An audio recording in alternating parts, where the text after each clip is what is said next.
The Project Gutenberg ebook of Sketches of Social Life in India. This ebook is for the use of anyone anywhere in the United States and most other parts of the world at no cost and with almost no restrictions whatsoever. You may copy it, give it away or reuse it under the terms of the Project Gutenberg license included with this ebook or online at www.gutenberg.org. If you are not located in the United States, you will have to check the laws of the country where you are located before using this ebook. Title: Sketches of Social Life in India. Author: C.T. Buckland. Release date: May 12, 2024. Ebook number 73610. Language: English. Original publication: United Kingdom, W. H. Allen, 1884. Credits: Richard Tunsing and the online distributed proofreading team at https://www.pgdp.net. This file was produced from images generously made available by the Internet Archive. Start of the Project Gutenberg ebook. Sketches of Social Life in India. Transcriber's note: new original cover art included with this ebook is granted to the public domain. Sketches of Social Life in India by C.T. Buckland, FZS, father of the Bengal Civil Service in 1881. London, W. H. Allen & Co., 18, Waterloo Place, Pall Mall. SW 1884. All rights reserved. London, printed by W. H. Allen & Co., 13, Waterloo Place. SW. Preface. The first two chapters of this book were published more than a year ago in the Army and Navy magazine, and are reprinted with the kind permission of the proprietors, Messrs. W. H. Allen & Co. The other chapters were written about the same time, as articles for the same magazine, but not being sufficiently within the scope of a military and naval periodical, it was resolved to produce them in the present form. The author, in the course of a long career in the Bengal Civil Service, has held nearly all the appointments which he has attempted to describe in connection with that service, and he had many opportunities of becoming acquainted with all the mechanism of Indian government, as seen from Calcutta and the lower provinces of Bengal. In his attempt to give a sketch of social life in India, it must be remembered that he is writing chiefly of the lower provinces of Bengal. He has endeavored to avoid anything which might give personal offense, and he would gladly adopt as his motto, Ridentum dicere verum quid vedet. It is hoped that this book may afford some entertainment to those who have been in India, and that it may be of use and interest to those young men who are thinking of devoting themselves to a professional career in India. It only remains to observe that these papers were written before the recent agitation in connection with the Ilbert Bill, but it has not been found necessary to alter anything that had been written as regards either the English residents or the native community. 20, Ashburn Place, February 7, 1884. Contents. Page. Chapter I. The Viceroy and his Court. 1. Chapter 2. Members of Council and Lieutenant Governors of Bengal. 21. Chapter 3. English colonists in Bengal. 48. Chapter 4. The Bengal Civil Service. 77. Chapter V. The Bengal Civil Service. Cont. 108. Chapter 6. Native Life in India. 139. Sketches of Social Life in India. Chapter I. The Viceroy and his Court. There are two different classes of people who know very little about India. First, there is your old Indian, who fancies that he knows all about the presidency, say Bombay, in which he spent his time, but is as ignorant of the presidencies of Bengal and Madras as he is of China and Japan. Secondly, there is your real rural Englishman, who has had no relations or connections in India, and is, perhaps, still grieving over the untimely fate of some old friend who went out and suddenly died in India. There undoubtedly still exists in many English circles a considerable amount of ignorance and a deep-rooted prejudice against all things Indian. It is possible that this prejudice may be traced back to the ways and manners of the East Indian nabobs of the last century, whose pompous display of wealth, suspected to have been acquired by dubious practices, was an offence and a scandal to the quiet English country gentleman, and, indeed, to all who did not contrive slyly to make a profit out of the nabob's money. The nabob himself was usually shy and awkward, and almost always irritable and irascible, and remarkable for his peculiar social manners, so that it came to pass, that a general idea prevailed that the picture presented by the nabob in England was but a reflection and reproduction of the social manners which he had acquired during his sojourn in the distant East. How far this feeling was correct it is not our present purpose to inquire. The race of nabobs has come to an end. The pagoda tree of fabulous memory no longer bears its golden fruit. An enormous change has come over the habits and manners of those Englishmen who now practically colonize India. For though colonization is usually spoken of in a different sense, the British inhabitants of India are virtually a colony. The individual colonists may change, but as fast as one man goes another steps into his place, and thus it comes to pass that over the whole length and breadth of India there is now a large and continually growing colony of English families, who endeavour to maintain their old home feelings and to keep all those old surroundings which remind them of the land of their birth, to which they all hope in due course to return. They treasure in their hearts a warm and kindly remembrance of their old home, and they live in the fond belief that they may be well and kindly thought of by those whom they have left behind. It is, however, certain that much ignorance, not unmixed with the old anti-nabob prejudice, still prevails regarding the ways and habits of our countrymen in India. The most absurd inquiries are addressed to people who have been in India, which doubtless sometimes provoke answers more suited to the intellectual acquirements of the questioner than in actual accordance with the real facts of the case. If your fair and charming companion at a dinner party persists in her conversation in filling all Indian houses with snakes and scorpions, she will be much more gratified to hear a few anecdotes which accord with her own assertions, than she would be to learn that it is possible to live for years in some parts of India without seeing either a snake or a scorpion.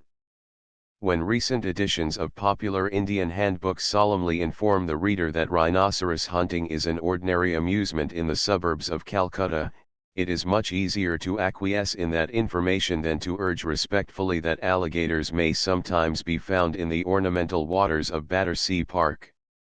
One of the greatest changes that has come over India in the last 30 years is to be found in the very great addition that has taken place to the numbers of the non-official classes. 50 years ago Indian society consisted chiefly of the military and civil servants of the Indian government. In Calcutta the judges, barristers, and other legal officials formed almost a separate set in the local society. Then came the great merchants, the representatives of the few but famous old commercial houses, whose names were from time to time mixed up with fabulous wealth and hopeless insolvency.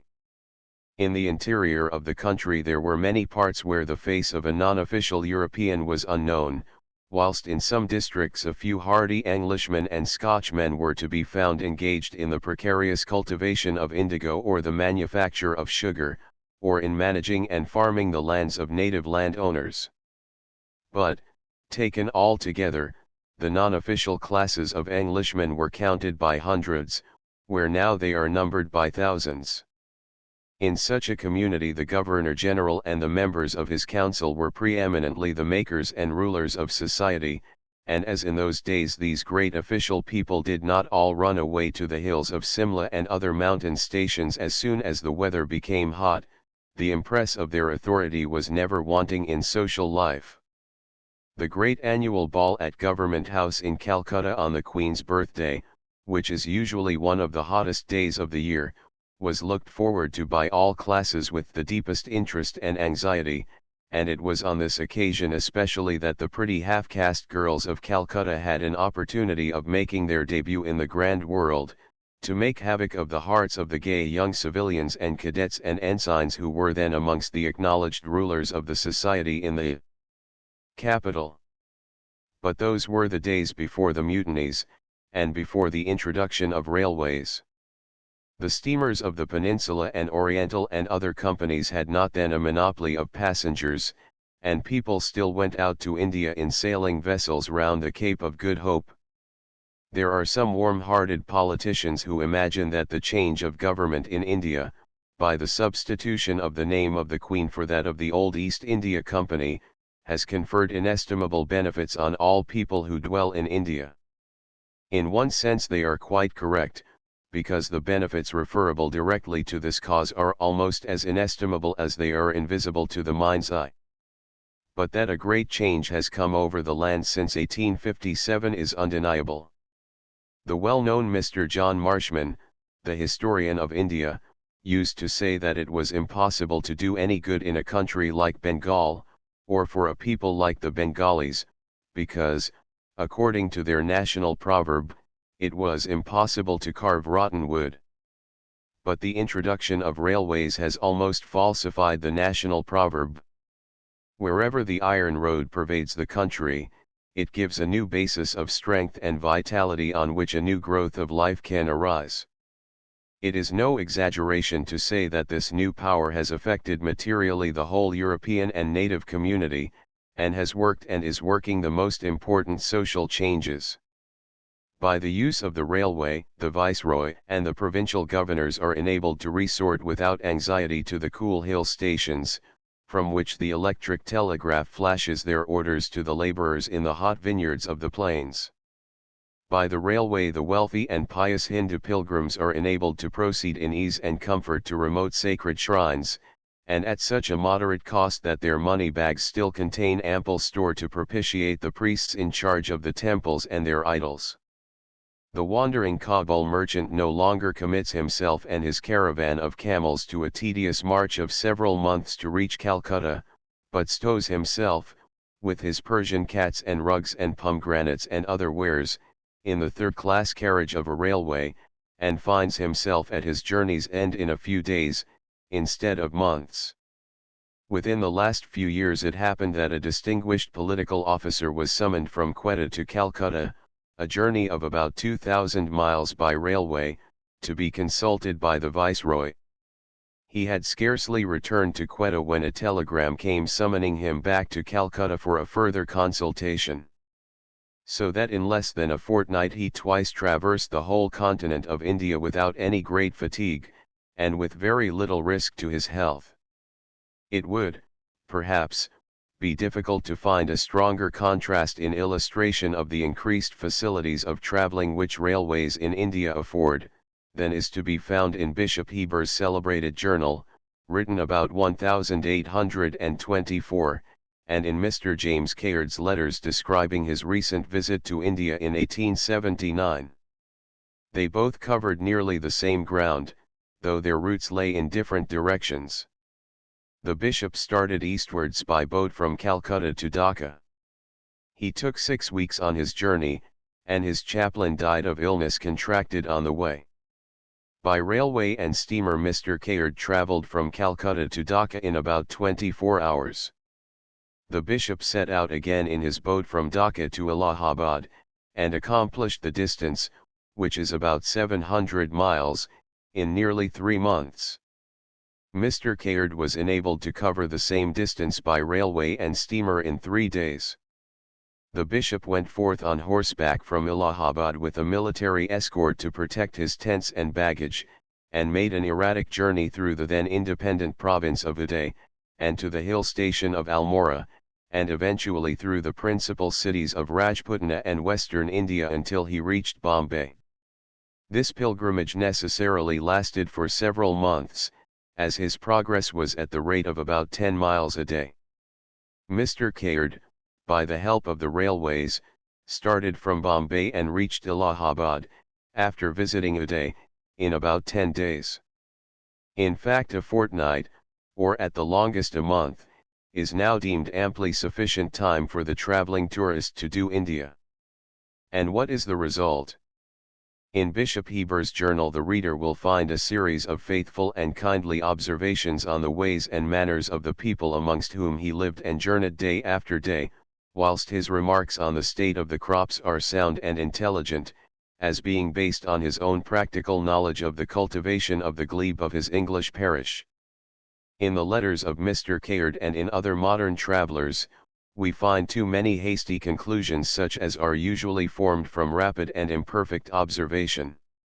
Mr. Caird's knowledge of English agriculture may be unrivaled, but he had about the same opportunity of forming an opinion on Indian agriculture and the various measures necessary for its development, as the hero of the old story in Scholasticus, who was expected to form an opinion of a house from the inspection of a single brick. With the improved facilities of communication with England, and also between the various parts of India, a great change has necessarily come over the social habits of Englishmen residing in India. The official classes have lost a great portion of their social influence, whilst the non-official classes have gained a corresponding advantage and position. This is due to many causes, partly to the mere force of numbers, partly to the different distribution of wealth and means, and in some places individual character has, as usual, contributed considerably to the change. We will endeavor to go into some detail as to the difference which is shown in different stages and classes of society, and it will be for our readers to judge whether the profit or loss, the gain or the disadvantage, lies with the present or the past generation. The Governor-General of India has always been the chief fountain of honor, and the first pillar of the state and of all social influence. His dignity is now still further enhanced, as, under the title of Viceroy, His Excellency shines forth as the direct representative of his sovereign. But as regards this high position, so much depends on personal character and manners, that it would be difficult to arrive at a decision when contrasting the quiet dignity of Lord Canning or the genial presence of Lord Mayo with the haughty extravagance of Lord Ellenborough or the solid and imperturbable majesty of Lord Dalhousie. There is, however, a more persistent and successful endeavor under the modern regime to maintain the credit of Government House for hospitality, and what is vulgarly called entertainment. There are now 10 people to be entertained where there was formerly only 1. The Viceroy lives for 8 months of the year at Simla, and for the remaining 4 months in Calcutta. At Simla the society is, to a great extent, official, swollen by the numerous representatives of the army with their families, who seek refuge at Simla from the fearful heat of the plains of northern and central India.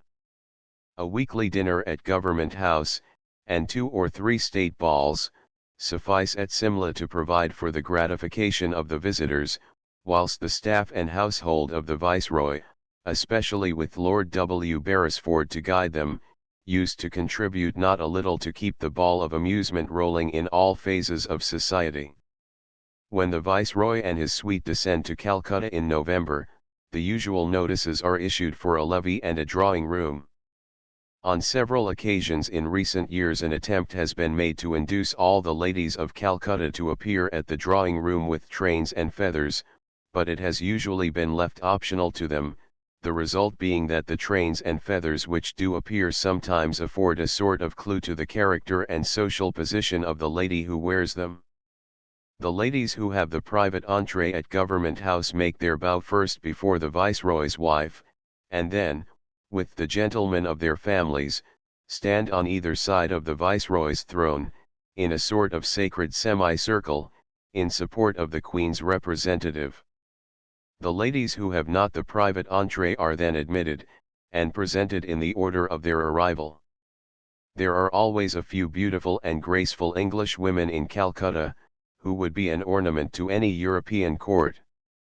Very few native ladies appear at the drawing room, but a stout and stately olive-complexioned East Indian, half-caste, lady sometimes sweeps by, waving her ostrich plumes and with a train of golden tissue 24 feet long, and she is, perhaps, succeeded by a lady from Burma, where the lower part of the female costume scarcely amounts to a single petticoat. When the drawing room is over, the ladies who have been presented are ushered into the upper drawing room or ballroom of Government House, where they can rejoin the gentlemen under whose escort they came in their carriages to Government House. Long buffets are laid out with everything that is needed to refresh them after their exertions, and the band plays for about an hour, until they quietly disperse to their homes. This is an excellent arrangement, as it affords the ladies a suitable opportunity of displaying their dresses, and seeing their friends' dresses, and receiving the admiration to which they are entitled.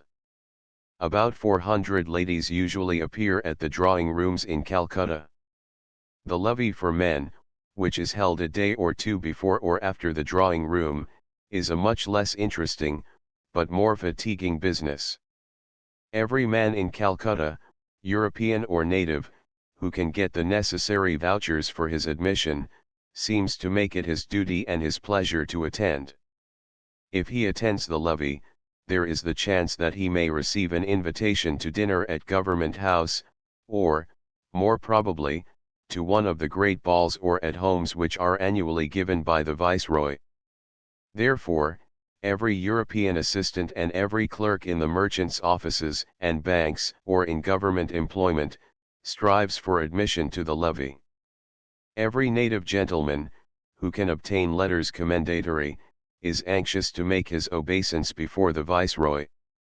The great people, such as the members of council, the judges of the High Court, the members of the Board of Revenue, and the secretaries of the government, with the several military chiefs and heads of departments, who have the private entree to Government House, are first presented to the Viceroy, and pay the penalty for their precedence by having to stand during the whole levee on either side of the viceregal throne. A distant noise like the roaring of the sea is next heard, and there presently appears a heated and excited party of the representatives of the outside public, who have been successful in struggling to the front places and in being admitted first through the series of barriers by which the impatient crowd, numbering about 1,200, has to be restrained. The struggle to get to the front is something fearful until the protection of the first barrier is reached. Coat-tails are torn off, swords in their scabbards broken, hats treated as footballs, as the body of eager aspirants crushes forward. It is almost a comfort to find a soft place on this occasion between two fat and portly native gentlemen, who suffer grievously, but still gladly, for the honor and glory which they presently hope to attain. Several of the early barriers which have been already mentioned are kept against the crowd by non-commissioned officers, but as the candidates approach the throne, they come under the manipulation of the A.D.C.S. and other officers on the staff, whose brilliant appearance sometimes seems almost to fascinate the mind of the uninitiated. At last the foremost comer is bidden by the A.D.C. to advance, card in hand, to meet his viceregal master. He steps forward and hands his card to the military secretary, who announces his name in a loud voice, and the next 2 paces bring him in front of the Viceroy. Some men make a proper obeisance and pass on. Some give a little sort of a nod to the Viceroy, and, looking bewildered, try to retire by the way they had advanced, when an ADC promptly interferes.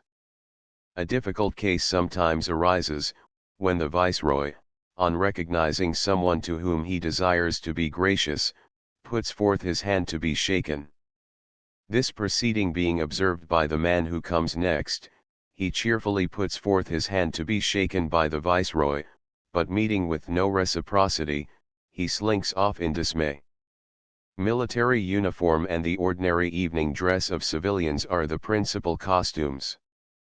But the native gentlemen who appear present every variety of dress, more or less national or fanciful, according to their taste.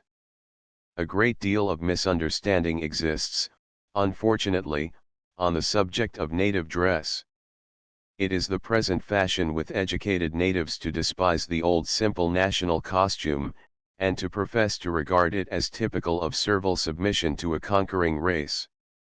A young educated Bengali would not condescend to wear a robe of fine white muslin and a white turban, containing, perhaps, 100 yards of the finest muslin, in which dress his father and grandfather were so becomingly arrayed. A new kind of turban has been invented for them of some colored stiff material, and their body dress is a long sort of single-breasted Noah's Ark garment of cloth or silk, reaching nearly down to the ankles.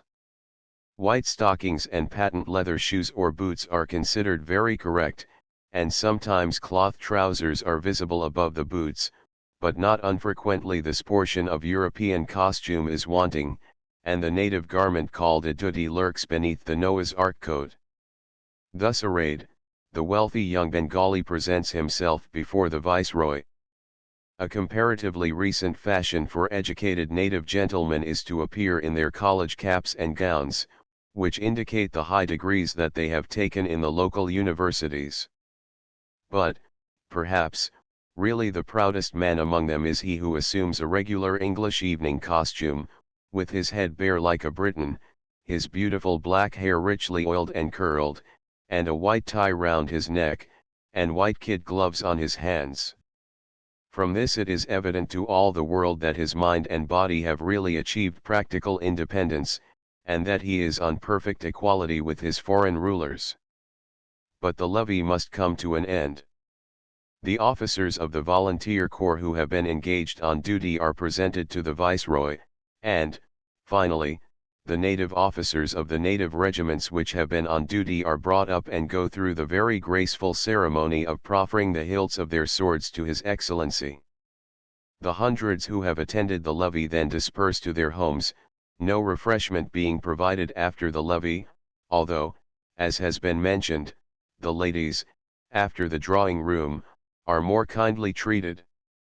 Every man, therefore, seeks the earliest opportunity of quenching his thirst at his own house or club, and the pipe of peace probably consoles him for all the loss of temper and damage of apparel which he sustained in struggling into the presence of the viceroy.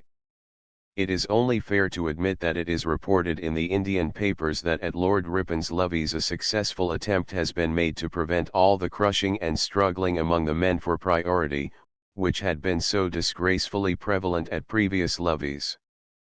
It has been mentioned above that most of the men who go to the levee, do so in the hope of getting an invitation to dinner at Government House, or, at least, to one of the balls, or at homes, or garden parties, which are given by the Viceroy in the course of the season.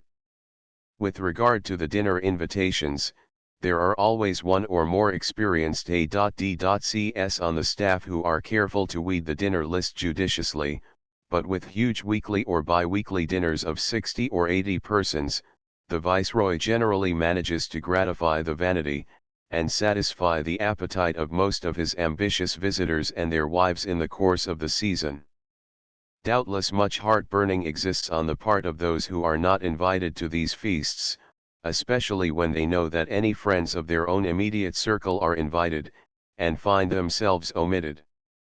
The A.D.C. in waiting sometimes has to receive an irascible visitor who wants to know the reason why he and his spouse have not been invited to dinner, and letters of remonstrance on this subject are believed to be by no means uncommon.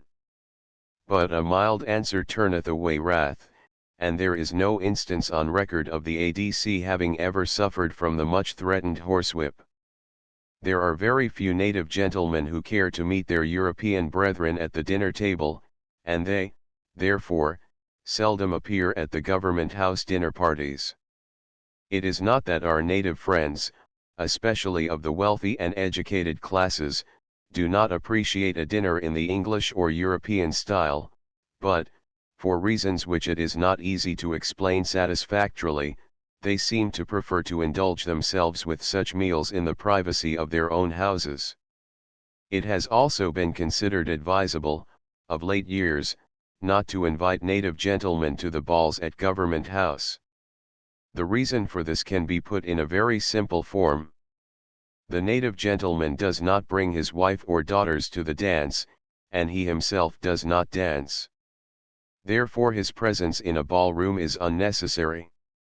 This explanation does not cover the whole of the case, but it is sufficient for our present purpose. Almost everyone knows that native ideas on the subject of dancing differ almost entirely from our own. Perhaps it may be permissible to mention one very notable exception to ordinary native habits in the matter of dancing. We refer to a young Raja, the ruler of a semi-independent province, who has had the good fortune to be brought up under most judicious and capable English tutors and guardians. This young prince is equally good at polo and rackets and lawn tennis, and most other European sports. He is a first-rate shot and a very fair horseman. In a ballroom his success is unmistakable, and as he has the manners of an English gentleman, than which we can offer no higher compliment, he is also fortunate in having so mastered all the difficulties of waltzing, that it is generally understood that he is accepted by the best dancers in a ballroom as a very welcome partner. He wears a sort of semi-military costume, with a velvet tunic slightly braided with gold, and it would be difficult to find any man more thoroughly conversant with all social etiquette, or more familiar with the colloquial niceties of the English language. In order, therefore, to suit the tastes of the great majority of the native gentlemen who wish to display their loyalty, the Viceroy gives several evening parties, which are known as at-homes, and these are varied by garden parties in the gardens adjoining Government House, which take place about sunset, and are continued until dark, when the grounds and adjacent buildings are lit up with a brilliant illumination. The at-homes take place indoors, and as there is no dancing or music they are not very lively entertainments, but an at-home everywhere depends chiefly on the capacity of those who are invited to entertain themselves from their own resources, and this element is not strong amongst our native friends. At a garden party they are much more at ease and happy. They can bring their little grandchildren to the garden party and see the pleasure which the children enjoy, and the admiration which they sometimes attract. This is rather a curious feature in native society. The grandfather cannot bring out his wife or his daughter, according to native usage, so he appears in charge of his grandchildren. The grandfather himself may be of the mature age of 45. His married daughter is perhaps about 25, and the grandchildren are usually under 10 years of age. Little native girls of that age are exceedingly picturesque, and often absolutely pretty, but about that age they are married, and withdrawn from the gaze of the outer world. Certainly the customs and habits of our native friends are mysterious, but there is no occasion to pity them because they firmly believe that though their ways are not as our ways, they are in every respect much preferable and superior to those of the European strangers. We may say one word, before parting, regarding the balls given by the Viceroy at Government House in Calcutta.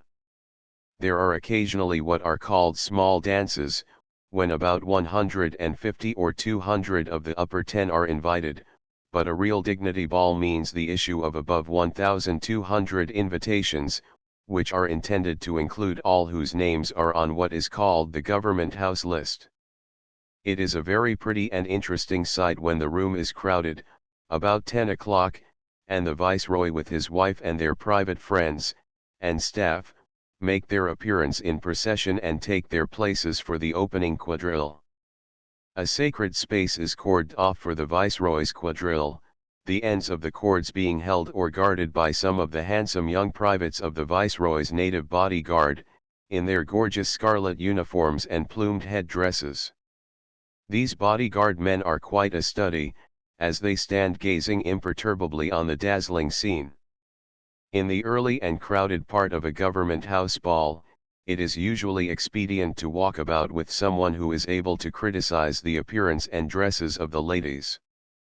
There are representatives of nearly all nations, and some of the Armenian and Jewish ladies are conspicuous for the splendid diamonds and gorgeous semi-oriental dresses which they wear.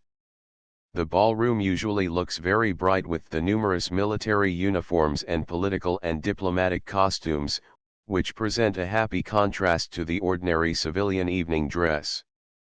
It might be deemed impertinent to go into detail regarding the dresses of the ladies, but a critical eye can usually distinguish the fashions of at least 3 years, the latest arrived belles exhibiting the modes of the latest London season, whilst many are about a year out of date, and a few still adhere to the dresses which were in vogue 2 years before. However, the dancing is always carried on with much spirit, and there is no lack of good partners for those pretty girls who are seen to dance well. About 12 o'clock supper is announced, and a move is made to the supper room on the next floor, where there is never any want of all that is needed to cheer the heart of man or woman. Usually the viceroy retires soon after supper, and probably has an hour of telegrams and urgent business to get through before he can go to sleep. The rest of the company carry on the ball until the program is exhausted, and even the most large-hearted chaperones are obliged to ask the A.D.C.S to allow no more extra dances. And so, about 3 o'clock in the morning, Government House relapses into silence and repose. Chapter 2. Members of Council and Lieutenant Governors of Bengal. In the Indian hierarchy, the Commander-in-Chief of India comes next in rank and position to the Viceroy and Governor-General. But although to all military men the chief is naturally the most important personage professionally, it is seldom that the chief and his entourage make a very deep impression on the social life of the country.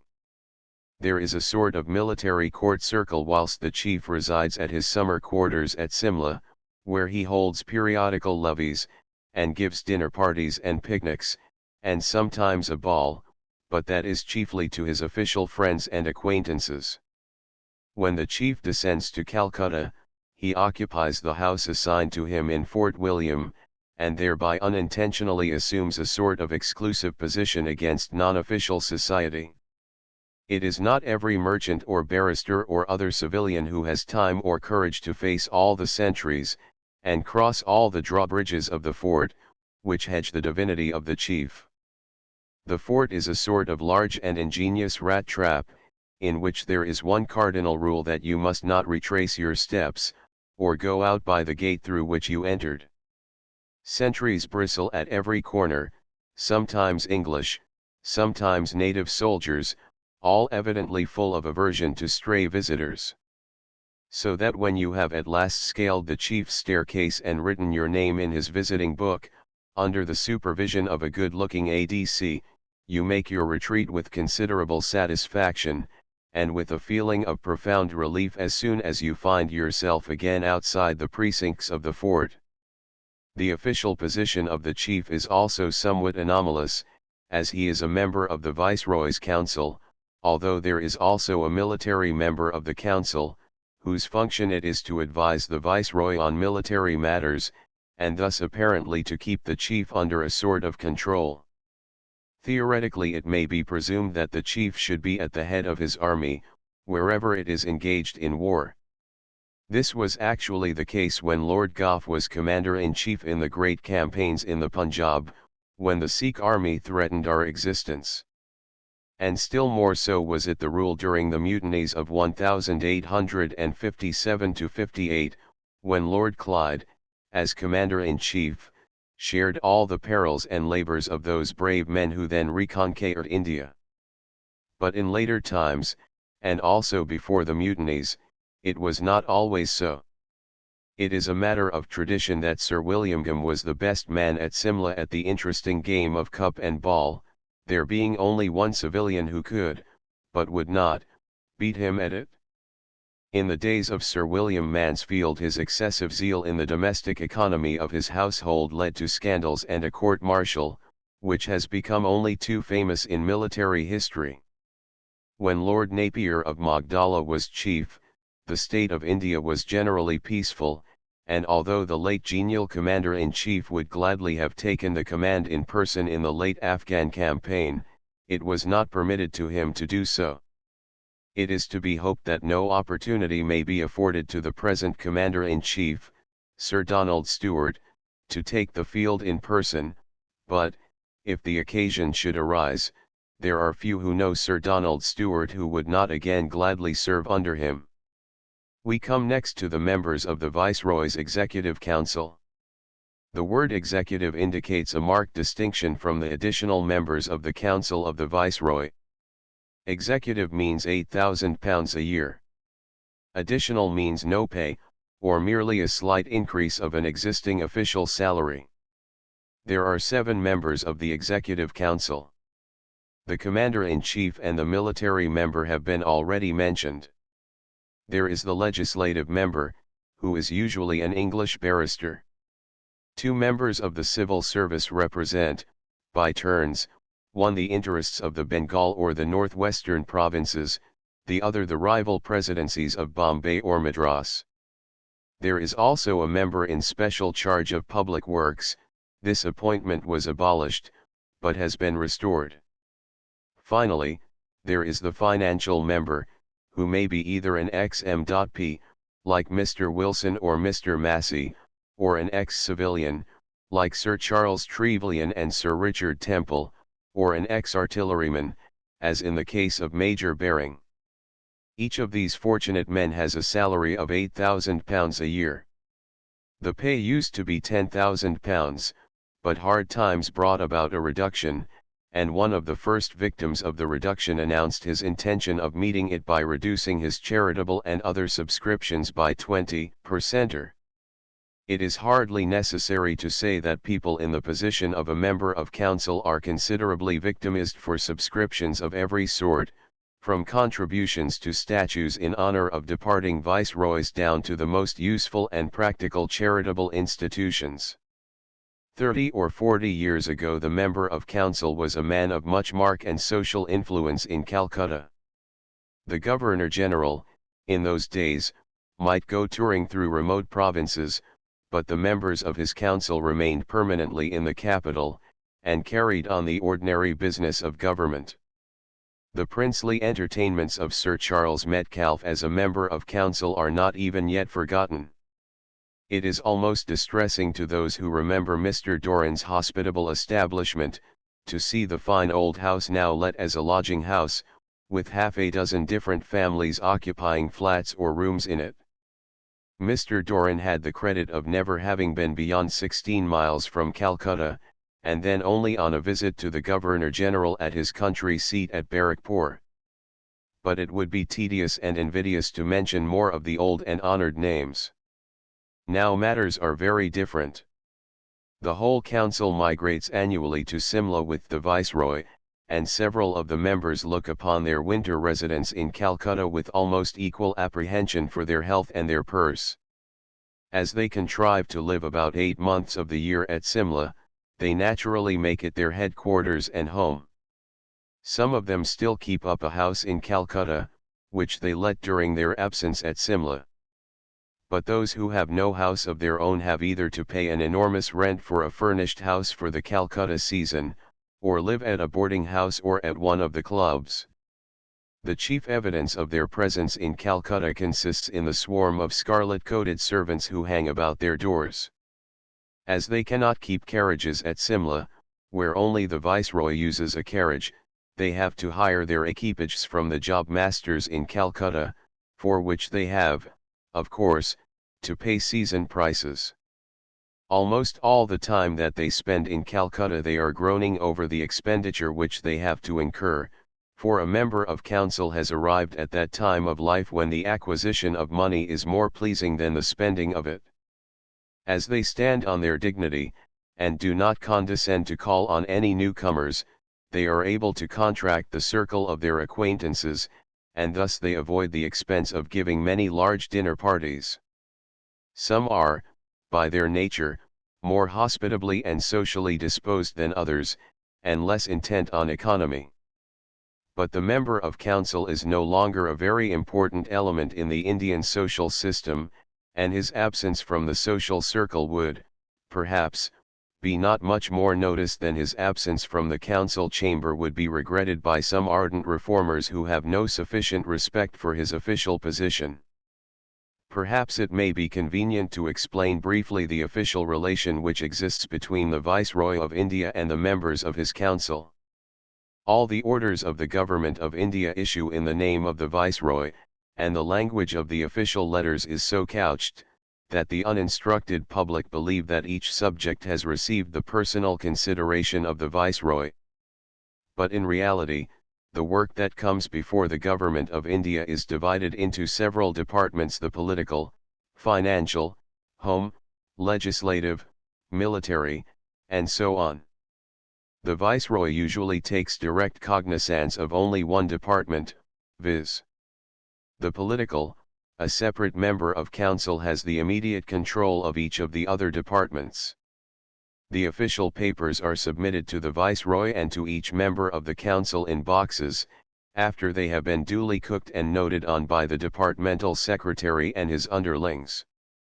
In all ordinary matters of business, the member in charge of the department passes his own orders, which is usually done by signing his initials in approval of the secretary's proposals, and these orders issue in the Viceroy's name.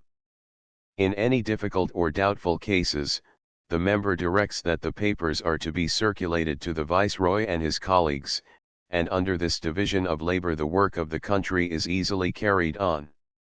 Subjects on which there is any considerable difference of opinion, or of very great importance, are reserved for oral discussion by the Viceroy and his colleagues at their weekly or special meetings in the council chamber. As the Viceroy is held to be personally responsible to Parliament for the administration of India, his opinions usually prevail in council, and those councillors who are wise in their generation concur with their lord and master, whilst there remains to the unconvinced and independent councillor the privilege of recording his dissent, for his own satisfaction, and sometimes in the pleasing hope that his minute may be laid before Parliament and read by a sympathising British public. Notwithstanding all this, there are some who have entertained a doubt whether the use of each member of the council is altogether equivalent to the amount of his salary, and have accordingly dared to recommend the abolition of some of these appointments. But such persons are obviously little better than heretics and infidels. If we have not put a very high estimate on the social value of the member of the council during his sojourn in Calcutta, let us try to depict him as he dwells in his distant mountain home at Simla. Here he lives a sort of suburban life, sometimes physically, sometimes metaphorically, in the clouds. Doubtless there are some glorious days and even weeks of fine weather at Simla, and the change of climate to the hills at first seems delicious to those who have come up from a long and hot journey by the railway, or who have been detained by their duty in the plains until the hot winds and all the horrors of the hot season have begun. But if Simla has its advantages, it also has its serious drawbacks. There is seldom a visitor who has not promptly to summon the aid of the doctor, and only last year the chemists' shops were almost cleared out of all their stores of chlorodyne. The highly rarefied air at an elevation of 7,000 feet above the level of the sea affects the circulation and breathing of almost all newcomers, and those who have any organic affection are likely to suffer very seriously, unless they are exceedingly prudent. It is not, therefore, quite a perfect paradise. And there are many days when the clouds seem to come down upon the mountains, and the thick mists roll up from the valleys to meet the clouds, and you cannot see your next neighbor's house, or even the trees of your own garden. Then, too, the rain descends furiously, and rattles upon the wooden or corrugated iron roofs of the houses with a deafening noise. A flash of lightning dazzles your eyes, and the sharp crack like a pistol shot tells you how near to you it passed, followed by an awful crash of thunder, which echoes and re-echoes from every neighboring mountain and valley. In such a scene as this, you may perceive, if a lucid interval permits it, the member of council riding home from a meeting at the Viceroy's residence, looking like a bathing machine man, and caparisoned from head to foot in drenched waterproof garments. Riding, however, is an exercise not always congenial to the age of a member of council, and in this case he has to be carried in a sort of sedan chair, locally known as a hampon, with which 4 or more hill men toil along, groaning and grunting and perspiring, partly from the weight of their burthen, and partly from the heat of the coarse but bright-colored clothes which they wear as their master's livery. There is a sort of grim satisfaction in seeing the sleek member of council exposed to some discomfort from the weather, as he must go to his council meeting, whatever the state of the weather may be. This, however, fortunately for him, happens only about once a week. On other days he is master of the situation, and can sit over his fireside, with his office boxes round him, regardless of the elements. If the weather is fine, he will walk out on the mall, with his pony or yahampan in attendance, and escorted by one or more of his scarlet-coated satellites. He may loiter about his garden, or he may look on at a lawn tennis party, or he may go so far as to have a party for lawn tennis at his own house. But even at Simla the member of council is not much given to hospitality.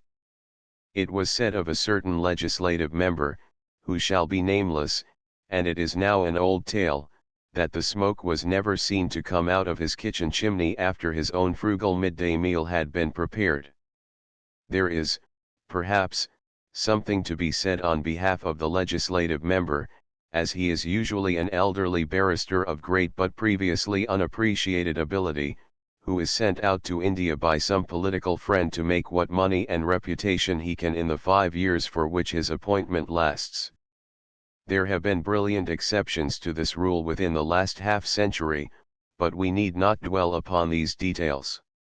We regret to have to come to the conclusion, speaking broadly, that the member of council, whether it be at Simla or Calcutta, is too frequently a social failure, and, as has been already imperfectly suggested, sometimes almost an official nonentity, or at the best a sort of political paradox.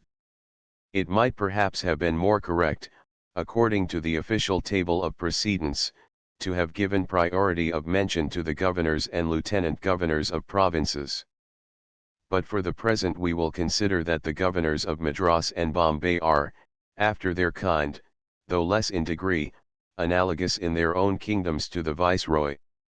The lieutenant governors of provinces, on the other hand, stand out with a stronger sense of personality, and in the case of the lieutenant governor of Bengal the position becomes more accentuated, partly from the vast importance of the charge, and partly from the more immediate contact in which the lieutenant governor is placed as regards the viceroy when the latter is in residence in Calcutta. It may be new to some people to be told that in Calcutta there are at times no less than 5 Lord Sahebs, as the natives call them. There is the great Lord Saheb, i.e. the viceroy. There is the little Lord Saheb, i.e. the lieutenant governor of Bengal. There is the Lord Saheb of Calcutta at least, that was the title in use when Sir Stuart Hogg was Lord Mayor of Calcutta. There are also the military Lord Saheb or Commander-in-Chief, and the Lord Padre Saheb, i.e. the Bishop. But of all these several lords it turns out that the little Lord, i.e. the Lieutenant Governor of Bengal, is of most importance, at least for social purposes, in the eyes of the Calcutta community. The Lieutenant Governor of Bengal, since the creation of the appointment in 1853-54, has always been a distinguished member of the local civil service, with 2 notable exceptions when the political and personal connections of Sir George Campbell and Sir Richard Temple caused them to be foisted on a province with which they had little or no previous official connection. The Lieutenant Governor of Bengal rules over a kingdom containing so many thousands of square miles, and so many millions of people, that no person of reasonable intellectual capacity ever tries to recollect the actual figures. His dominions are not quite so extensive as the British realms, on which it is said that the sun never sets, but the sun gets up a long time earlier in the eastern portion of the Bengal province than it does in the western portion of it, so huge is the extent of the territory. As to the millions of people, it is more easy to talk or write of them than to form a correct conception of them. You may understand that there are probably a million of mites round a well-kept cheese.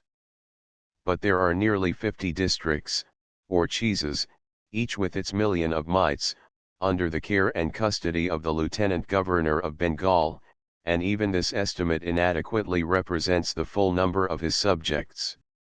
And yet, if it can be believed, there is not one of these many million mites who is not able and authorized to represent to the Lieutenant Governor of Bengal any personal grievance or injustice from which this individual mite believes himself to be suffering.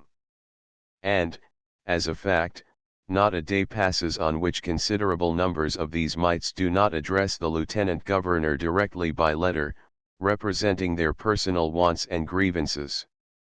In a large number of their cases an inquiry is made by the Lieutenant Governor to ascertain if the grievance is real, and if it has not already received due attention from the proper authorities, or the complainant is put in communication with the local officers who are competent to deal in the first instance with the subject of his grievance.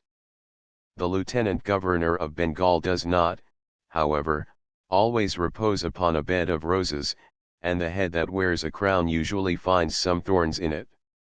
However, let us consider the good side as well as the less favorable side of the case. The Lieutenant Governor has a salary of £10,000 a year to begin with, and he has also the privilege of making a monthly contingent bill, as it is called, in which certain items vaguely called sumptuary expenses are charged upon the public revenues. He has a private secretary and one or more A.D.Cs at his disposal, and occasionally a special physician to look after his health. He is provided with 2 official residences, one called Belvedere, in the neighborhood of Calcutta, and the other called the Shrubbery, in the mountain station of Darjeeling. He has a splendid yacht or state barge at his disposal, in which he can traverse the rivers that intersect his dominions, where railways and ordinary roads do not provide the means of communication. He has his special trains and state carriages on the railways. He has an escort of irregular cavalry whenever he takes his walks, or rides, or his carriage drives, abroad, and his gates are guarded by sentries, both native soldiers and policemen. His scarlet-coated satellites are only less numerous than those which may be seen on the Viceroy's establishment. In short, though he is called the Little Lord, in contrast with the Great Lord or Viceroy, he is so much alike in all his surroundings that Pompey is very like Caesar, and Caesar is very like Pompey, but particularly Pompey. The Lieutenant Governor of Bengal may be said to be the permanent head of the social system in Calcutta. It is to him that the native community especially look as the fountain of honor, and as the dispenser of patronage in his province. Nor are the European portion of the public by any means backward in seeking his honor's favor and patronage on behalf of themselves and their young friends and relations who are sent out to India to find a livelihood. It is a fact that there is hardly a member of Her Majesty's government or of Her Majesty's opposition who has not an application lying before the Lieutenant Governor for an appointment to be given to some connection or acquaintance.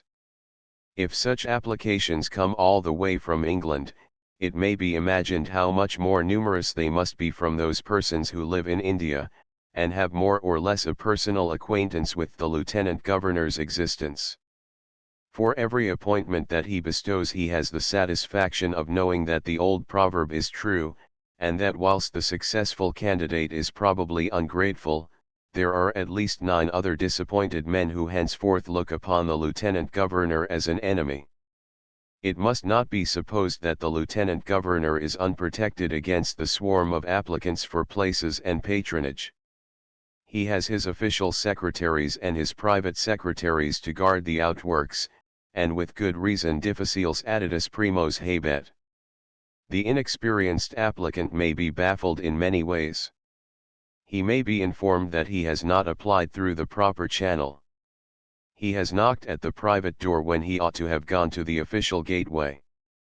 If he succeeds in effecting an entrance, and in obtaining an interview with the private secretary, he is met with courteous words, but he must be very fortunate or very strongly backed up if he is permitted to get a glimpse of the Lieutenant Governor. He is requested to leave his papers and his address, and to await an answer. The young man departs, feeling confident that he has effected a lodgment, and that he has created a favorable impression, and so he goes away with a light heart. He little knows that as soon as his back is turned, the private secretary, in an unimpassioned and business-like manner, passes on the papers to a clerk, with an order, "Give this gentleman our number 1 form." There are 3 or 4 stereotyped forms of letter in the private secretary's office ready for issue to all candidates.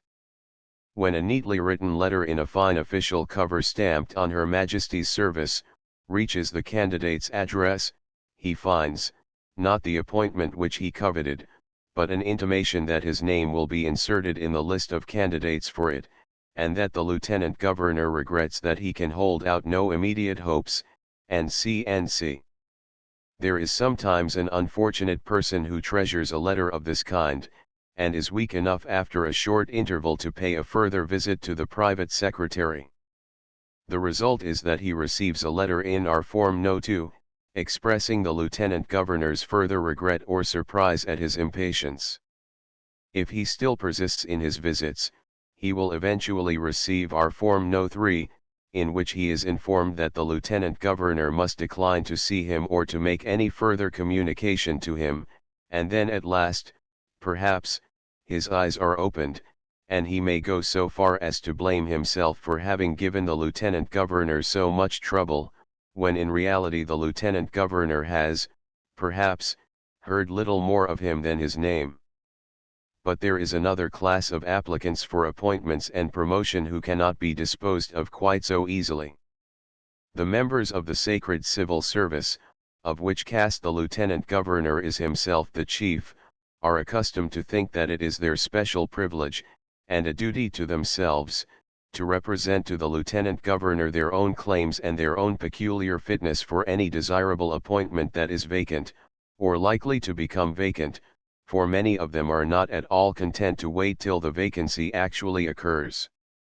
The Lieutenant Governor usually submits himself to the ordeal of seeing these candidates, and though it is often a sad waste of his time, it is not always without its uses, for it sometimes enables him to obtain a closer insight into the character of the applicant, and at the same time to pick up some information about local affairs under a new light. Sometimes the Lieutenant Governor has a plan of admitting visitors of this class to breakfast, and it becomes an interesting speculation for him during breakfast to guess with what particular object each individual has come. This arrangement has also occasionally the happy effect of disconcerting the visitors themselves. Mr. Smith, who has arrived from some remote part of the country especially to urge his claims to some particular appointment, finds, to his disgust and amazement, that Mr. Robinson, the very man whose rivalry he most feared, has also come down from his district obviously with the same intention. In such a case the Lieutenant Governor has great opportunities, if he is master of the conversation at his breakfast table, of operating on the feelings of Smith and Robinson whilst the rest of the company are present. When breakfast is over, the Lieutenant Governor usually retires to his study, and the visitors who wish for a private interview wait until their turn comes to be ushered into the great man's presence. We will draw a veil over the scenes which there occur. It is curious to note how strongly the wish is father to the thought, and how each candidate, if cross-examined immediately on his exit from his interview, will be found to have put the construction most favorable to his own desires on the words uttered by the Lieutenant Governor. Happy is the Lieutenant Governor who is able to express his meaning clearly and decisively, and at the same time not to wound the susceptibilities of his visitor.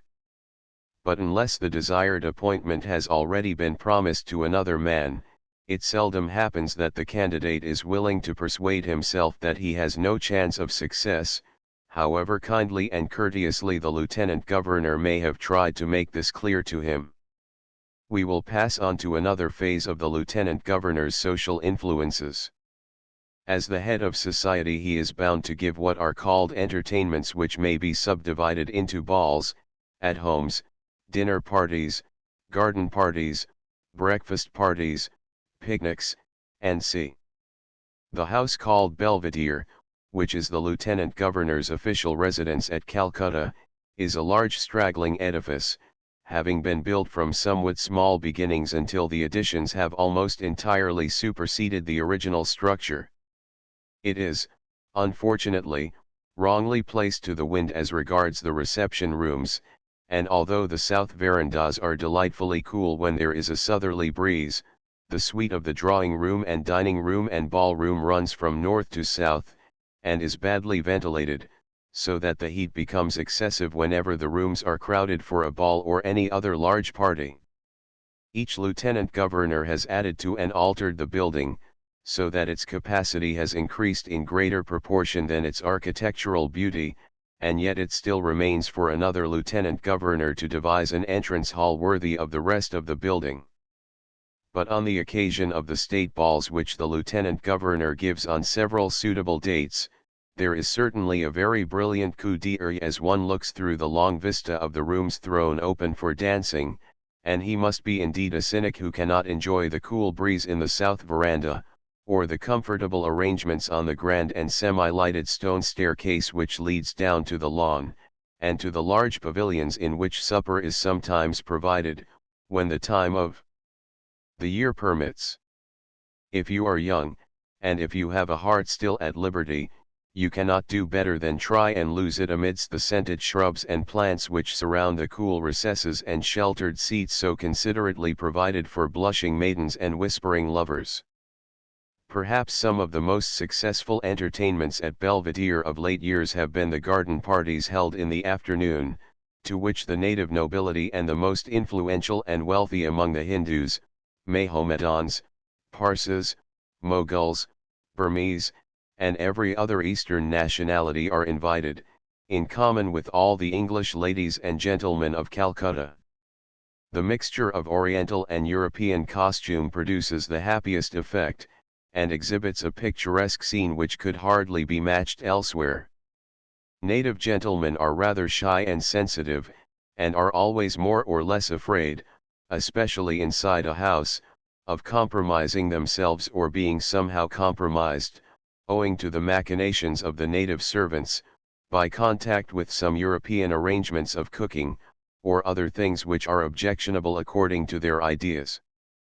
But in an open-air garden party they can wander about without any fear of meeting anything that may be offensive to their caste prejudices.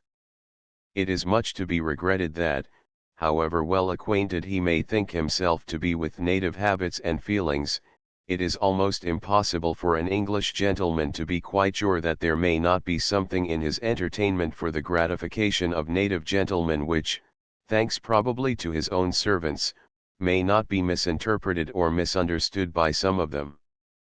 But, be this as it may, it is rather difficult for the most fastidious native gentleman to take offense when walking up and down the smooth lawns at Belvedere, and if he diverts his course to seek the tea tables or the other refreshment tents, he can hardly have anyone but himself to blame.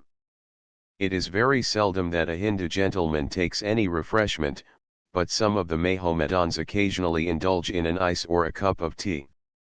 It is very unusual for any native ladies to appear at these garden parties. There are a few Christian convert ladies who come to them, wearing a sort of English costume, which is, unfortunately, not very becoming to them. Some of the native gentlemen bring their pretty grandchildren with them, as has been mentioned in the previous chapter. But the time has not yet come for a native gentleman to bring his wife out on such occasions, although it is noticeable that a native gentleman is usually very willing to be introduced to the English ladies and to shake hands with them. The native gentlemen attach much importance to the shaking of hands, though it is a custom not originally recognized under their own native codes of etiquette. The time is by no means remote when more than one native nobleman of high caste used promptly to wash his hands after shaking hands with an English gentleman, one of his retinue carrying a gold basin and a supply of water to enable his master to get rid of the pollution of the touch of the white man's hand. But we have been informed that one of the last native noblemen who adopted this practice was cured of it by a sensible Englishman, who, on his part, also produced a servant with a basin and water, and deliberately proceeded to wash his hands in the native nobleman's presence. But we must return from this digression, and make our parting bow to the lieutenant governor as we retire with the rest of the gay crowd. It has been mentioned that the Lieutenant Governor of Bengal has an official residence at the mountain station of Darjeeling. 30 years ago it was no easy task to reach Darjeeling, and in 1857 the Lieutenant Governor marched up from Calcutta to the foot of the hills with a regular camp, at the rate of about 10 miles a day, and the march occupied fully 6 weeks. But now the railway has altered all this. The Lieutenant Governor gets into his special train at Calcutta at 4 p.m. on Monday, and by noon on Tuesday he finds himself safely in his mountain residence at Darjeeling. A steam tramway now runs right up the mountains, and thus Darjeeling is much more accessible than Simla, which is not yet provided with a similar tramway. The principal drawbacks to Darjeeling are the heavy rain and the dense mists, which too frequently envelop the whole of the mountain ranges. But when there is a clear and bright day, the view of the everlasting snows, with the mighty Kinchenjunga in all its majesty, is grand and glorious beyond all description. It is, however, rather the fashion for the Lieutenant Governor and his secretaries, and the other great officials who follow in his train to Darjeeling, to make themselves out to be great martyrs to colds and coughs and neuralgia and other maladies, which they attribute to the cold and damp and misty climate of the hills. It seems rather strange that if they dislike the climate so much they should take the trouble to go to Darjeeling.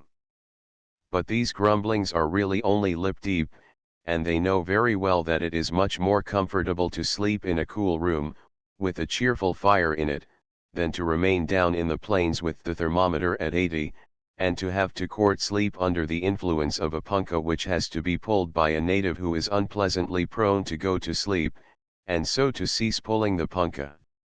However, when the rain is heaviest at Darjeeling, in July or August, the Lieutenant Governor and the principal grumblers of his suite take the opportunity to descend to the plains, as this is the time when the Lieutenant Governor of Bengal can most conveniently proceed on a tour in his state yacht, or barge, to visit some of the remote portions of his province, which are not easily accessible except by water. The state yacht is built something in the shape and style of the Lord Mayor's barge, or one of the houseboats now so common on the Thames, only it is much larger, and it is fitted up with everything that is needed to make it tolerably cool and comfortable, for the temperature in the shade in the rainy season is generally about 80 degrees in Bengal. The yacht is towed by a powerful steamer, and all the cooking is carried on in the steamer, which also conveys all the native servants and official clerks, and the horses and ponies which usually accompany the Lieutenant Governor on tour. When the yacht is under steam, and going along at about 10 or 12 miles an hour, it is exceedingly pleasant to sit on the well-sheltered deck and enjoy the cool breeze. The cabins are all fitted up with punkas, so that those who have to sit and work in their cabins are duly cared for. The scenery on the rivers is not often very attractive, and as the greater part of the country on both sides of the river is under water, the view may be said to be decidedly monotonous. But, however pleasant and cool it may be during the day, and whilst the yacht is in motion, it is when darkness comes on, and it is time to anchor, that the unpleasant heat begins to assert itself, especially if the wind drops, or is shut off by some inconvenient village on the bank of the river. As soon as the lamps are lighted, it often happens that a plague of insects comes on board, either moths, or odoriferous bugs, or flying earwigs, or an army of large grasshoppers. It is wonderful to what a distance these insects come off from the shore as soon as they see the bright lights of the yacht. Fortunately, the dining saloon is guarded with wire gauze blinds, so that it is possible to exclude these pests at dinner time, otherwise the Lieutenant Governor would have to dine by daylight, which is the custom for ordinary mortals on board the river steamers and boats. When the Lieutenant Governor's yacht arrives at a civil station or large town, it is a day of great excitement for the inhabitants of all classes and degrees. The principal officials present themselves on board the yacht, and take the Lieutenant Governor's orders on the program which they have devised for his entertainment. It is the correct thing for the lieutenant governor to go and inspect all the government offices and the local jail. There is a sort of mania for inspecting jails, and if there is a local lunatic asylum, it is sure to hold a high place in the program. The inspection of the government offices is usually a solemn mockery. Most officers of any tact understand the meaning of eyewash, and everything is externally furbished up so as to look its best. The lieutenant governor is only human, and in reality sees very little below the surface of that which is exhibited to him. If the lieutenant governor is known to be of a cantankerous disposition, as has, unfortunately, been the case sometimes, the proper thing to be done is to lay traps for him, and to present to his eyes something which will at once give him offense, such, for instance, as a treasure chest with a broken hinge, or a large bundle of old papers all worm-eaten and almost illegible. He will at once fly at these objects, so shocking to his sense of official propriety, and whilst he is fiercely hunting the foxes which have been thus turned out, he will pass blindly by a dozen other things which might really have been worthy of his notice. With an intelligent and kindly lieutenant governor, who understands his business, it is equally safe to proceed on an entirely different plan, and to point out to him the defects and the wants of the place with the full knowledge that he will make due allowance for them. No sensible lieutenant governor is over anxious to find fault, or to bring discredit on the local officers, who are obviously doing their little best, as he well knows by the recollection of his own experiences in a similar position. It is often a matter of great convenience if the occasion of the lieutenant governor's visit can be seized, either to lay the foundation stone of some new public building, or to celebrate the completion and opening of some new institution or work of public utility, such as waterworks, or a new bridge or hospital. This affords an opportunity for the presentation of an appropriate address, in which the usual platitudes about the development of municipal institutions and the recognition of the capacity of natives for self-government must find their proper place and expression. The richest and most influential native subscribers to the work are then introduced, and on receiving a few kindly words from the lieutenant governor's lips they feel at once certain that they will shortly find themselves authorized in the government gazette to style themselves CSI or CIE, unless a native title is more consonant to their feelings. The principal official of the station then entertains the lieutenant governor and his party at dinner, unless the lieutenant governor takes the precaution to ask all the principal residents to dine on board his yacht, which is by far the safest course for him to adopt. If the lieutenant governor has not a good cook, good food, and good wine with him in his yacht, he is not fit to be lieutenant governor. For in a remote district the best and most liberal local official may have but an indifferent cook, who, perhaps, takes the opportunity to get drunk, and the local supplies of food and wine and ice may not be of the very best quality. Therefore, a lieutenant governor with due respect for his own health and comfort, does well to invite the local people to dine with him in his yacht, instead of going on shore to dine with them. And after dinner the broad deck of the yacht affords an excellent space for an evening party, to which the lieutenant governor can ask all the other local residents, and especially all the native gentlemen who do not care to be invited to dinner. Probably some wealthy native gentlemen illuminate their houses, or get up a display of fireworks on the river banks near the yacht, and this counts, in the eyes of the assembled crowds, as part of the evening's entertainment. And so the night wears on, and by the time that the last guest has gone on shore the lieutenant governor has long been slumbering peacefully in his cabin, and the next day, as soon as the rosy-fingered dawn appears, the anchor is weighed, and the steamer and yacht proceed on their journey to some other station, where the lieutenant governor will have again to go through the same kind of business as that which we have attempted to describe. So we will now bid him farewell. Chapter 3. English colonists in Bengal. Hitherto we have written of kings and tetrarchs and all great things in India. Now let us go to a different degree in the social scale, to those who were alluded to as the real colonists of India in the first of these chapters.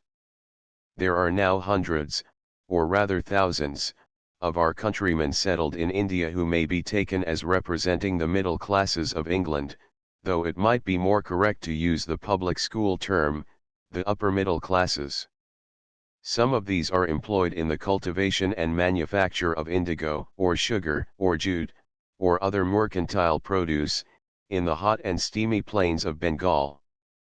Others, who are engaged in the management of tea gardens, occupy hilly tracts, many of which are as hot and steamy as the plains, though some tea is grown at high altitudes, and in a comparatively cooler climate, as on the mountain slopes around Darjeeling. Others are employed in managing and working the railways which now traverse the length and breadth of the country, and for these there is no escape from all the perils and vicissitudes of the greatest heat. In most of the large towns throughout the country there are established firms of merchants, of which some of the partners are constantly flitting backwards and forwards between India and England, though there is always some local representative of the name and business of the firm left in India. Amongst the trading or shopkeeping classes there are some who have their branch establishments at the great hill stations, such as Simla, to which they migrate in order to escape from the heat of the plains when the court and fashion of the capital retire there with a similar object. Under the name of colonists we may readily give the first place to those who are engaged in the cultivation and manufacture of indigo. Owing to circumstances to which we need not further allude, the indigo planters have not fared well in recent times, especially in some parts of the country, where, to put the case simply, it was no longer possible to grow indigo at a profit, so that the business must have come to an end of itself without the mischievous meddling of agitators, or the irritating intervention of prejudiced government officials.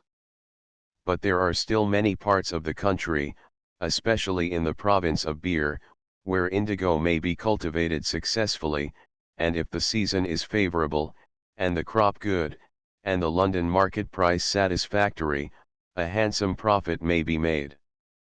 There are some few indigo factories or concerns which may almost always be trusted year after year to yield a good and profitable outturn. But it is not by any means a general rule to be so prosperous. At some places either too heavy rain or too little rain may spoil the growing crop. A neighboring river may overflow its banks and drown all the hopes of the husbandman, or the much-needed water may refuse to appear in the river at the proper time, so that the well-grown plant cannot be manufactured into the dye. These are but a few out of the many troubles that attend the cultivation of indigo.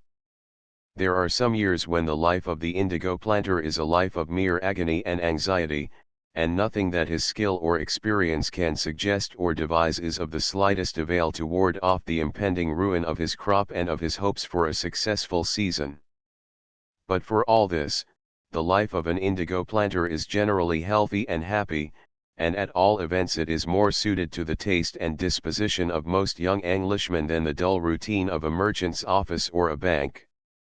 Let us try to picture to ourselves the buildings and surroundings of the indigo planter's home. There is a cheerful and substantial house nestling in the shelter of some fine trees, there is a broad lawn, and a flower garden full of roses and myrtles and variegated flowering shrubs. There is the well-stocked kitchen garden with its constant supplies of English vegetables. There are the stables and coach houses which we may presently inspect. There are the poultry yards, where no small flock of fowls and ducks and geese and turkeys will be found. The rabbit hutches are not neglected, and the pigeon house literally swarms with pigeons. The sleek milch cows, with their calves, have their appointed places, and you may be sure that there are good kennels for the dogs. A little apart from the dwelling house the factory buildings will usually be found, with the vats and apparatus for steeping and pressing the indigo to extract the dye, and the boiling house with its tall and ugly chimney, and the drying houses where the cakes of indigo are kept until it is time to pack and dispatch them to Calcutta for sale. All the factory buildings usually stand in one compound, as the local term goes, and this is in size almost equal to a small park, surrounded by a high grassy bank or fence to keep off trespassers, and usually studded with some fine groups of trees, in the shade of which the cattle take shelter from the midday heat. The English colonist is ever anxious to keep up the appearance of a comfortable English home, and not merely the appearance but the solid substance, so far as the difference of climate permits. An indigo factory is usually managed by one of the owners or partners in the concern. Let us take the case of a healthy hardy man a little past 30 years of age, who has served an apprenticeship of several years as an assistant in the factory of which he at length stands forth as manager. He has acquired a certain share as part owner in the factory, and will thus earn his quota in the profits of the season, whilst he has a separate fixed salary and sundry emoluments in his special capacity as manager. His position is thoroughly independent, if so be that he and his partners have sufficient capital of their own to carry on the expenditure of the concern.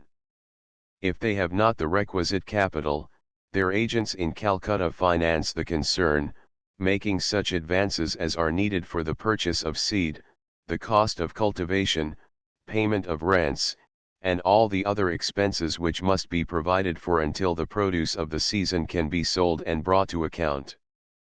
The profitable condition of an indigo factory depends chiefly on the capacity of the owners to provide their own funds, or on their having to borrow them. For as the cultivation is precarious, and the amount of the produce varies from year to year, money cannot be borrowed on such security except at a heavy charge for interest. With commission and other charges the borrower has to pay about 20% for the capital which he borrows. Of course, it makes a very great difference at the end of the season if 20% has to be deducted from the net profits of the concern. At certain times of the year the indigo planter has rather a hard-worked life. In what may be termed the springtime, when the plant is growing, he must be up with the dawn for a long ride through the fields to see that the cultivators are looking properly after their work. The hot and blazing sun rises, but he heeds it little, as his anxious eyes are bent on noting any changes for good or bad that may have occurred in the crop since he last rode in this direction. He does not, however, disdain the shelter of a friendly tree, if so be that his course is arrested by a party of anxious villagers who seek his advice or orders about the right to use some water for irrigation, or to fish in some particular pond, or to settle some minute question of caste, such, for instance, as the grave question whether some new arrival is entitled to be shaved by the village barber. I have sat for more than an hour with the planter listening to all the earnest arguments submitted for his decision on this point. Sometimes also, his ride may be interrupted by less peaceable demonstrations, for an aggressive neighbor may have trespassed on his cultivated lands, or he may find a hostile force arrayed to prevent him from plowing certain fields to which he considers himself entitled. Fortunately the stand-up fights of armed retainers, which were not uncommon years ago, are now almost unknown, and those who are wisest in their generation now are careful to avoid any recourse to force in settling their disputes with their neighbors. At length the morning round is finished, and he gallops home through the fiery sunshine, giving his horse the benefit of a little practice at a few jumps over any banks and ditches that lie conveniently in his path. As he rides up to his house the children and the plaisance uxor appear, probably to chide him for being so late out in the hot sun, as it seems to be the first duty of a good wife always to remind her husband that he ought to take more care of himself. Probably, however, the lady is anxious for her breakfast, whilst the children, who have had their breakfast, are only too glad to welcome their father and to follow him into his dressing room to have their little talk with him, and to watch all the mysterious operations of dressing which seem to have such a fascination for children. In India each little child of 2 or 3 years old has its own special man or boy servant in charge of it, so that the children can be still cared for in their father's dressing room, which might be not quite so convenient in England, where children are in charge of nurses. But when their father has bathed and dressed, the children lead him out into the breakfast room, and, probably having got some spoil from the breakfast table, they retire to their midday slumbers and are seen no more. The midday breakfast at a factory is usually one of the most pleasant hours of the day. The friends who are staying in the house, for planters are very hospitable, and any neighbors meaning people living within 20 miles, who have come over for a morning visit, all present themselves at the well-decked table. It is hardly necessary to say that breakfast at 12 o'clock indicates that there is to be no lunch at 1 or 2 o'clock, and it is, in fact, breakfast and lunch combined. Therefore, the dishes are both numerous and serious, and as the sun is over the yard arm, in nautical phrase, the men have fully earned their right to a draught of cool beer, or of claret or hock with such combinations of soda and iced materials as the heart desires. When a man has been in the saddle for several hours with a fine blazing sun overhead, and the temperature almost beyond the thermometer's power of measurement, it is not astonishing that a good pull at a tankard of beer is something like a fabulous draught of nectar.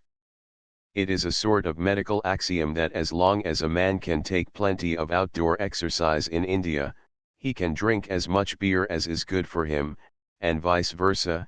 If he wishes to drink beer, he must be careful to take plenty of exercise. But to some constitutions beer is always hostile, and so they must have recourse to claret, or hock, or burgundy, or it may be brandy and soda, but this is always to be shunned as much as possible. However, breakfast must come to an end, and when the ladies of the house retire to the drawing room, the men usually take their armchairs and a pipe, and not unfrequently the conversation gradually drops, until they have all quietly passed off into a gentle doze, which is nature's best restorer at this hour of the day. But it is not to be supposed that the planter's work is now at an end. He must rouse himself after 40 winks, and go off to his kacheri or office, where he must pass a few hours in company with his native clerks and subordinates. His work is usually interesting and diversified. He must look to his letters from his Calcutta agents, who want to be kept well posted up as to the prospects of the coming crop, and the various heads of expenditure for which money has to be provided. There are communications more or less friendly or unfriendly from the district officials in whose courts civil or criminal suits are pending on behalf of or against people connected with the factory. However peaceably disposed a planter may be, some of his neighbors or some of his own people are sure to bring him before the courts in some way. He may have to receive a visit from his wealthy native neighbor, who has come with sweet words in his mouth, but whose heart is full of bitterness and war. He must listen to the complaints of his own people, and he must sometimes minister to their physical complaints also, though at most large factories a regular medical establishment is maintained to provide for those who are sick or suffering from accidental injuries. As a matter of fact, also, an influential planter administers justice in a quiet way among his own people, and prevents them, if he can, from taking their petty quarrels and disputes into the government courts, where the expenses of litigation are often almost ruinous to the poorer classes. And thus it comes to pass that the planter finds plenty of occupation in his office for several hours in the afternoon, and he is only too glad when he receives a message from his wife to say that the carriages and horses are ready for the evening drive, or that he is expected to come forth to take his part in a game of polo or lawn tennis. Planters are always hospitable. In India it is a sort of maxim still that the guest confers the favor, for, of course, the guest is really very welcome when your nearest neighbor lives 5 miles from you. And so each planter gathers round him from time to time a little party of visitors and neighbors, and when the men are sufficiently numerous they get up a game of polo. Perhaps the best social game that was ever invented for India was badminton, which has now been almost superseded by lawn tennis. Badminton has never been much appreciated in England, but in India the absence of high wind and rain was much in its favor, and there were many ladies who played it almost as well as men. For, as was well said by a learned judge, men and women are almost on an equality as regards the upper part of their dress, and can use their hands and heads with nearly equal effect. But when a lawn tennis ball makes a bound into the skirts of a lady's dress, she has not the same facility of escaping from it as her male adversary. Therefore, as the shuttlecock of badminton was always flying high, and from head to head, so to speak, badminton for a long time in India held its own against the introduction of lawn tennis, though the day has come now when lawn tennis has ousted its old opponent, and both ladies and men look forward to their game of lawn tennis as soon as it is possible to find a court sheltered sufficiently by shady trees against the rays of the declining sun. The temperature may be above 80 degrees, but, nevertheless, bright-faced and neatly dressed girls come out arrayed for the combat, and thinking little of the heat and the fatigue if they can only get good partners and a good game. Those who are accustomed to judge of Indian ladies only from their pale and worn countenances when they return invalid to England, would hardly believe with what vigor and spirit the same ladies played lawn tennis in India as long as their health and strength lasted. When darkness puts an end to the play, there is no lack of refreshment suited to the taste of each sex, and there are some men who are so selfish that they do not scruple to light their cigars and pipes in the presence of the ladies, but it is to be regretted that the good old fashion has passed away when no man smoked in the presence of a lady. Certainly the men have plenty of advantages special to themselves. For instance, when the ladies have to go into the house to prepare for dinner and change their dresses, the men usually adjourn to the swimming bath. At many large factories there is a fine swimming bath in a house built for the purpose, from 50 to 70 feet long, and more than half as wide. One of the greatest pleasures of which the human body is capable is to plunge hissing hot into the clear and cool water of the bath, and to swim a few lazy strokes to the nearest resting place. There used to be a medical myth, that it was dangerous for a man to bathe when very hot. But later and wiser doctors have discovered the error, and very grateful we should be for their discovery. To those who have learned at Eton, or elsewhere, to take a good header, we can recommend no more exquisite sensation than that which they will derive from plunging red hot into the cool water of a swimming bath. There may be more splendid entertainments elsewhere, but there are few more sociable and pleasant dinner parties than those which crown the labors of the day at a good indigo factory. The ladies are not often quite equal in number to the men, but that is a fault on the right side so far as they are concerned, as they will receive all the more attention, whilst there are always one or more greedy or hungry men who are more inclined to devote themselves to the substance of their dinner than to the pleasures of conversation, nor are they absolutely in the wrong. The dishes may be simple, but they are sure to be good. Who does not remember the saddle of mutton from a sheep reared and carefully fed in the farm up to its 4th year? Neither the downs of Sussex nor the hills of Wales produce more delicate and well-flavored meat. What is there to be compared with the whiteness and tenderness of the well-boiled capon, the last fortnight of whose life has been the subject of the most careful feeding, as he passed, day by day, through the separate compartments of the fattening range until he was promoted to the condemned cell at the head of the range. Capons should, of course, be well fed always, but for the last fortnight they should be taken up and fed most delicately in a fattening range specially constructed with 14 or 15 compartments with sliding panels between them, so that those who are being thus treated for about a fortnight, find themselves promoted day by day towards the highest compartment, a condemned cell, from which there is no promotion except to the kitchen. We cannot stop to enumerate all the fine vegetables, such as the potatoes which have been grown in a soil prepared with the refuse stalks of the indigo plant, which is most congenial to them, so that no better potatoes ever came out of Ireland. There are champion peas from Sutton's best seed. There is celery equal to the best that England can exhibit. We will not even notice the better kinds of Indian vegetables, but the dinner is by no means a dinner of herbs, and those who have come to it with good appetite and good digestion are not likely to go empty away. Early hours are the rule at a factory, and when the men have joined the ladies in the drawing room, a little music may sometimes be supplemented by a little dancing, but as a rule most of the party are not unwilling to seek their bedrooms, with the knowledge that they have to rise on the morrow with the early dawn, either for the renewal of their daily labor or to return to their own houses. Quis non malorum quas amor curas habet hec inter oblivicidor? Doubtless there can scarcely be a more enjoyable life than that of a successful and healthy indigo planter. But there must be at times a darker side to the picture. Illness may break out suddenly, and before any skilled medical aid can arrive the hand of death may have robbed the household of one of its darlings. We all know with what fearful rapidity cholera seizes on its victims, and when once cholera has marked a house it is seldom content with only one victim. Some of the numerous domestic servants are almost sure to take alarm, and to frighten themselves into the belief that they must die. It is an anxious and awful time. Nor are other minor dangers and alarms wanting.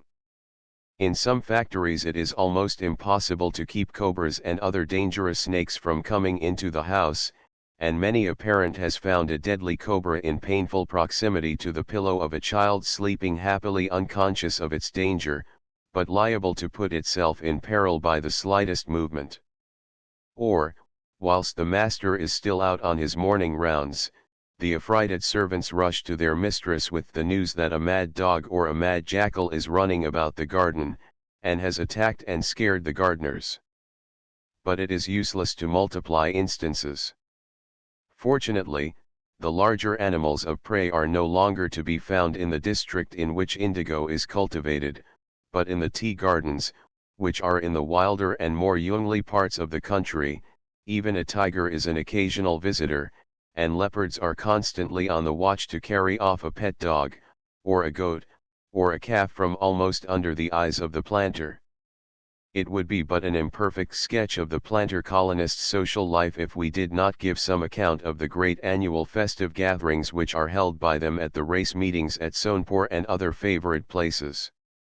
It will be sufficient to take Sonepur as an example, as it is the oldest established meeting, and also is larger and more cosmopolitan, if such a big word is permissible, than other race meetings, and is the trysting place where the planters of several districts can best assemble. It is not very easy to convey to an English reader an idea of a Sonepur meeting except as a large picnic which lasts for about 10 days. But the picnickers do not return to their homes at the end of each day. They live on the spot in tents which are gathered together in separate camps, or parties, or messes, so that independently of the general picnic life of the whole assemblage, there are wheels within wheels, and each separate camp or mess carries on its own picnic on its own independent and self-supporting arrangements. The ostensible primary object of the Sonepur meeting is a race meeting, but it is also intimately connected with, and based upon, the large native fair which is held simultaneously with it, to which we shall presently recur. The race course runs round a flat plain rather larger perhaps than the space enclosed by the course at Ascot or Epsom. Almost all round the outside of the race course there are groves of mango trees not quite so stately as the horse chestnuts of Bushy Park, or the elms of the Long Walk at Windsor, but fine old trees of considerable height, and with a thick green foliage that affords a grateful shade against the rays of the sun. Underneath these groves of mango trees, stretching for nearly a mile along the east side of the course, the several camps are formed. Each camping ground has its well-defined boundaries and is rented from year to year. One camp belongs to the young Hindu Raja of Durbanga, who was lately the chief supporter of the races. In fact, he may be said to have two camps, one for his native friends, and one for his English friends. The government officials of the several neighboring districts have their separate or combined camps. Sometimes the Viceroy of India has had a camp, and sometimes the Lieutenant Governor has sent over his tents for the meeting. The regiments from the nearest military station have their own camps and messes, with their bands to discourse sweet music. The planters of the several districts have either joint or separate camps according to their numbers and strength, and they rival one another in hospitality. The tents of each camp are arranged as far as possible in a square of which one side is open and facing the road that runs through the grove of trees. The mess tent of each camp is pitched at the further side from the entrance, and in front of it there is usually a huge awning, called in native parlance a shamiana, which serves as an alfresco drawing room, comfortably arranged with couches and armchairs, and big Persian carpets and rugs, and other appliances. Each camp usually contains its own badminton courts and its lawn tennis court, if the trees will allow sufficient space. At the back of the mess tent there come the cooking tents and the tents for the servants, as well as for the horses and carriages of the party. Each camp is guarded by a party of native watchmen, who have the credit of being hereditary thieves, but are scrupulously honest for the occasion as regards the contents of the camp committed to their care, which they are well paid to watch. But woe betide the self-sufficient stranger who dispenses with the services of these watchmen, confiding in his own prowess and the services of his own retainers. The race meeting at Sonepur usually takes place in November, when the weather is beginning to be really cool and pleasant. It is regulated by some native festival, much as the Derby Day is dependent on the date of Easter. As the time approaches, the stewards of the meeting take measures to have the race stand and ballroom swept and garnished, and the camping grounds and race course put in proper order. A few days before the meet, trains of country bullock carts may be seen approaching the ground laden with the ponderous tents and beds and chairs and tables, and every kind of furniture that is needed for civilized life. Nor is the commissariat likely to be forgotten, whilst those who can manage it conveniently, send over their own cows to supply milk and butter, and the fatlings of the flock, and huge baskets and coops full of turkeys and geese and poultry. Ponderous steel boxes full of Fortnum and masonry, and cases labelled with the names of the most promising brands of champagne and hock, and the well-known 6 dozen chests of beer, with heavy supplies of soda and seltzer, occupy many of the carts. It is quite a study to see how skillfully the native servants get everything into order before their master's arrival, especially the cook, who at once sets to work and extemporizes a mud kitchen, on which during the next week he will perform culinary wonders, although it may be well for the fastidious not to pry too narrowly into all his proceedings, but to live in faith and satisfy themselves with results. As the races are the ostensible object of the meeting, all the arrangements are made with special reference to them. There are usually 4 days' races, on alternate days, i.e. on Tuesday, Thursday, and Saturday, and the ensuing Tuesday. The races take place at 7 in the morning. Thus most of the visitors arrive on Monday, and on Monday evening the first lotteries are held for speculation on the races which are to take place on Tuesday morning. On Tuesday evening there is a ball. On Wednesday everyone is supposed to be recovering from the effects of the combined dissipation of Tuesday's races and ball, until Wednesday evening provides another lottery for speculation on the races of Thursday morning, which are to be followed by another ball on Thursday night, so that theoretically a day of rest comes in between each day of pleasure, or trouble as the Yankees more rightly call it. We will attempt to describe the proceedings of one day at Sonepur. It is the first Tuesday, and we are startled from our sleep by the bang of a big cannon, which seems to be at the door of our tent. This is called gunfire, and means that dawn is breaking. Just as you are composing yourself to sleep again you hear the sound of music, and there comes the band of a native regiment playing some noisy tune as they march along the road through the center of all the camps, and, having got to the end of it, back they come again playing louder than before. Meanwhile all the servants have been aroused, and your man comes into the tent and tells you that it is time to get up, and, in fact, unless you mean to cut the amusement altogether, it is best to get up and dress. By the time you reach your camp mess tent you will probably find the charming hostess who presides over your camp ready and waiting for you with one or two of her pretty girls, whose fresh and bright faces never look better than at this early and trying time. Tea and coffee are ready for you, and, as the party gradually collects in the tent, the carriages come to the entrance of the camp, and you either drive to the race stand, or join a walking party with those who want the little walk to warm them.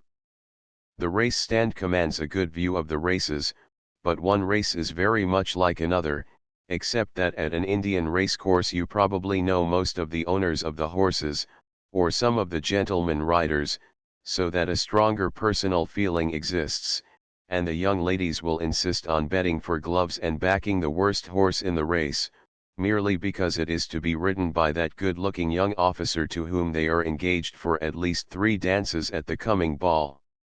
The races usually last till about 10 o'clock, when we all go back to our camps and make ready for breakfast. In the hospitable camp to which I belonged for several years at Sonepur, the tea and coffee of breakfast were usually followed or superseded by just one glass of champagne to begin with, as our kind host would cheerfully say, and it seemed to be generally considered that a few glasses of good champagne were very acceptable at breakfast after the early morning's work. After breakfast no one seems to think of repose. Some of the younger people at once set to work at badminton and lawn tennis, others make up parties to go to see the horses and elephants, and other sights of the native fair, whilst others set forth to pay visits at the other camps, for there is a sort of unwritten law of etiquette that all the camps should call on one another as fast as possible. By 2 o'clock we are summoned to lunch, and again the champagne flows freely for those who prefer it to beer or other liquids. After lunch the hostess of the camp usually tries to get some of the ladies to rest themselves in their tents, on the plea of looking after their dresses for the ball in the evening, but there are some perverse and indefatigable girls who will go on with lawn tennis, or join in a badminton tournament, until tea is announced. Then the carriages and horses come to the door, and we all drive or ride out to the course. There is probably a fierce game of polo going on between civil and military, or the planters of 2 rival districts, or the public schools against the world, or any other combination of forces that can be devised. On some days there are cricket matches arranged between similar parties and factions. Meanwhile one of the military bands is playing in front of the race stand, and there pour forth upon the course all the carriages and horses that can be mustered for the occasion. There are a few ladies riding with their attendant squires. There comes the drag of the young Raja of Durbanga covered with his lady guests, whilst the Raja himself handles the reins and puts his well-broken horses into a gallop along the back of the course. Tandems driven from high dog carts seem to have a special attraction for some young ladies, and after the horses have steadied down a little to their work, the reins are usually transferred to the hands of the young lady until some impending danger makes it necessary to resume them from her. However, collisions and accidents rarely occur, and as darkness speedily comes on, the carriages and their occupants soon disappear from the course and return to their camps. About 8 o'clock the camp gong gives the signal for dinner, and a party of about 20 or 30 assemble in almost every mess tent. In a well-managed camp the hostess generally takes care to fill up any vacancies at her table by inviting guests from the other camps. Any member of a camp who is going out to dinner is expected to give early notice to his hostess, so that she may be able to ask a friend from some other camp in his place. By this arrangement an agreeable exchange of hospitality is kept up, and the monotony of always having the same set of faces avoided. Many of the ladies appear at dinner ready dressed for the ball afterwards, but some of the most wary ones reserve a few final touches of dress for after dinner. It is astonishing what a magic effect is sometimes produced by those few final touches. It is hardly necessary to say that during dinner much fun and merriment prevail all round the table. However the guests may be told off and assorted at first, it is curious to observe how, after a day or two, Certain young ladies and certain young gentlemen always happen to sit next or near to one another at the several meals, and take a sort of monopoly of certain seats for themselves and their own particular acquaintances.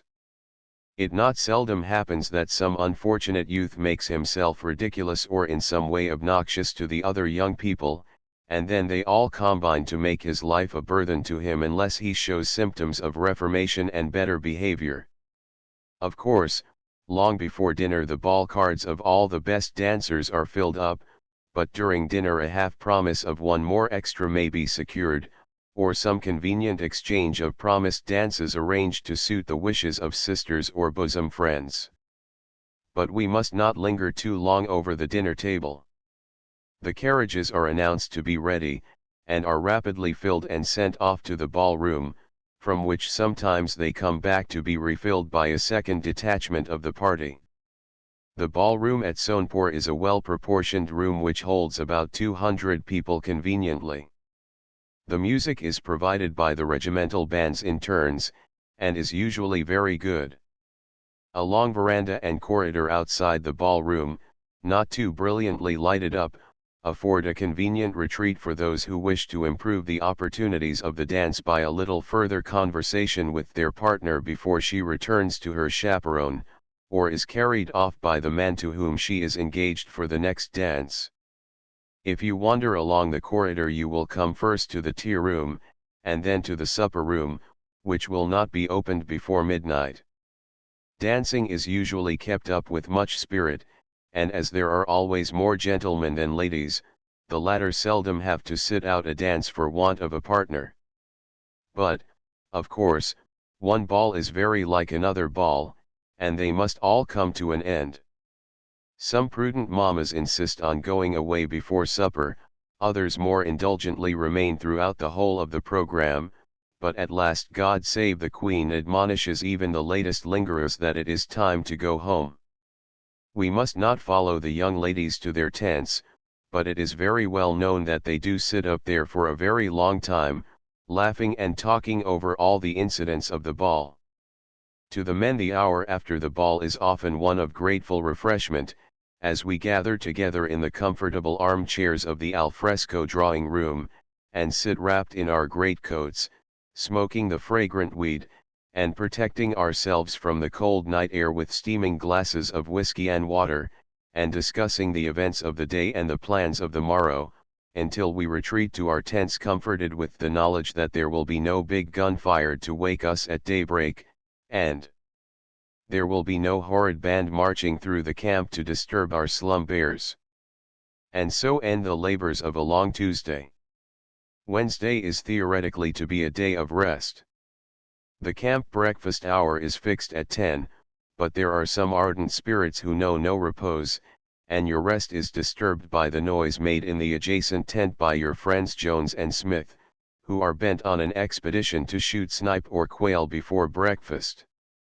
Other men are getting up early to go down to the fair to look at the horses which are for sale, and presently the soft voices of fair girls are heard, and you find that 2 or more of them have emerged from their tents to have just one game of lawn tennis before breakfast, by way of practice for the impending tournament.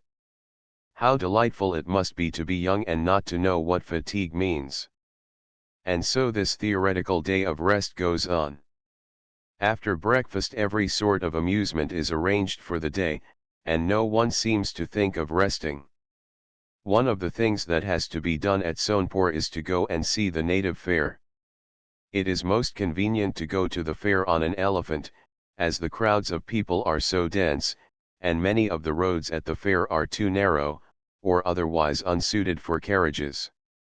So 2 or 3 elephants are brought round, and parties made up to mount them. There is usually room for about 4 persons on each elephant, and if 2 young men can find themselves on an elephant with 2 pretty girls, they seem to think themselves in the 7th heaven. The movements of an elephant are sometimes rather rough, and the fair riders not only hold on desperately at first to the ropes, but seldom object to be also held on by the stronger arm of man. However, away they go, jolting and swaying about under the trees, and trying to manage their umbrellas or parasols so as to keep off the sun, which still smites down fiercely with his rays. As we arrive at the native fair, we first come upon endless rows of horses tethered under the long ranges of trees. The horses are numbered by hundreds, or rather by thousands, and come from the most distant parts of India, and sometimes from Bokhara and Persia. Some of them look very handsome with their arched necks and long manes. But we must not detain our fair charges here too long. Onwards we go, a large bell round the elephant's neck warning the swarming crowd to keep out of the way. The fair is laid out in the usual Oriental style, with all the vendors of one sort of thing collected in one place, or bazaar, as it is called. Here is the shoe bazaar, with 50 little shops or stalls, full of every kind of leather shoe of native make, and the gayest slippers embroidered with gold thread, and also a small stock of patent leather shoes of English make to suit the tastes of those who have been educated to consider a patent leather shoe as emblematic of an acquisition of a knowledge of English. Next we come to the cloth bazaar, where, in another 50 shops, all the manufactures of Manchester are to be seen, either in the original bales, or opened out and temptingly displayed to attract customers. The next bazaar is full of shops containing eatables, not eatables suited to the English taste, but different sorts of rice and grains, and confections of sugar and almonds and cocoa nuts and pastry, in which our native brethren delight.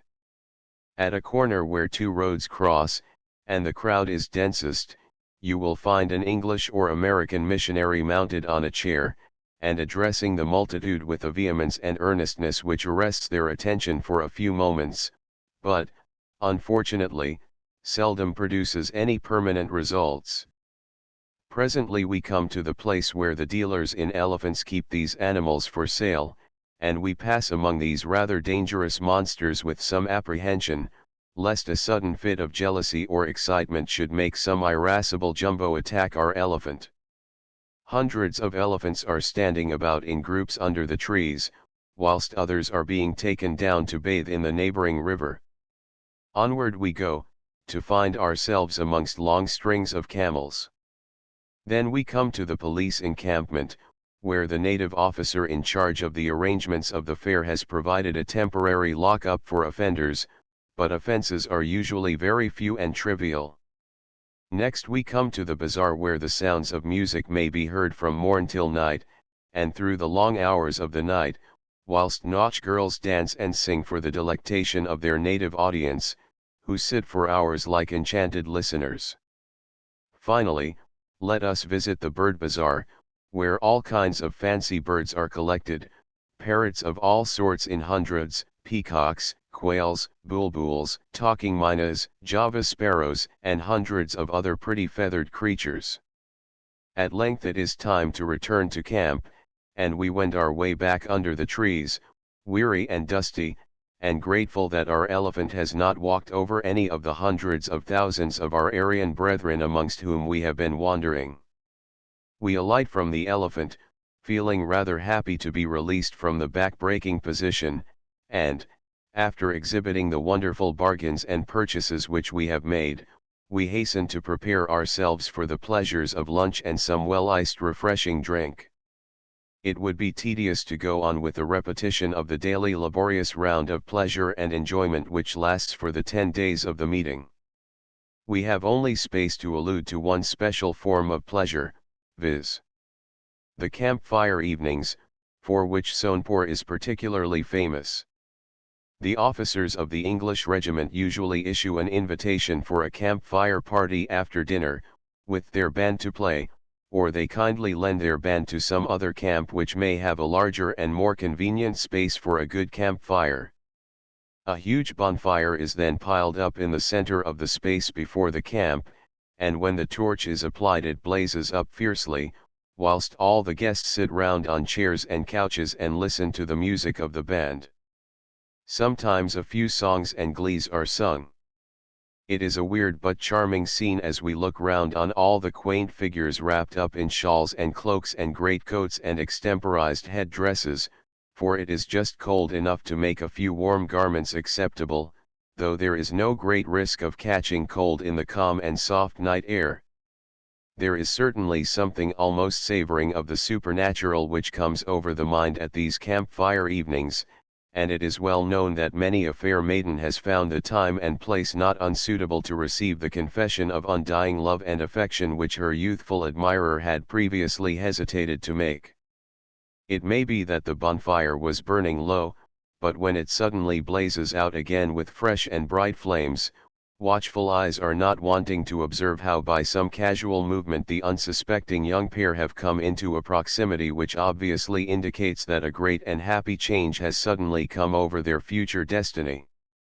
No one who has been at a Sonepur race meeting can ever forget the pleasures, in so many new and varied forms, which he there enjoyed. The life in the open air under the shady trees, the perfect liberty of the friendly interchange of hospitality, the cordial greetings of old friends, the pleasant introductions to new acquaintances, all throw a special charm over the reminiscences of it. It is not to be wondered at that by the planters of the adjoining districts, and also by the government officials, the Sonepur meeting is looked forward to as the great event of the year. As soon as one meeting is half over, plans and engagements are entered into with a view to prepare for the enjoyment of the meeting of the coming year. Let us hope that these meetings may long continue to flourish, and if any of my old hosts were to send a very pressing invitation to me, I am half inclined to think that I would go out all the way from England to India to take advantage of it. Chapter 4. The Bengal Civil Service. Lord Ellenborough, once Governor-General of India, and formerly President of the Board of Control, records in his political diary how the Duke of Wellington always mentioned in high terms the gallantry of the Indian Army and the purity of the civil service. We must leave it to others to write of the Indian Army. For the present we propose to devote our attention to the civil service in its extensive social relations in India. The purity of the civil service may well be said to be its distinguishing characteristic, and for this quality it was specially held in honor by the great Duke. The pure light of the civil service of India still shines like a guiding star before the faces of the millions of our Oriental subjects and allies. And yet there are many people in England who have much to learn about the Indian civil service. They have heard of the Civil Service Supply Association in London, and they know that it is managed by the civil servants of the government public offices in London, who are fully entitled to call themselves the civil servants of the Crown. In a single year about 15,000 candidates compete for the Home Civil Service, and about 5,000 are passed. Their name is legion, and they pervade the whole country. But the Indian civil service is a much more select and exclusive service. Only about 40 new candidates are admitted to it by competitive examination each year. These are the recruits who are sent out annually to replenish the civil service throughout the whole of India in the three presidencies of Bengal, Bombay, and Madras, and their dependencies. There are less than 1,000 members of the civil service in the whole of India. In the lower provinces of Bengal, to which this article is chiefly devoted, the civil service consisted recently of only 255 members. It is but a little leaven to leaven the whole mass of the native population of Lower Bengal, which numbers more than 60 millions according to the last census. It is no easy task to attempt to describe the duties of the Indian civil service. As to the Indian civilian himself, the pen might almost hesitate to describe him. It reminds us of the epitaph on a good wife she was, but words are wanting to say what. Think what a wife should be, and she was that. It would perhaps be easier to say what an Indian civilian should be than what he is. He should be not less capable and omniscient than the late Lord John Russell, prepared to command the Channel Fleet, or to perform an operation in lithotomy. There is a story current of a distinguished civilian in the mutinies of 1857–58 to whom Lord Clyde said, "Why, Mr. P., you seem to wish to command the army. And a very laudable ambition too, "I think, my lord," replied Mr. P., unabashed. "The government of a province and its millions of inhabitants is avowedly the ultimate aim and object of each civilian's official life, but whilst he is serving his apprenticeship for the higher offices of government, he must be prepared to adapt his mind to the most humble and unintellectual duties. He must learn to obey, so that he may understand how to rule. He will have to look after the scavengers who are occupied with the drainage and sanitation of the town in which he lives. He will have to count and deliver out postage stamps with his own hands, and woe betide him if his treasury accounts and cash balances do not agree to the uttermost farthing. The capacity of a civilian's mental power should be similar to that of the elephant's trunk, which can pick up a pin and pull down a mighty forest tree. There is nothing too great, and hardly anything too small, to which he may not in the course of his career be expected to apply himself. The civilian is not unfrequently described in the local newspapers as a celestial official. There is a linguistic basis for this epithet celestial. Where the Sanskrit and Bengali languages prevail, the civilian is usually addressed by the title of Durmavatar, or incarnation of justice. Where the Persian and Hindustani languages are more in vogue, he is usually styled Khudawand, which may be translated as Lord or God. The civilian from his official cradle being thus addressed as a superhuman personage, not unnaturally sucks in the high-sounding titles and mentally feeds upon them. What wonder, then, if he unconsciously begins to think with thoughts that are not as those of ordinary mortal men. And thus it comes to pass that the young members of the civil service, nurtured on sweet words and addressed continually by flattering and exaggerated titles, surrounded from day to day by suppliant and subservient attendants, and frequently cut off from any direct communication with English friends, do acquire a manner of thought and speech which may strike the non-official observer as savoring of the superhuman or celestial type. It is unwholesome for the human mind to live in an atmosphere of flattery and honeyed words. We remember a native gentleman of high rank and position who asked for an appointment in a government office for one of his younger sons. "He is a good lad," he said, "but I want to get him placed where he will find himself addressed by some title less than Maharaja, as he now hears himself called by all the servants on my establishment." A member of the civil service was formerly bound by a covenant to serve the East India Company for the best part of his life. He now enters into a covenant to serve the Queen Empress of India for a similar term of years. There is a great gulf between the covenanted and uncovenanted servants of the Queen, but at present we can only treat of the covenanted man. In vulgar parlance he used to be described as an individual worth £300 a year dead or alive, and this is still his specific social valuation. If he dies and leaves a widow, she will receive from the civil fund an annual sum of £300 a year. If whilst he lives he falls into trouble or sickness, he is still entitled by his covenant to a subsistence allowance of £300 a year. He may be, and usually is, a much larger partaker in the pecuniary advantages of his service. But the time was when in the matrimonial market of Calcutta the solid advantages of the covenanted young civilian might thus be weighed against the brilliant uniforms and ever-willing swords of his military rivals, and if the young man owned a buggy, and a silver teapot, and had subscribed to the civil fund, he was looked on as eligible for immediate wedlock. Under the competitive system of admission to the civil service, the civilian is now such a very superior person in ability and acquirements, that we will not attempt to describe him. But we will first refer to the men of the old school, before the competitive system was invented and applied to the Indian civil service. We will look back to the time when the civilian in the earliest stage of his Indian career was a most important factor in the fashionable world of Calcutta. 40 or 50 years ago the young civilian, on landing in India, was entered as a student in the College of Fort William.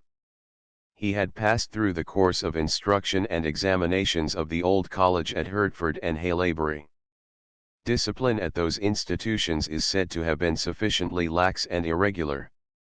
But it was required by the ruling authorities of India that the young civilian, on arriving in India, should again submit himself to some sort of college discipline whilst he was studying the native languages of India in Calcutta. A fine range of buildings called Writers' Buildings represented the Calcutta College. A young civilian was in those times styled a writer. His appointment was called a writership. This was an inheritance of the mercantile nomenclature of the East India Company. The Calcutta College owed its constitution and existence in a great measure to the classical theories of the great Marquis of Wellesley when Governor-General of India. But classical theories combined with Oriental developments are calculated to produce a somewhat hybrid progeny. The young civilians landed in India with a not unjustifiable notion of their own personal and social importance. On leaving their English college, the chairman of the court of directors had solemnly addressed them on the dignity and responsibility of their position. They had been informed that they were to be the future governors of India.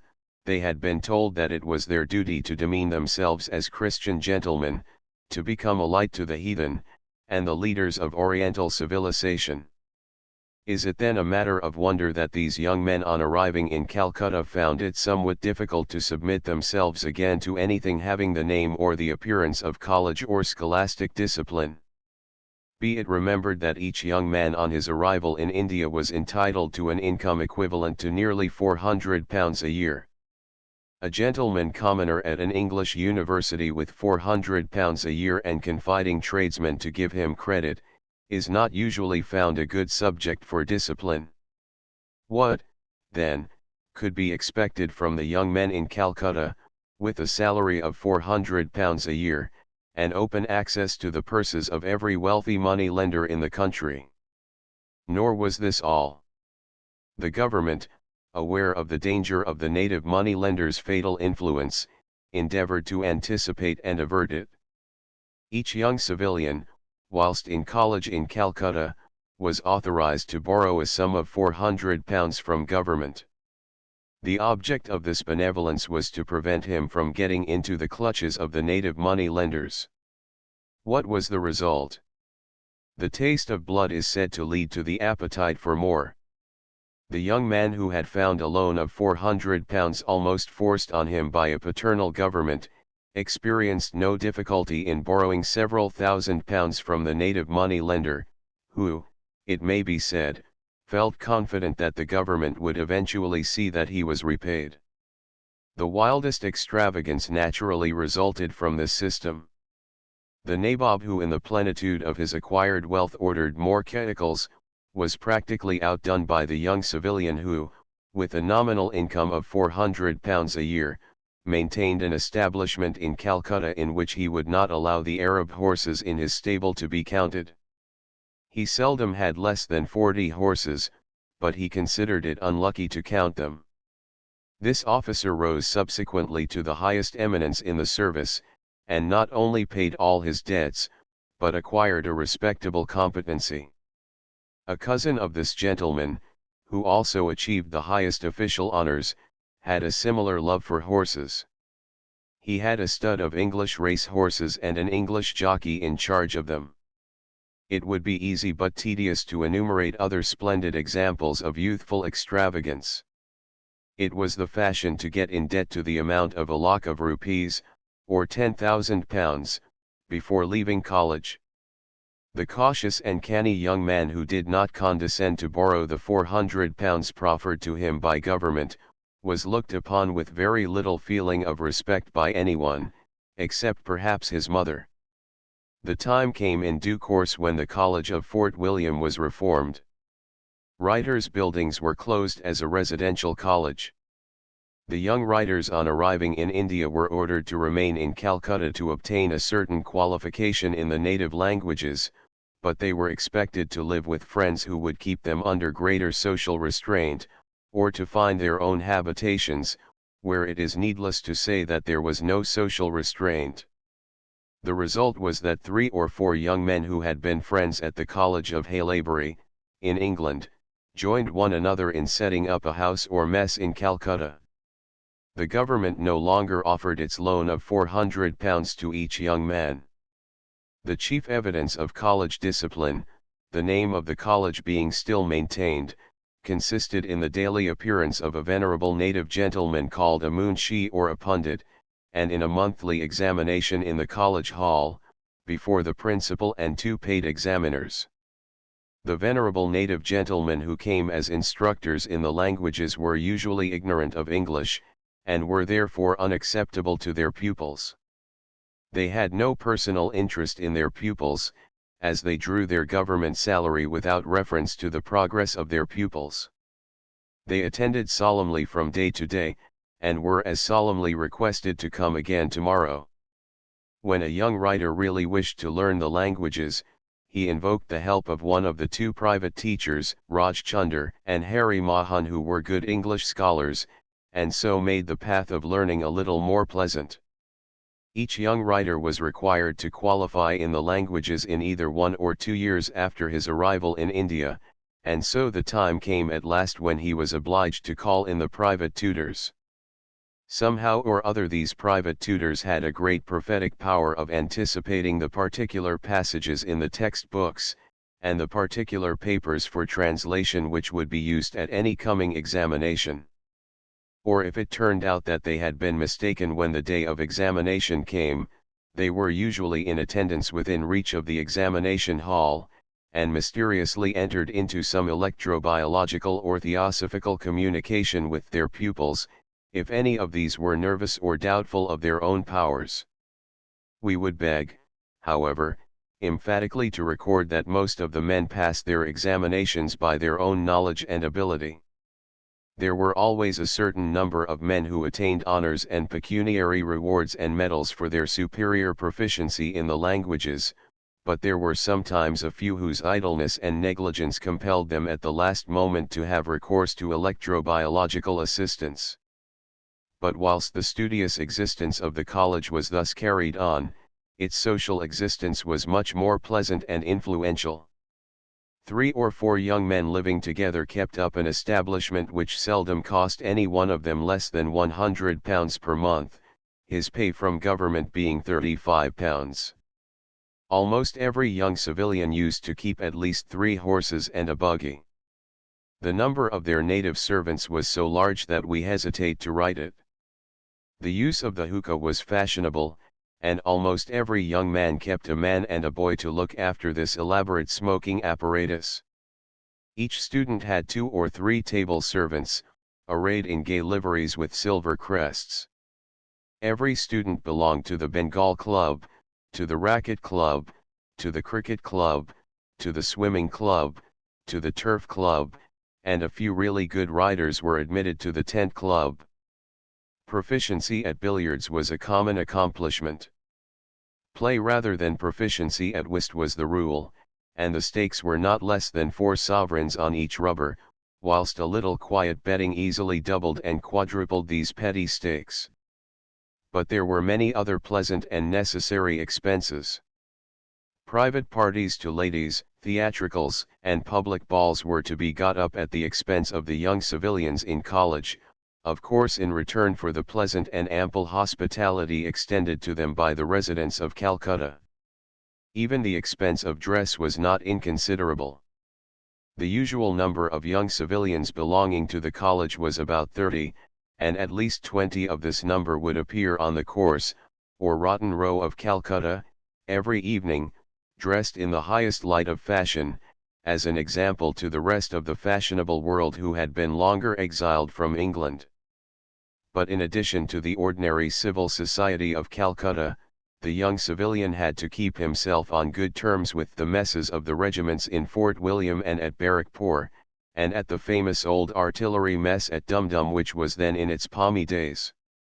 It was nothing unusual for a young civilian to entertain a large party of his young friends at the Bengal Club, when champagne flowed like water. Sometimes, perhaps, it flowed too freely. There is an old but true story of a young civilian who had been entertaining his friends at the Bengal Club. After dinner, and, we may add, after midnight, he was driving home to his house with his new buggy and his best horse and harness, all purchased within the last week, when at an awkward turn of the road he pulled the wrong rein, and his spirited horse plunged headlong into a deep tank or reservoir of water. How the master and his groom saved their lives is hardly known. The unfortunate horse was drowned, and the buggy was fished out next day looking anything but gay.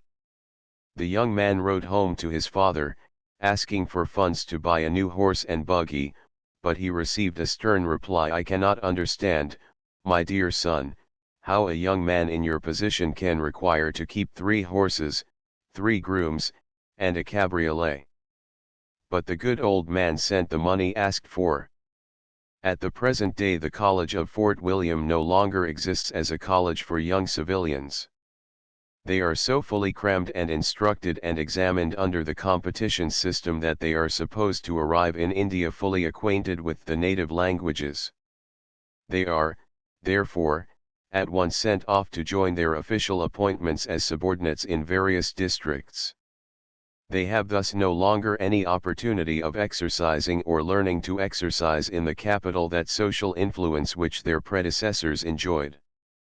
Perhaps it is fortunate for society that it is not subjected to the combined and overwhelming galaxy of talent that would be found in a band of 20 or 30 young men radiant with all the honor and glory of successful competition in England, and having as yet had little or no opportunity of finding their proper level with the rest of the working world. We have heard of a story of a young competitive civilian who was asked to dine at the Bengal Club, an institution of which the members are chiefly barristers, merchants, and bankers, with a sprinkling of civilians and military men, who all fancy that they live rather well and generously. "I think," said the young man to his host of the evening, "I could venture to point out to you several solecisms in your club dinner. For instance, the servants actually handed me 2 kinds of fish at the same time." The host kindly explained that the servants had shown the 2 dishes to the young stranger because he could not understand what they tried to say to him in the native language. Presently, on adjourning to the billiard room, this young stranger observed an indifferent player pocket his adversary's ball. "Ah," he said, "do you allow that play here? The club to which I belonged in London considered it ungentlemanly." But, fortunately, competitive civilians of this highly aristocratic breed and exquisite sweetness and light are rather uncommon, and many of them are as fine specimens of manly and well-educated Englishmen as it could be possible to find in any part of the world. When a young civilian enters upon the active duties of his profession he is first styled an assistant.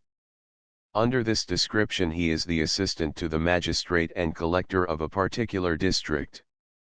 He is vested with certain limited judicial and fiscal authority.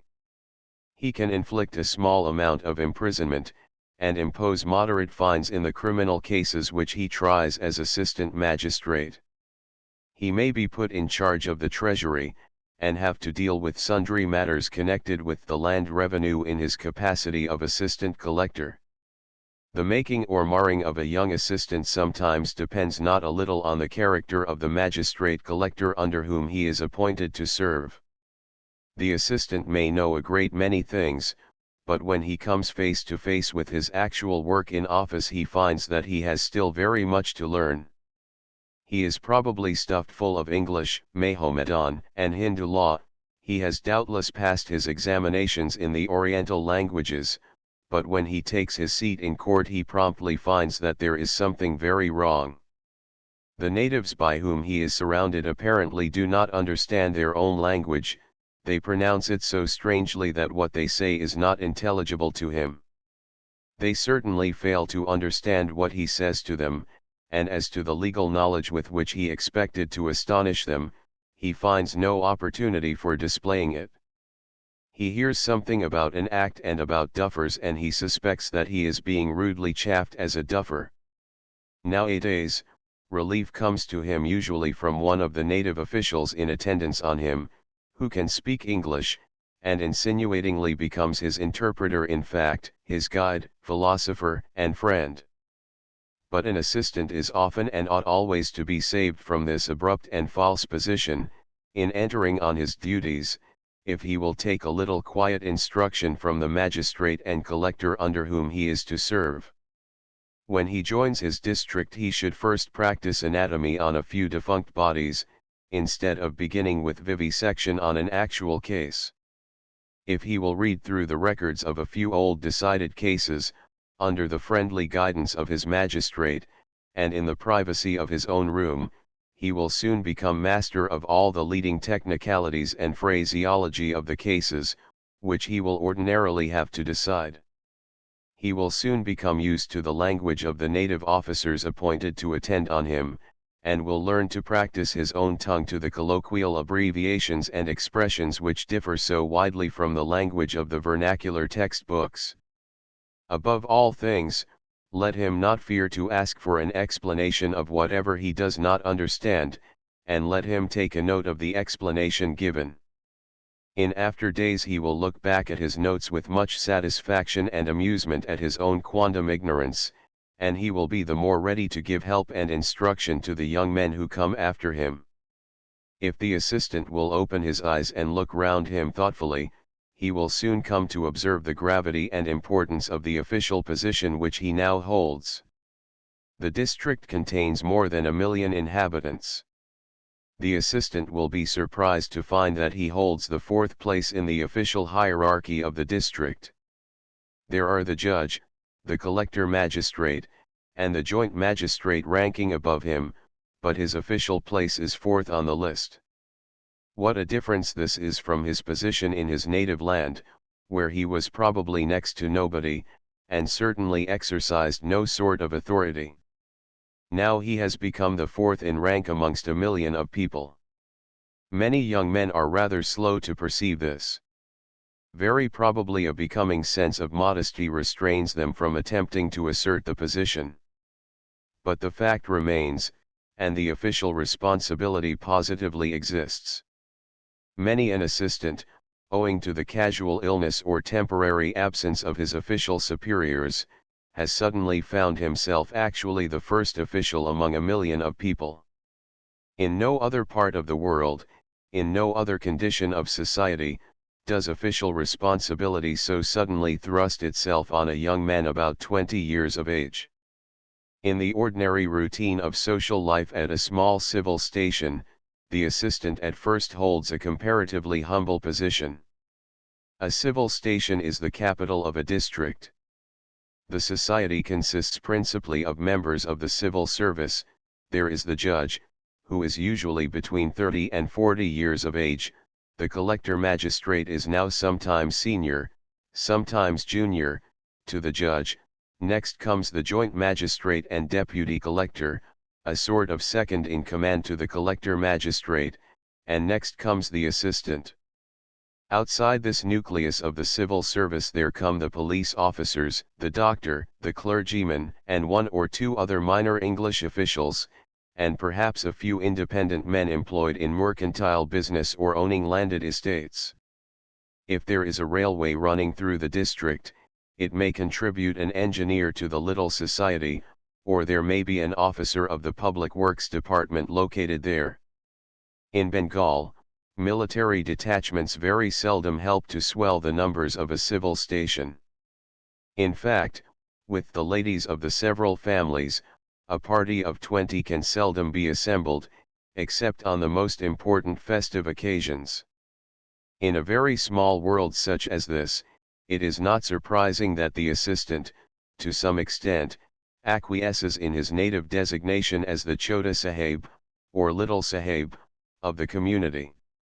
He is treated as a newcomer, willing to learn and to be pleased at acquiring experience from the older folks around him. If he is a sensible man, he really feels how very much of practical life he has yet to learn. After an assistant has been about a year at a district station, and when he has passed certain examinations with which the government still persists in unnecessarily tormenting its junior servants, he is usually sent to what is called a subdivision of the district. The inventor of subdivisions was undoubtedly an enemy to his brethren. To be in charge of a subdivision means, in most cases, that the assistant is cut off from all communication with his fellow Englishmen. He is undoubtedly monarch of all he surveys, but his realms are rather pitiful. He has an official dwelling, usually much out of repair.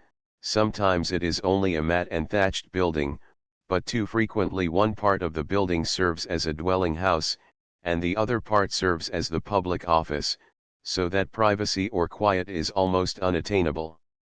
Within a few yards of the dwelling house the lockup of the prisoners under trial or under sentence presents itself, with a guardhouse for the police detachment. A small tank or pond, in which the prisoners and their guard bathe, also serves to supply the assistant and his domestics with water.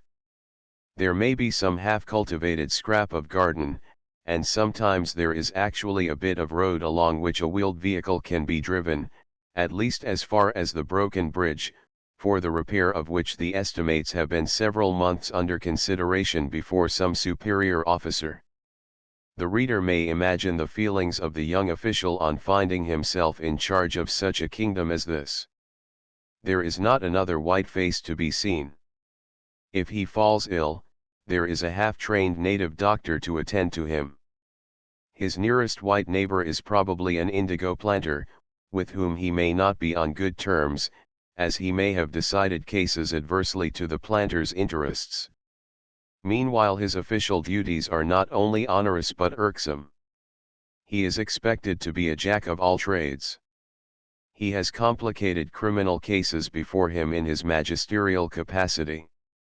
The native lawyers who practice in his court are usually men of inferior quality, who have not succeeded in their business at the chief station of the district.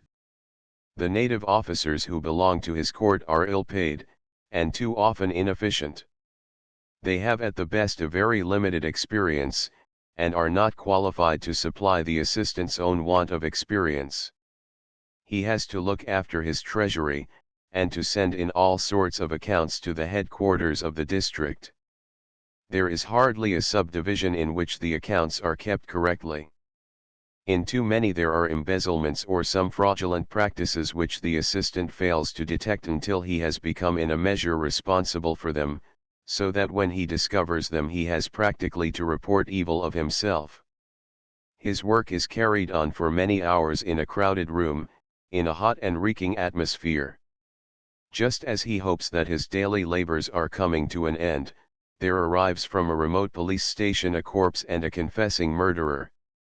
The corpse has to be sent to the native doctor for a post-mortem examination, with such information as the assistant can obtain from the police reports as to the nature of the injuries which caused death.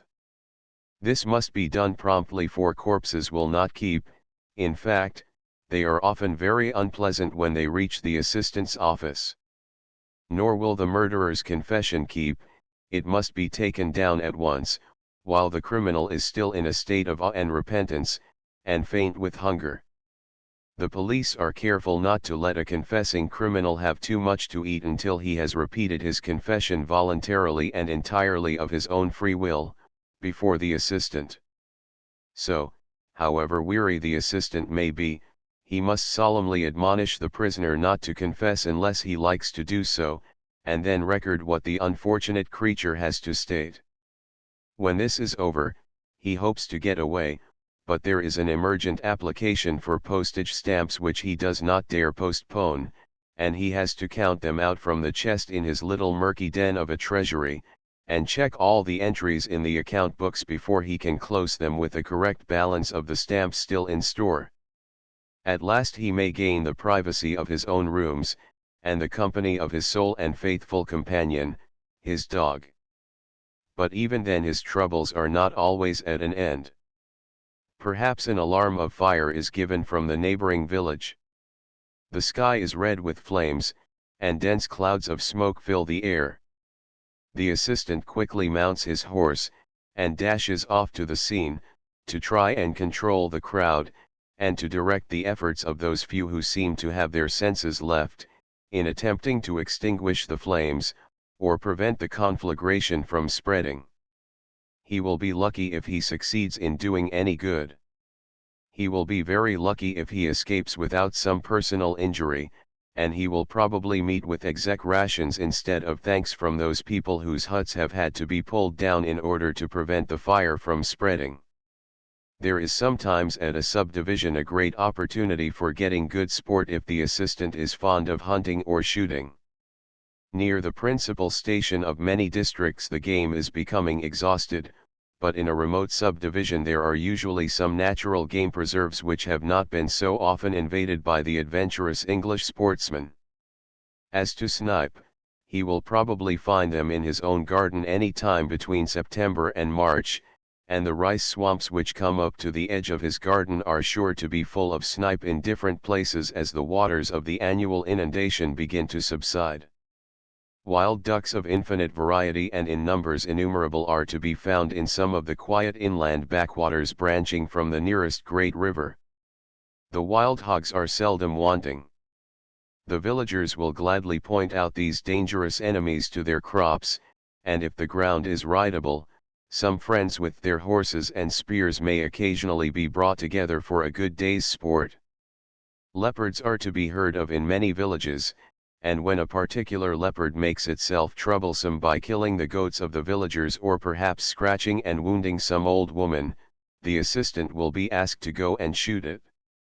Tigers are scarce animals now, but they roam over large distances, and a tiger sometimes makes its appearance and establishes itself in a village, to the utter dismay of the inhabitants, who see their cattle killed daily, and live in constant apprehension for their own safety. But when a tiger is thus heard of, let the assistant not trust too much to his own prowess, or to the aid of any native companions who are willing to accompany him to kill the tiger. Let him remember the fate of poor Langdon, who went out a few years ago with a single-barreled gun in his hand and a revolver in his belt to slay a tiger that had taken up its abode in a neighboring village. He was attended by a crowd of natives armed with matchlocks, swords, and clubs. They formed a sort of line and advanced upon the tiger, who was sitting on his haunches in an open rice field, looking at them. Poor Langdon fired his single barrel when he was about 20 yards from the tiger. He probably missed the beast, who came down with a bound and seized him by the neck and killed him like a terrier kills a rat. His native companions very naturally took to their heels. They are hardly to be blamed. They had little chance of killing the tiger, and their only safety was in flight. Not long previous to poor Langdon's death a stray tiger similarly visited another district, and 2 or 3 of the young civilians, with a police officer who had shot many tigers, made an expedition to slay it. They found the tiger lying by a little hut in an open field. They approached cautiously, and made certain of their prey. A crowd of gaping villagers watched them from a high bank of earth, which seemed a safe place of refuge. At a given signal the experienced police officer fired the first shot, and his companions each fired off both barrels. The tiger rose unharmed and looked at them, but fortunately his wrath was directed to the noisy native villagers on the high bank and he rushed off towards them, scattering them like a flock of sheep. The young officials and their police mentor returned to their homes sadder and wiser men, not likely to go out again on foot in quest of a tiger. The life of an assistant civilian at a subdivision is a life of toil and drudgery. But relief may come unexpectedly. One gloomy day, when his misfortunes seem at their worst, he finds a letter informing him that he has been appointed to act as under-secretary to the government of the province. He can hardly understand or believe, at first, the good fortune that has come to him. He had begun to fancy that he was forgotten by all the world and by his friends. But when he tells the news to his native officials they are not slow to congratulate him. They tell him how undersecretaries are the men who eventually become lieutenant governors. They almost worship him, and pray that their humble services may not be forgotten when he comes into his kingdom.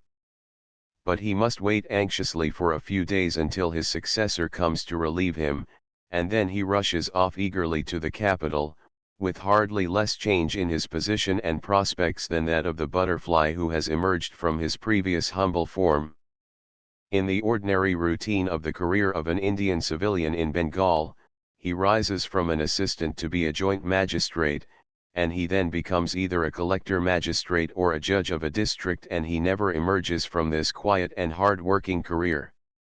If he is a judge, he may, after 20 years or more, hope to obtain a seat in the High Court. If he is a collector magistrate, he may similarly hope to become a commissioner, and eventually to rise to be a member of the Board of Revenue. But outside the ordinary routine of appointments, there are a certain number of offices which may be considered to be the special prizes of the service. To get into the Secretariat is the very laudable desire of almost every young civilian. In the first place, the pay of the Undersecretary is very much larger than that of most of his contemporaries. But the pay is mere dross in comparison with the power and change of position which a Secretariat appointment confers.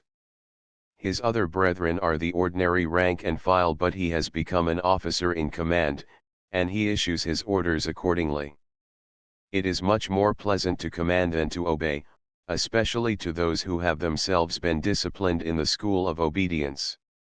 It is true that the Undersecretary, in writing an official letter, informs his correspondent that he is directed by His Honor the Lieutenant Governor of the province to bid him do this or abstain from doing that, but the personality of the Undersecretary is not always concealed, or rather it derives part of its glory and brilliancy from the association of his name with that of the Lieutenant Governor.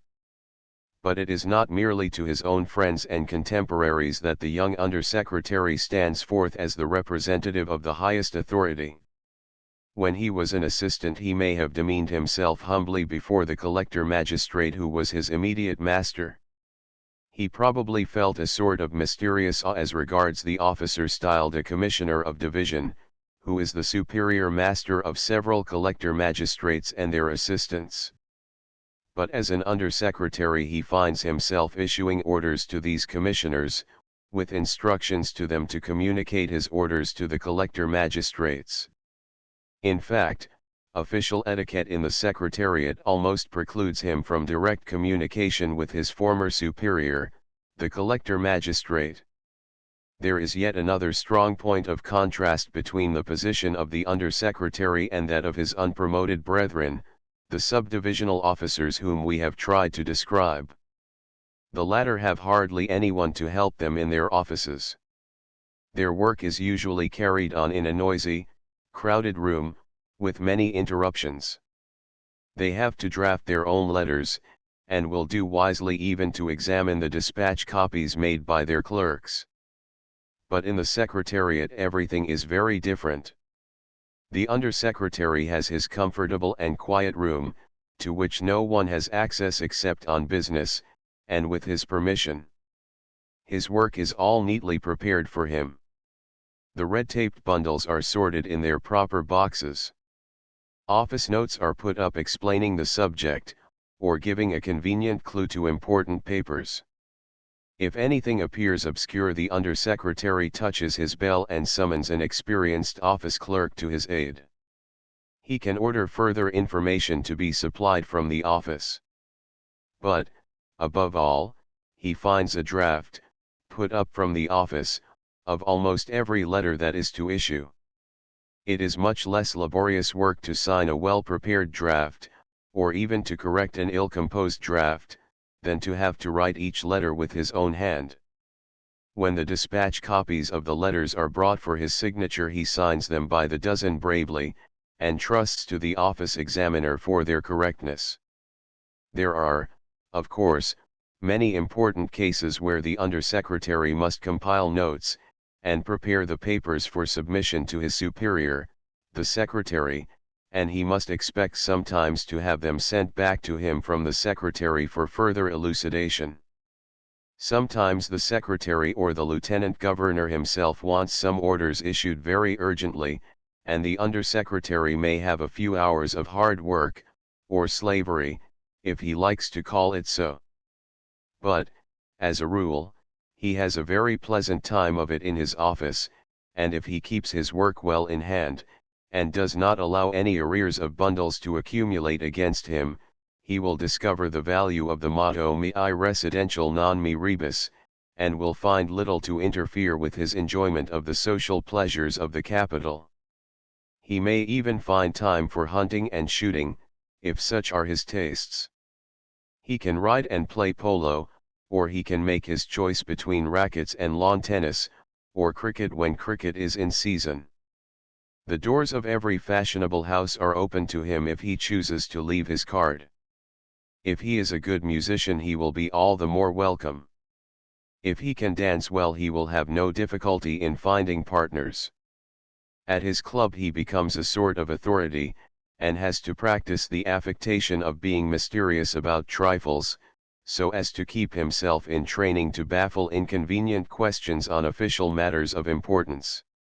Whatever social pleasures and amenities life in the capital of Bengal affords, these are all at the disposal of the fortunate civilian under-secretary. We have hitherto written of the junior officers in the civil service. Promotion in the ordinary course is regulated principally by seniority. The whole scheme of the civil service in Bengal and in the other provinces of India is like the iron framework of a machine, in which all the principal parts consist of members of the civil service. As the older members are used up and worn out, the younger members are fitted into their places. The government sometimes removes a man who does not seem strong enough for his share in the work, and transfers him to a position where the strain on his power is less, and replaces him by a stronger man. To most men the first direct object of their ambition is to obtain charge of a district. After about 10 years of subordinate service, the civilian finds himself appointed as collector and magistrate to the charge of a district, and he thus becomes the direct representative of the executive government of the country. The title collector magistrate is somewhat vague and misleading, especially to English readers unacquainted with India. The word collector has no special dignity or authority about it. Our own juvenile reminiscence of a collector in England was of the local collector of taxes, a man with a white apron and a pen behind his ear, and a portable ink bottle at his waist. An Indian collector, at least in Bengal, is a collector almost only in name. The revenues of the district are doubtless collected under his superintendence, but he has almost as little connection personally with the actual collection as the governor of the Bank of England has with the sovereigns and bank notes which pass through his bank. The title of magistrate is scarcely less misleading. It is true that he is the chief magistrate of the district, but he has very little direct concern with the actual trial of the criminal cases in his district. But the title of collector magistrate exists in Bengal, and therefore we must deal with it. In reality he is the administrator of a small province which contains a population from 1 to 2 million inhabitants. For the details of his administration he has civilian and non-civilian subordinates, each of whom is invested with certain fiscal or magisterial powers. He distributes the work of the district amongst these officers. To one he assigns the care of his treasury and accounts, to another he delegates the management of the excise, to a third he makes over the duty of measuring and assessing landed estates which require a readjustment of the burden of their land revenue, to a fourth he entrusts the special care of those properties belonging to minors and others which come under him as the representative of the Court of Wards. In his magisterial capacity he makes over certain classes of criminal cases to certain subordinates, or assigns to them a limited local jurisdiction for the criminal cases that may occur in it. He is the head of the police of the district, although he has a special officer styled the district superintendent of police by whom all the details of police work are carried on. He is usually the chairman of municipal committees, and of any local body of management connected with education, hospitals, or charitable dispensaries. All schools, especially vernacular schools, are supposed to be his peculiar care. The local jail and its prisoners are under his control, though the doctor or some special officer is in immediate charge of the jail. He is expected to keep himself well informed as to the trading and commercial interests of the district, and is responsible for the care of the roads and bridges throughout the country. He is expected to keep himself well informed of all that is going on in the subdivisions of his district, which are in the immediate charge of the subdivisional officers whom we have already described. If cattle disease breaks out in the interior, he is expected to report on it and take measures to put an end to it. If fever or cholera begin to devastate any part of his dominion, he must at once take action to contend with the enemy. If troops are marching through the district, he must see to the clearance of the encampment grounds, and to the provision of rations for the soldiers and their camp followers. If there is no clergyman at the station, he may be called on to baptize infant children, and much more certainly to bury anyone who dies. He will have also to provide for the conduct of the weekly church service. We have by no means exhausted the list of his duties, but finally, if a prisoner in his jurisdiction is sentenced to be hung, it will be his duty to superintend the execution. He is held personally responsible by the government that everything goes right in the district. He has many hands to help him in the details of his numerous duties, but still he is expected to put his own finger occasionally into every man's pie, and if he abstains as much as possible from exercising any primary authority, there is hardly a matter in which he is not referred to as the appellate authority by those who are dissatisfied with the orders of his subordinates. To carry out all his functions he should be an Argus and a Briareus. He is often a little sickly-looking man in spectacles. Chapter V. The Bengal Civil Service, continued. Those who have seen Tom Taylor's play, The Overland Route at the Haymarket Theatre, have probably been amused at the representation of the old civilians Sir Solomon Fraser, K.C.B., and Mr. Culpeper, who are two of the principal characters of the piece. It may also be said to afford a favorable opportunity for old Indians of seeing themselves as others see them. Sir Solomon is the representative of the old school of political officers, who passed the chief part of their life as residents in native independent states.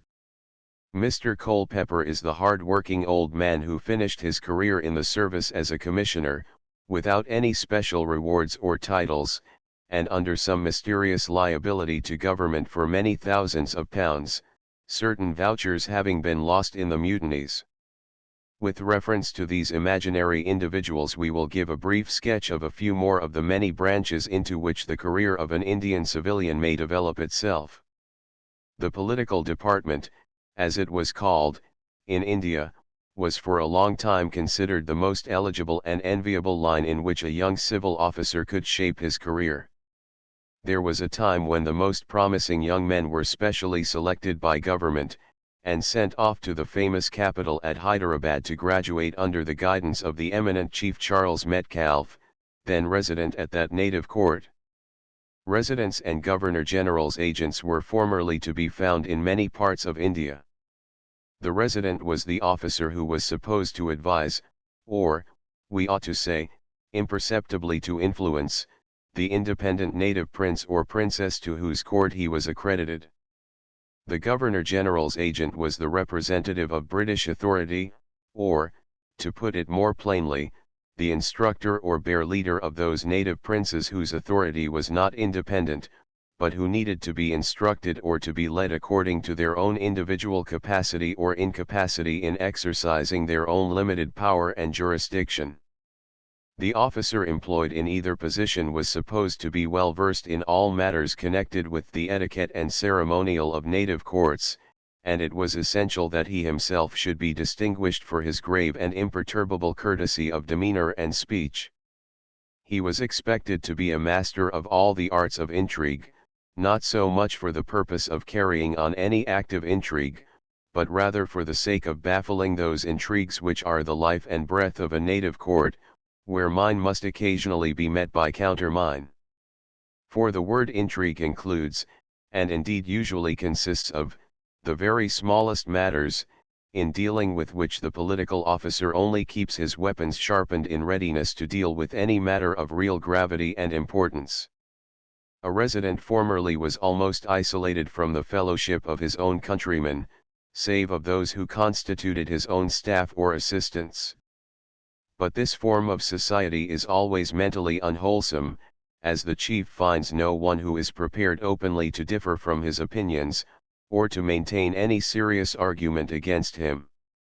Hence the resident of the pre-mutiny period sometimes became a rather pompous self-opinionated punctilious and artificial sort of person, who is exemplified in Sir Solomon Fraser, K.C.B. The race of political officers is now comparatively extinct, and the circumstances under which they exist have been so materially altered by the introduction of railways and the general improvement in the means of interchanging ideas with their fellow men, that any man who allowed himself to acquire the ways and habits of his fossil predecessors would probably be deemed unfit for his post, although he will still be careful to observe the professional courtesy and demeanor for which we ought not to fail to give due credit to the members of the old school of politicals. Writing as we are with reference to the province of Bengal, it may be said that political residents are non-existent, and the few Governor-General's agents, who are still employed at the court of the Nawab of Murshidabad and on some of the frontier divisions, have been much shorn of their honors and emoluments. With regard to Mr. Culpeper, who has been presented in the play as the type of the commissioner, we do not mean to say that the portrait will be actually recognized, as there are few now left who are able to identify the men who served their country so well and so patiently both before and during the mutinies, but we are inclined to think that someone has unconsciously sat for his portrait on this occasion, and we do not feel that he has anything to be ashamed of in it. A man who has spent his life under an Eastern sun, surrounded by Oriental influences, must not suppose that he is like his contemporaries who have never left the shores of England. His curious garb, his white sun hat, his thin white coat and trousers, present as great a contrast to the broadcloth garments and regulation hat of his English compeer as may be found in their respective thoughts and feelings. And we are not at all prepared to admit that all the mental advantage or even the physical superiority is on the side of the stay-at-home Englishman. It may be that the man who has served in India has attained all his Oriental learning and practical administrative experience in addition to his natural privileges and mental acquirements as an Englishman. He has, perhaps, seen some things from the wrong end of the telescope, but have his brethren in England always taken a more correct view of Indian objects? The heart and mind of the one have probably been enlarged by an enlightened sympathy for millions of new and strange people, whilst the other has passed his life in the narrow prejudices of his own profession or business, and in the surroundings of his own country parish. The one may have endured the burden and heat of the sun, which has blanched the color from his cheeks, and left him a lean and yellow visage and disorganized liver. But is the other very much better off who has grown corpulent and unwieldy with too much good living and too much old port wine, whilst his limbs are often racked by rheumatism, if he has not become a victim to gout and dyspepsia? However, though there may be individual exceptions to every rule, the mind of the British public is tolerably well made up that Mr. Culpeper is a genuine specimen commissioner of the Indian Civil Service, and we are content to leave them in that belief. But the title of commissioner conveys no sort of distinct idea to the English mind. It is curious how wanting many Indian titles are in precision, or even in affording any suggestion of their meaning. We remember a story where a good-natured old commissioner was sitting at dinner next the colonel of a regiment which had just come to Calcutta from the northwest provinces. The commissioner casually said to the colonel, "I am the animal which is called a commissioner in this part of the world." The colonel was immensely delighted. He had been accustomed to their high mightinesses the commissioners of the northwest provinces, and it was a strange thing to him to find a commissioner speaking almost disrespectfully of his own title. But there are commissioners and commissioners. The commissioner in Bengal is the officer in chief executive charge of a territorial division, each division containing 6 or 7 separate districts, with a total population of about 8 or 10 millions inhabitants. There are some divisions in which for geographical reasons the area is smaller, and the population of the division less numerous. The commissioner is usually an officer in what may be called the prime of Indian official life, about 40 years of age, and of about 20 years standing in his service. He is usually selected by government from the executive officers known as collector magistrates of districts, and the selection not unfrequently causes considerable jealousy and dissatisfaction, especially if the selected commissioner happens to be junior to any of the collector magistrates in the division to which he is appointed. The commissioner is the local representative of government in his own division. The government sends its orders to him, and he passes them on to the collector magistrates.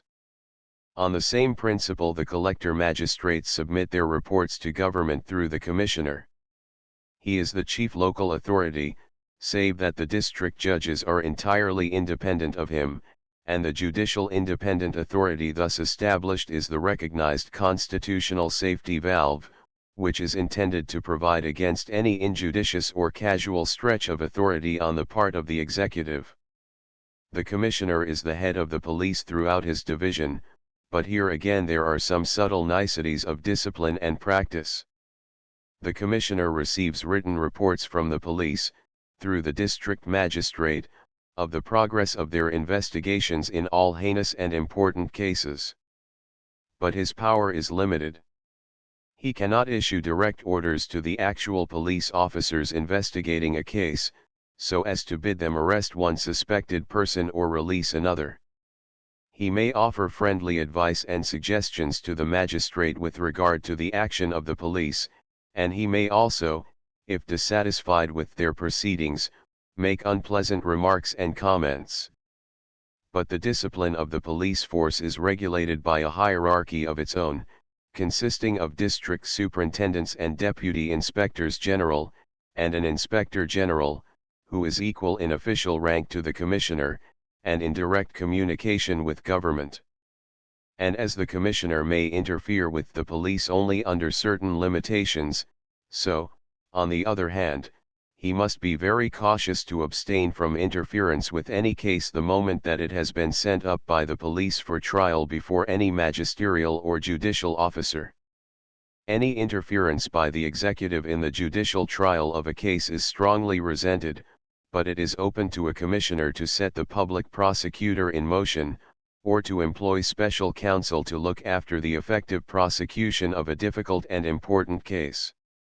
Eventually, if a particular case, or any class of cases, becomes of such deep interest as to require the attention of government, or if the government has called for a report, it is the commissioner who has to represent the whole of the facts to government, and it is then open to him to express his opinion unreservedly on the good or bad conduct of the police, and this is also his opportunity for pointing out to government any defects that may have occurred in the judicial proceedings. But in this part of the business he will do well to temper his words with discretion.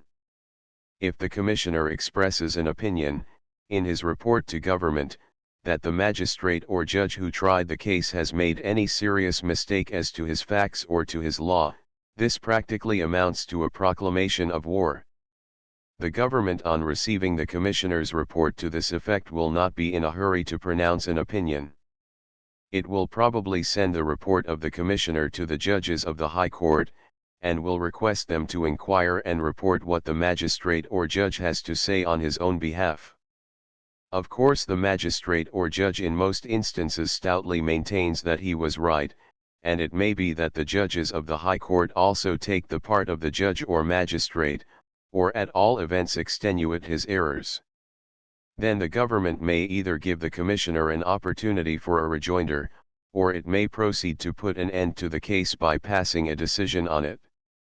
The approved government secretariat style of decision is to find a little fault with everybody, and the principle of decisions of this kind is simple and obvious, because it discourages all the officers concerned from desiring again to bring their quarrels or differences into prominence, so that they will not come up bothering the government again for a long time to come. It may be observed that the government is usually very careful to agree as far as possible with the judges of the High Court, and to throw over the complainant commissioner. So the commissioner probably finds, to his annoyance, that he has taken a great deal of trouble to do his duty, with the highly satisfactory result that he is told, like a naughty boy, not to do it again.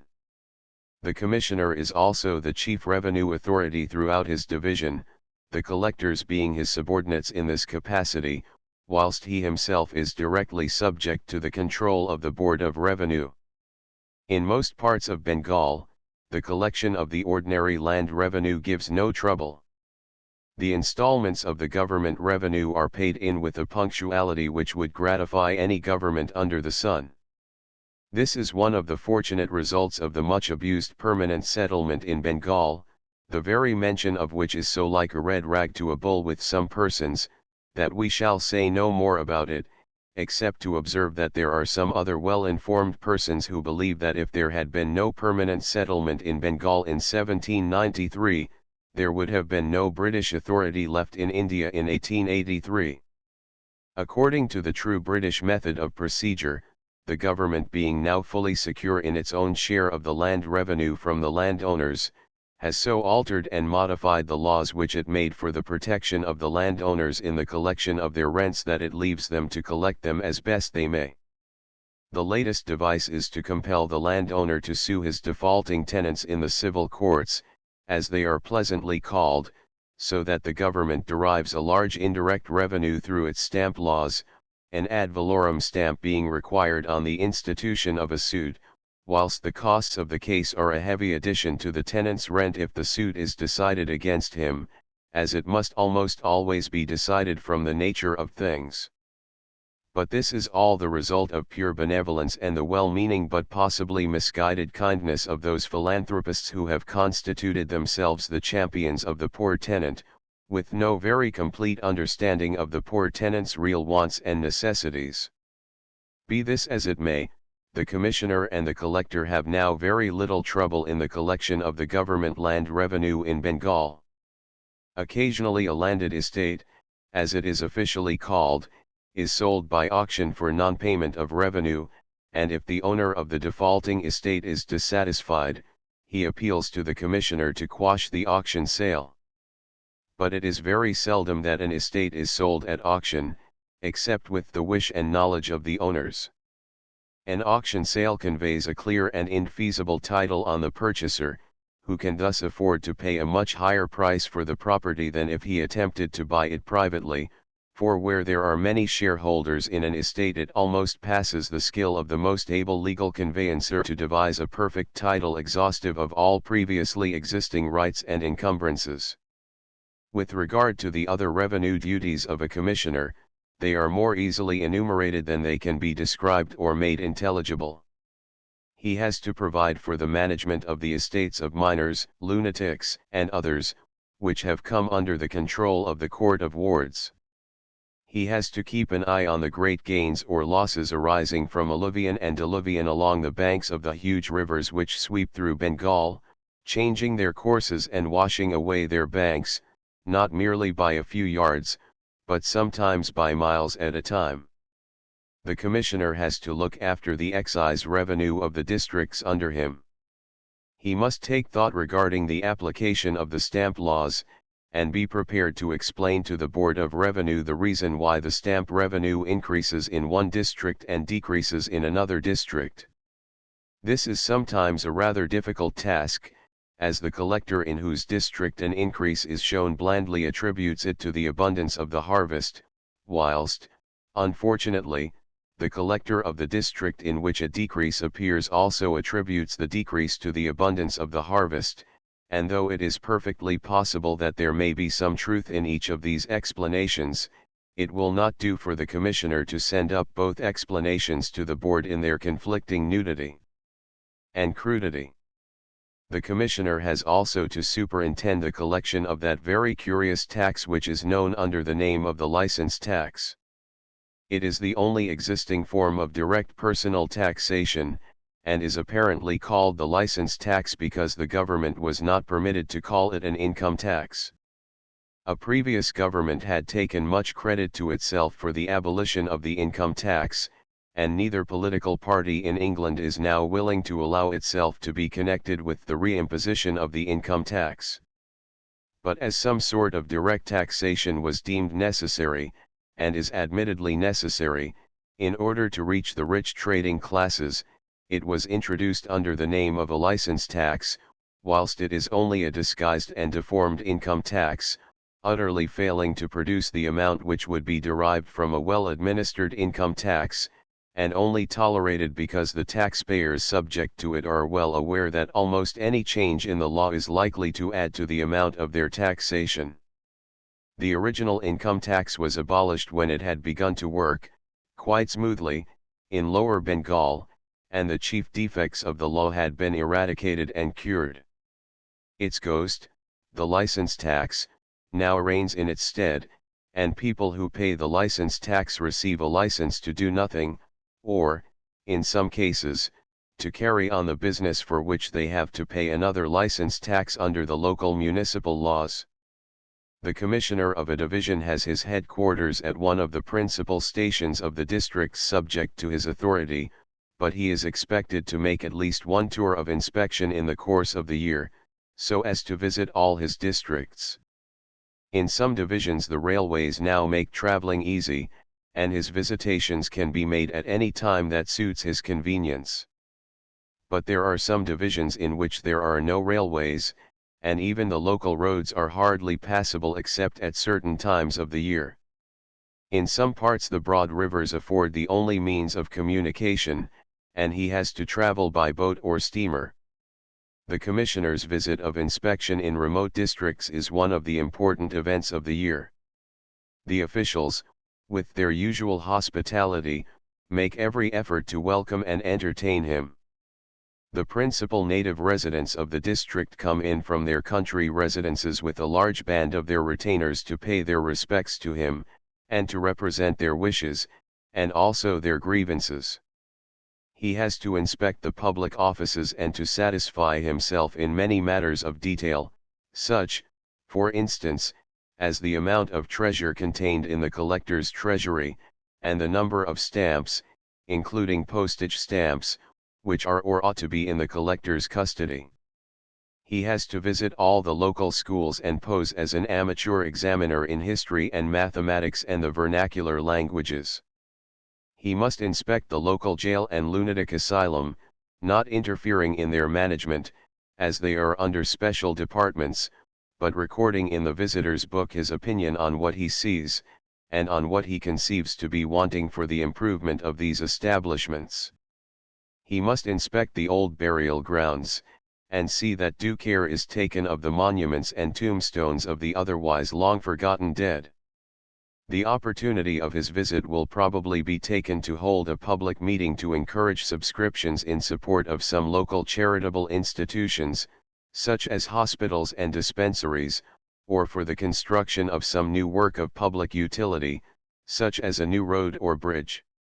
And if any local feuds or factions exist, either among the English residents or in different sections of the native community, he is expected to act as a peacemaker, and to devise a modus vivendi for the future. The duties of a commissioner are almost as varied and numerous as it is possible to imagine, but he must also fully appreciate the doctrine lately enunciated by Mr. Gladstone regarding the duties of the Chancellor of the Exchequer. It is not sufficient that he shall deal with all the work that comes to his hand, but he must have time to look about him, and seek for and make work, and initiate those reforms and improvements for which there is such ample opportunity in almost every condition of civilized society. He must be prepared for disappointment as well as encouragement in his endeavors to do good. Sometimes his own subordinates fail to support or adopt his proposals, or a zealous and active subordinate who gladly and eagerly carried out his plans is removed to some other sphere of usefulness, whilst his successor is a man who cares for nothing but his own ideas and abhors all unnecessary responsibility. Sometimes the government discredits and discountenances his well-meant proposals, and he is graciously informed that local knowledge is always wrong, a curious paradox at first sight, but not by any means devoid of truth when analyzed from the broader government point of view. On the whole, the life and work of a commissioner is, or ought to be, exceedingly enjoyable to a man of active mind and body, but when mental and bodily activity are impaired, it only remains for a commissioner to retire like Mr. Culpeper to his native country to spend the remainder of his days in dignified repose. There are still several positions in the life of a civilian which may be worthy of more than passing notice. When an officer has elected to join the judicial branch of the service, he in course of time becomes the judge of a district, an officer of much authority and dignity, and not badly remunerated. The position of a judge has one feature in it which makes it highly commendable, especially in contrast with that of the collector magistrate, who has elected the executive branch. The latter officer has many masters, and his time is never his own, and even his private house is not sacred against the invasions of emergent business. But the judge has but one master, the High Court. He goes to his court at a fixed hour, and leaves it also at the appointed time, and he regulates these hours according to his own convenience. His business is carried on solely in his court. When he leaves his court his work is at an end. It would be considered both unbecoming and irregular for any suitor or pleader to seek to follow him to his own house. The duty of a judge is not so difficult as some people suppose. It is a well-known truism that in almost all lawsuits the difficulty is to ascertain the real facts of the case. If the facts are found, the application of the law to those facts is a comparatively simple process. In the court of a district judge there are pleaders of good ability and considerable legal acquirements, who are not likely to allow him to be misled as to the law, however much they may strive to twist the facts of a case in favor of their client.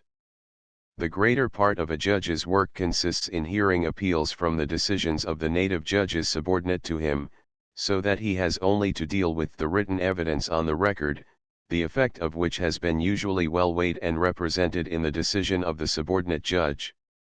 The judge, therefore, can easily master the leading facts of a case as set forth in the decision of the lower court, before he begins to hear the arguments of the counsel who appear to impugn or to support that decision.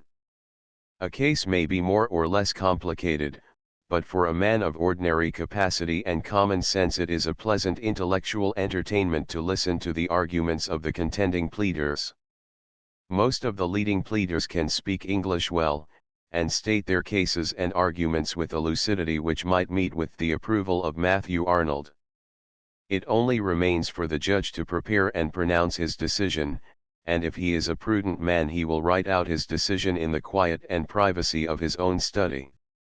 This is the more necessary because the judge's decision in its turn may become the subject of appeal to the High Court, and it therefore behoves a judge to try to make his decision impregnable. The most difficult part of a judge's duty consists in trying criminal cases at the sessions. When an accused person is committed by a magistrate on a charge of murder or any other offense with which the magistrate cannot deal finally, he is tried by the sessions judge and by a jury of his countrymen. The prosecution is usually conducted by the government pleader, whilst the accused retains the services of the best counsel that he can afford to pay. The judge records the evidence in English with his own hand, being himself the interpreter of the actual words in the native language in which it is delivered, whilst simultaneously a native clerk records, or is supposed to record, the actual words spoken by the witness. This imposes a severe task on the judge.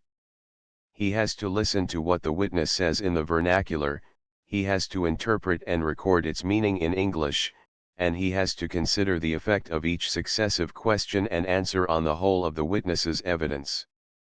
This triple mental operation is very severe, and imposes too hard a strain upon the judge. When the evidence for the prosecution and the defense is completed, and the counsel on either side have exhausted their eloquence, the judge has the pleasure of summing up the evidence and directing the jury in their vernacular language, a rather arduous task, but we have heard many men do it with much credit to themselves. Perhaps some of our judges in England would not be quite at ease if they had to sum up the evidence and address an English jury in French, or in Dog Latin, but the suggestion may convey to the reader some idea of the difficulty to which an English judge in India is subject. Finally, the judge records his decision elaborately in English, in case the prisoner, if convicted, should appeal to the High Court against his sentence. From the ranks of the district judges the best men are selected for a seat in the High Court of Calcutta. It is not very easy to select the best men, and the process of selection is uncertain, because the patronage is exercised nominally by the Viceroy, who has the least actual knowledge of the merits of individual officers, and must therefore be guided by the advice of others. We are prepared to admit that usually the best men are selected, but on every occasion there are several men who consider their own claims superior to those of the officer selected. The position of a judge of the High Court is certainly a very enviable one. It may be said to combine almost the highest amount of official dignity with no inconsiderable degree of odium.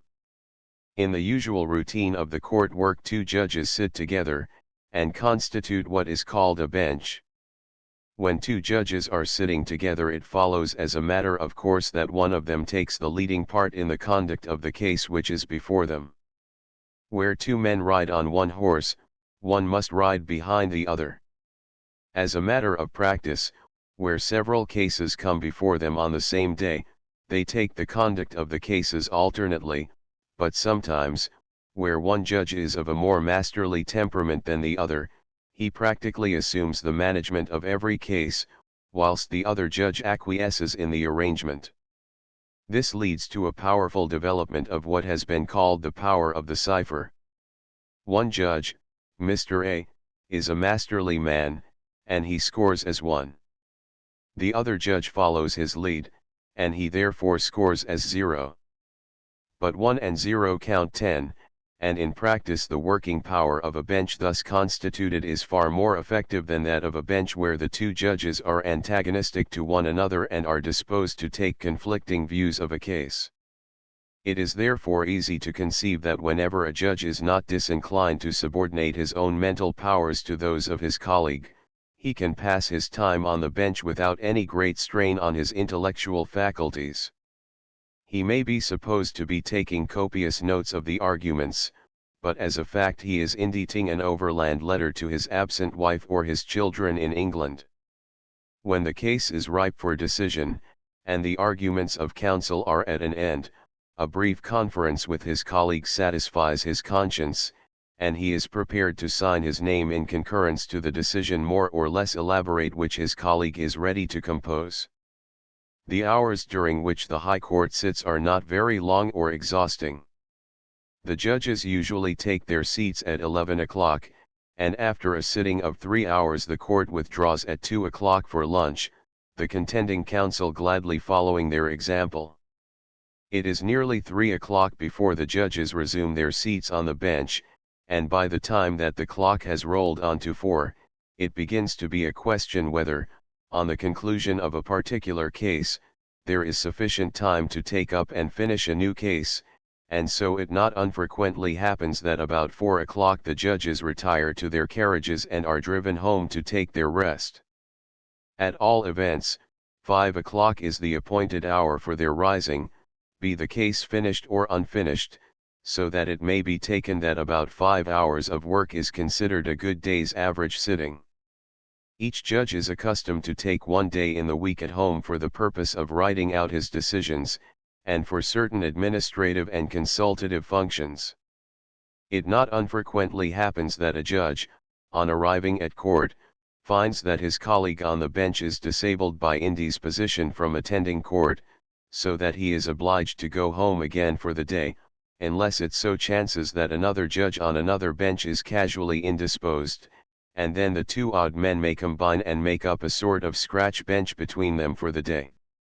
Whilst the ordinary daily work of a High Court judge is not very severe, the judges are indulged in a much longer vacation, and they have many more holidays than any other class of government officials. We do not grudge them their holidays, and we are of opinion that many government officers would be much more competent to work with full mental and bodily vigor if they had a few more holidays and enforced periods of rest. The judges of the High Court have an annual long vacation extending over a period of 2 months, from about the beginning of September to the beginning of November, when the season, especially in Calcutta, may be said to be most unhealthy and unfavorable to the English constitution. The High Court also closes for a week or 10 days at Christmas, and for a similar period at Easter.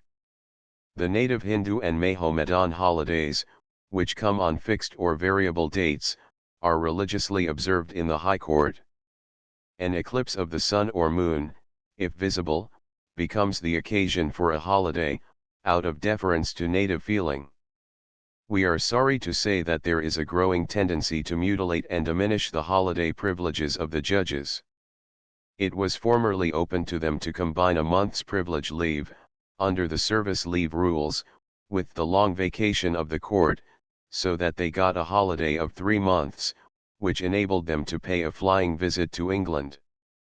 Sundry old gentlemen at the India Office are said to have taken offence at the sight of several High Court judges making their appearance in London for a few days, and actually entitled to their full pay whilst thus absent from duty.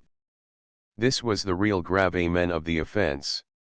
It has always been a sort of principle in connection with leave of any kind to mulct the delinquent of his official salary, and so starve him into a return to his duty. It was, therefore, deemed to be an infringement of this principle that a judge should be seen walking about London with his pockets full of rupees, just as if he were in the streets of Calcutta. We are not able to give the precise history of the official communications between the India Office in London and the Government of India at Simla. But it may be easily understood with how much virtuous zeal and goodwill the authorities at Simla set themselves to work to give effect to the suggestions of the India Office. The Viceroy and his councillors, and the secretaries at Simla, are not in the habit of taking any holidays. What are holidays to them when they are living in a cool and healthy climate, drawing salaries which were fixed on a scale suitable to a warmer temperature?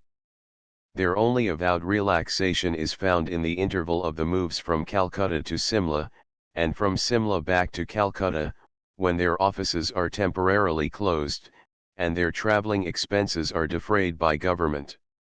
The financial secretary and his department always go to Simla, and they never feel the beam that is in their own eyes, however diligently they espy the motes when an ordinary toiler in the hot plains wants his travelling expenses paid. So it has come to pass that between the parsimony of the India Office, where the scale of salaries is notoriously so low, and the unsympathizing sternness of the Indian government at Simla, sometimes called Capua, the poor judges of the High Court have been shorn of many of their leave privileges, and, even worse, a reduced rate of salary has now been assigned to them.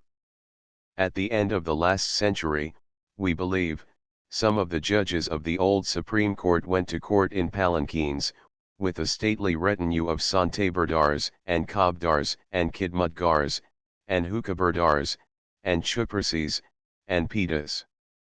Perhaps the time is not remote when we shall see the impoverished High Court judge making his way along Chowringhe Road in a tram car, and taking a dirty hired palki to convey him from the nearest point of the tramway to the entrance of the courthouse.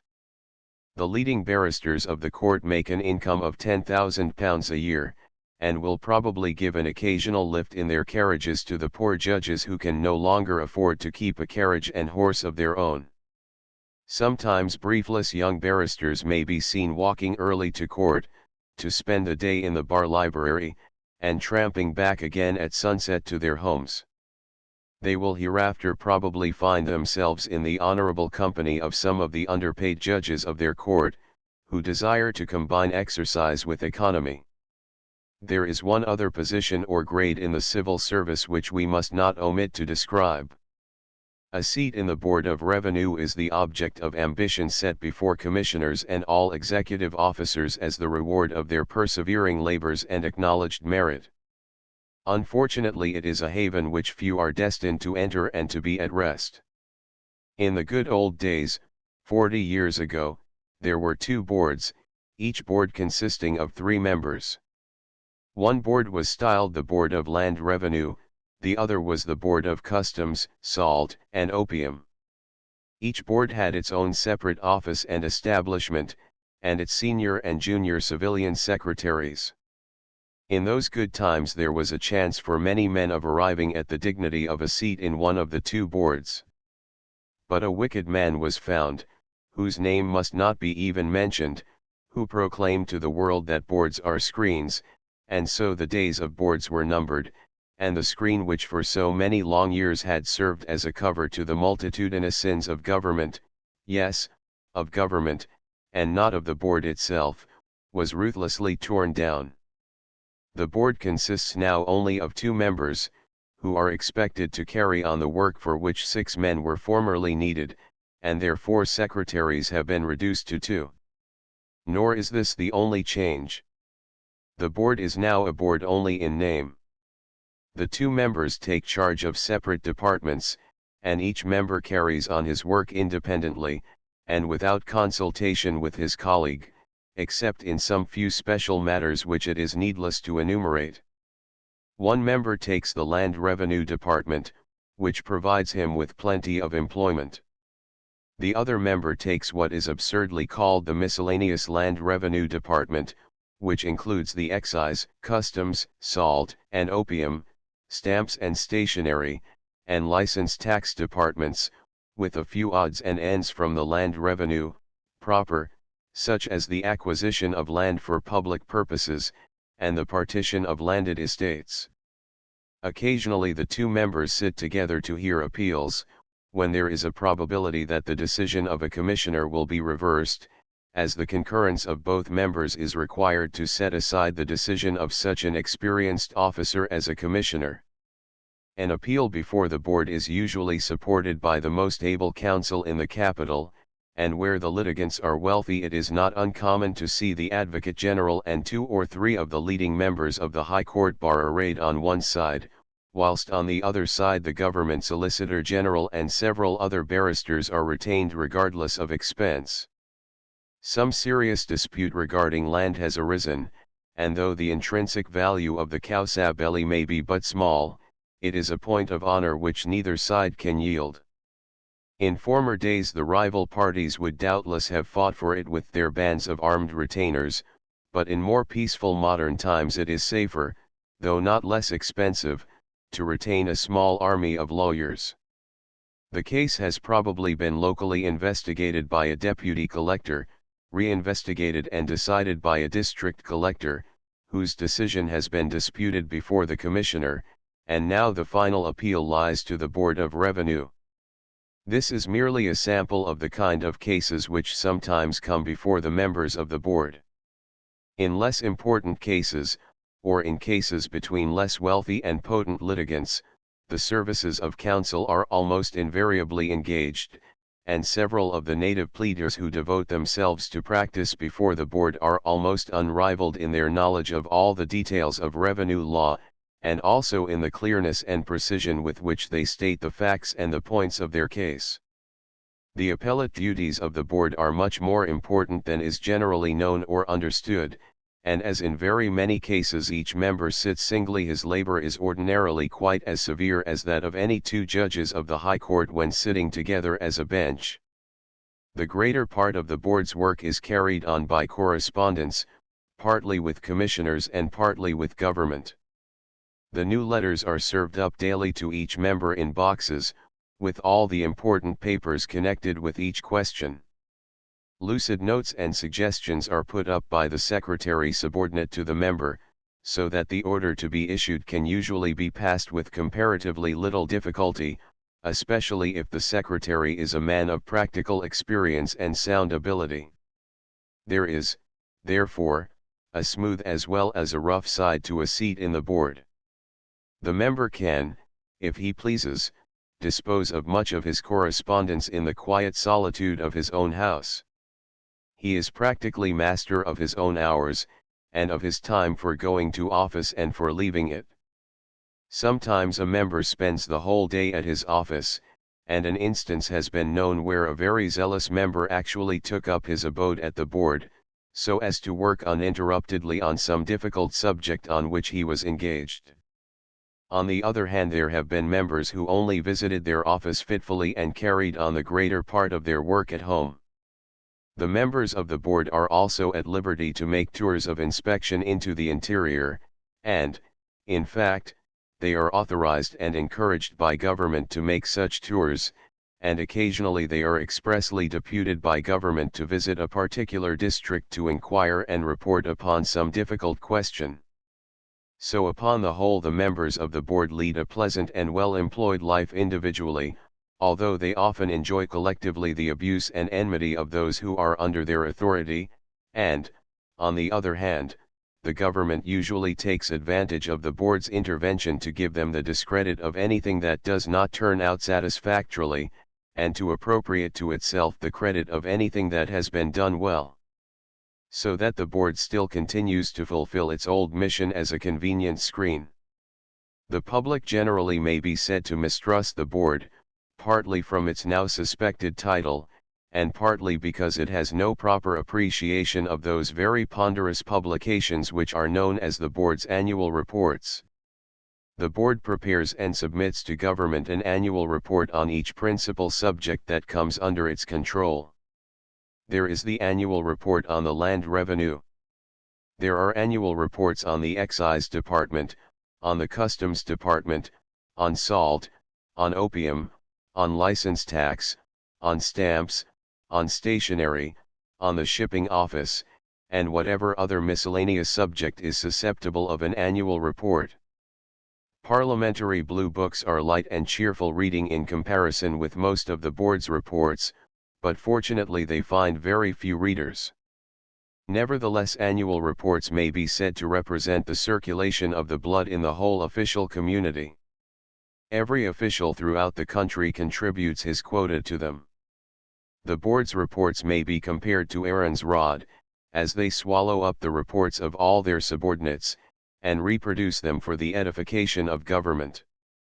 For weeks, and even for months, some unfortunate clerks in the board's office are toiling in the preparation of the rough drafts and the figured statements which form the basis of the board's reports. The drafting clerk has the report of the previous year as his immediate model, and his chief duty is to incorporate in his draft the principal new facts and opinions which he can glean from the new reports of the officers subordinate to the board. From time to time the clerk consults the secretary as the work progresses, and the day comes at last when the secretary takes the draft into his own hands, and polishes it up into a presentable shape.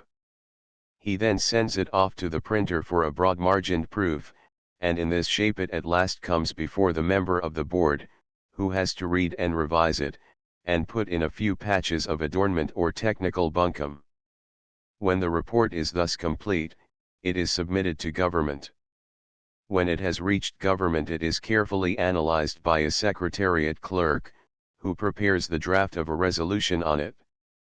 The government secretary next dresses up the resolution and adds a few pungent remarks, and submits it for the approval of the lieutenant governor. The lieutenant governor is expected to read the resolution which issues under his authority, and it is to be hoped that he always does so. The government resolution is then communicated to the board, and the board pass it on with a copy of their report to their subordinates, many of whom are anxiously looking out for it in the hope of official praise, and in dread of some inconvenient censure. And thus the report on each subject circulates throughout the whole framework of the official body, and subsides to rest until the coming of another year sets it again in motion. Each annual report may well bear the same motto, ad scribare numero, redarque tenebris. We have very nearly exhausted the catalogue of the various official duties to which a civilian may be required to devote himself in the course of his career. There are a few miscellaneous appointments connected with the post office and the sea customs, and opium and survey and registration, and there are the much prized but very laborious offices which the secretaries of government fill. But we will not weary our readers with further details. The civil service, as a body, are a hard-working and not overpaid set of men, considering the heavy responsibilities which are imposed upon them, and the great power which they have to exercise. There are very few men, save a few prudent bachelors, who are able to save anything like a competence from their incomes. A man with a wife and rising family soon finds his means consumed by the expenses of two establishments, one in India and another in England, and perhaps a third in the hills.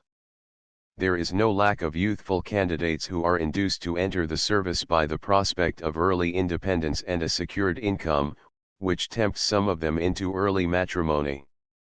But now that competition has introduced into the service so many men of a very high average ability, it may safely be said that almost all of them would have done as well for themselves in any of the liberal professions in England, if they could have afforded to wait at home till their opportunity came. It has been said that in some social points the men of the new school are not equal to those of the old school, but we doubt if this is susceptible of proof. There may be this difference between them. The hard bargains of the old regime were chiefly their own enemies, the hard bargains of the new regime sometimes manage to make themselves enemies by their own conceit and indocility. But we have every reason to believe and hope that the new race of men have already been found to be no unworthy successors to the traditions of the old service, and that they are a body of men in whose character and services the English nation may place full confidence. Chapter 6. Native Life in India. There are some people who seem to think that in writing about social life in India, the first place should be given to a consideration of the natives of the land. But we say it with sorrow, though without shame, that we can only add our testimony to that of many of the best friends of India, that the more an Englishman sees of India, the less competent he feels to write about the natives of the country.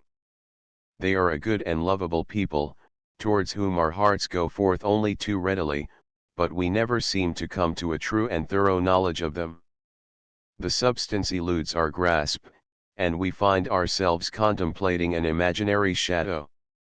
Possibly the day may come when some traveler like Miss Bird, who has given us such graphic accounts of the people of Japan and the Sandwich Islands, may find her way to Bengal, and succeed in penetrating the veil of mystery. But up to the present time we know of no English writer who has been able thoroughly to master the whole subject. The natives themselves, from time to time, tell us something about themselves, and we find a very vivid picture of village life in Bengal in the admirable novel called Gobind Samant, which was written some years ago by the Reverend Lal Bihari Dey. This, however, is a picture of the natives painted by one of themselves. What the English public want is a faithful picture of native life, drawn by an Englishman or a foreigner. It is very natural to imagine that a member of the civil service has the most favorable opportunities of making himself acquainted with the natives.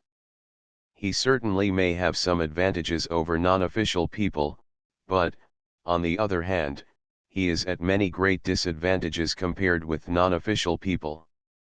The official status puts him out of focus, if we may use the expression. He sees the natives under a false light, whilst they present themselves to his view with a fictitious coloring. Most of our readers have heard of Cicero and his writings and speeches. But it is not everyone who has read Cicero's treatise on the duties of a magistrate. We shall try to explain, on the authority of Cicero, how it comes to pass that in the exchange of intercourse between the Indian civilian and his native acquaintances, there is very much the same difficulty as there was between a Roman officer and the people of Asia Minor in days long past.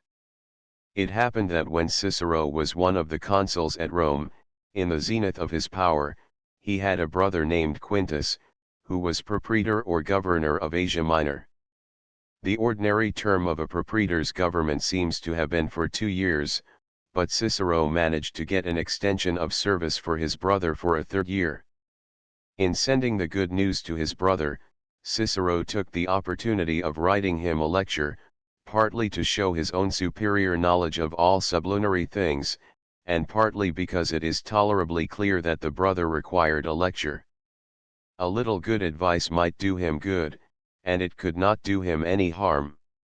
He was evidently an irascible, overbearing man, but Cicero particularly desires it to be understood that his hands were pure, and that he took no bribes.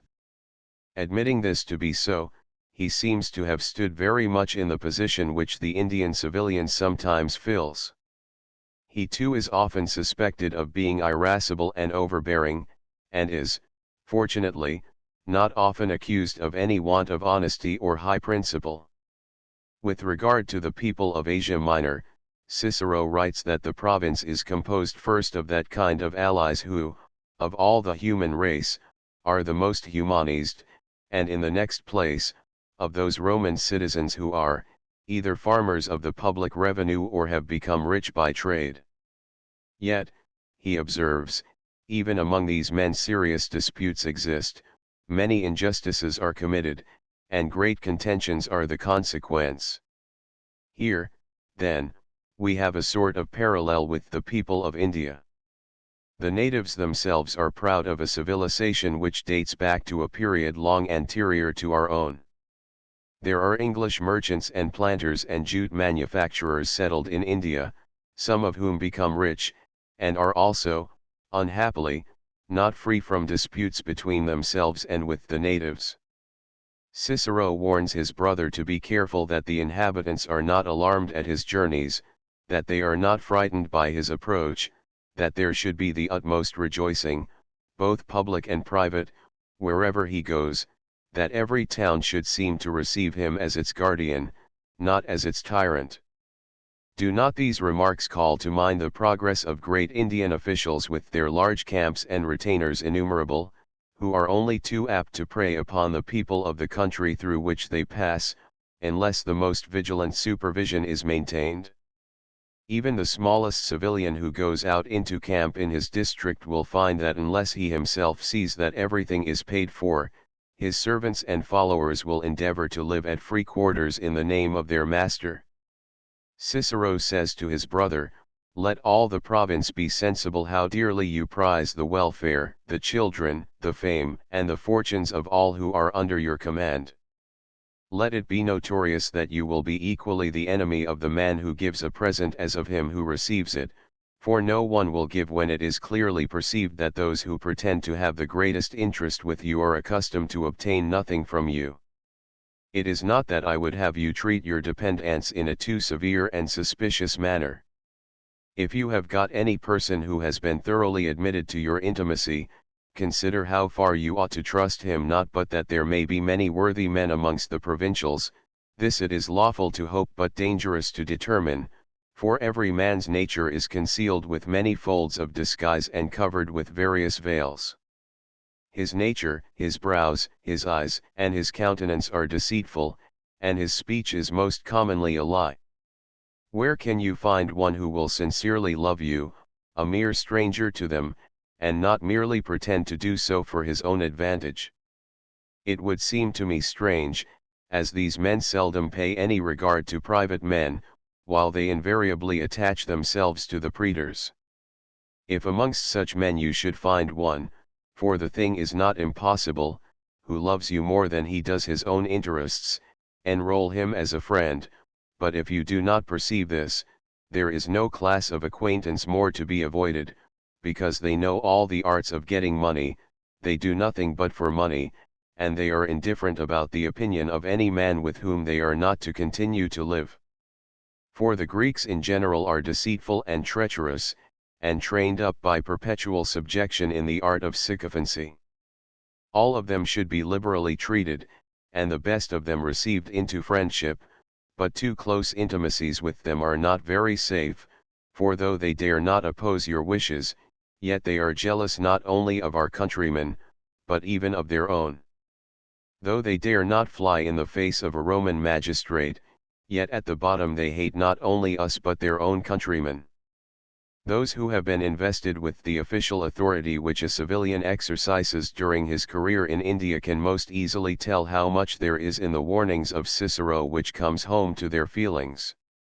Accustomed to receive every outward token of respect and affection, they are hardly willing to ask themselves the question why it was that such regard to themselves as public officers was paid by the men who seldom show much regard to any private men.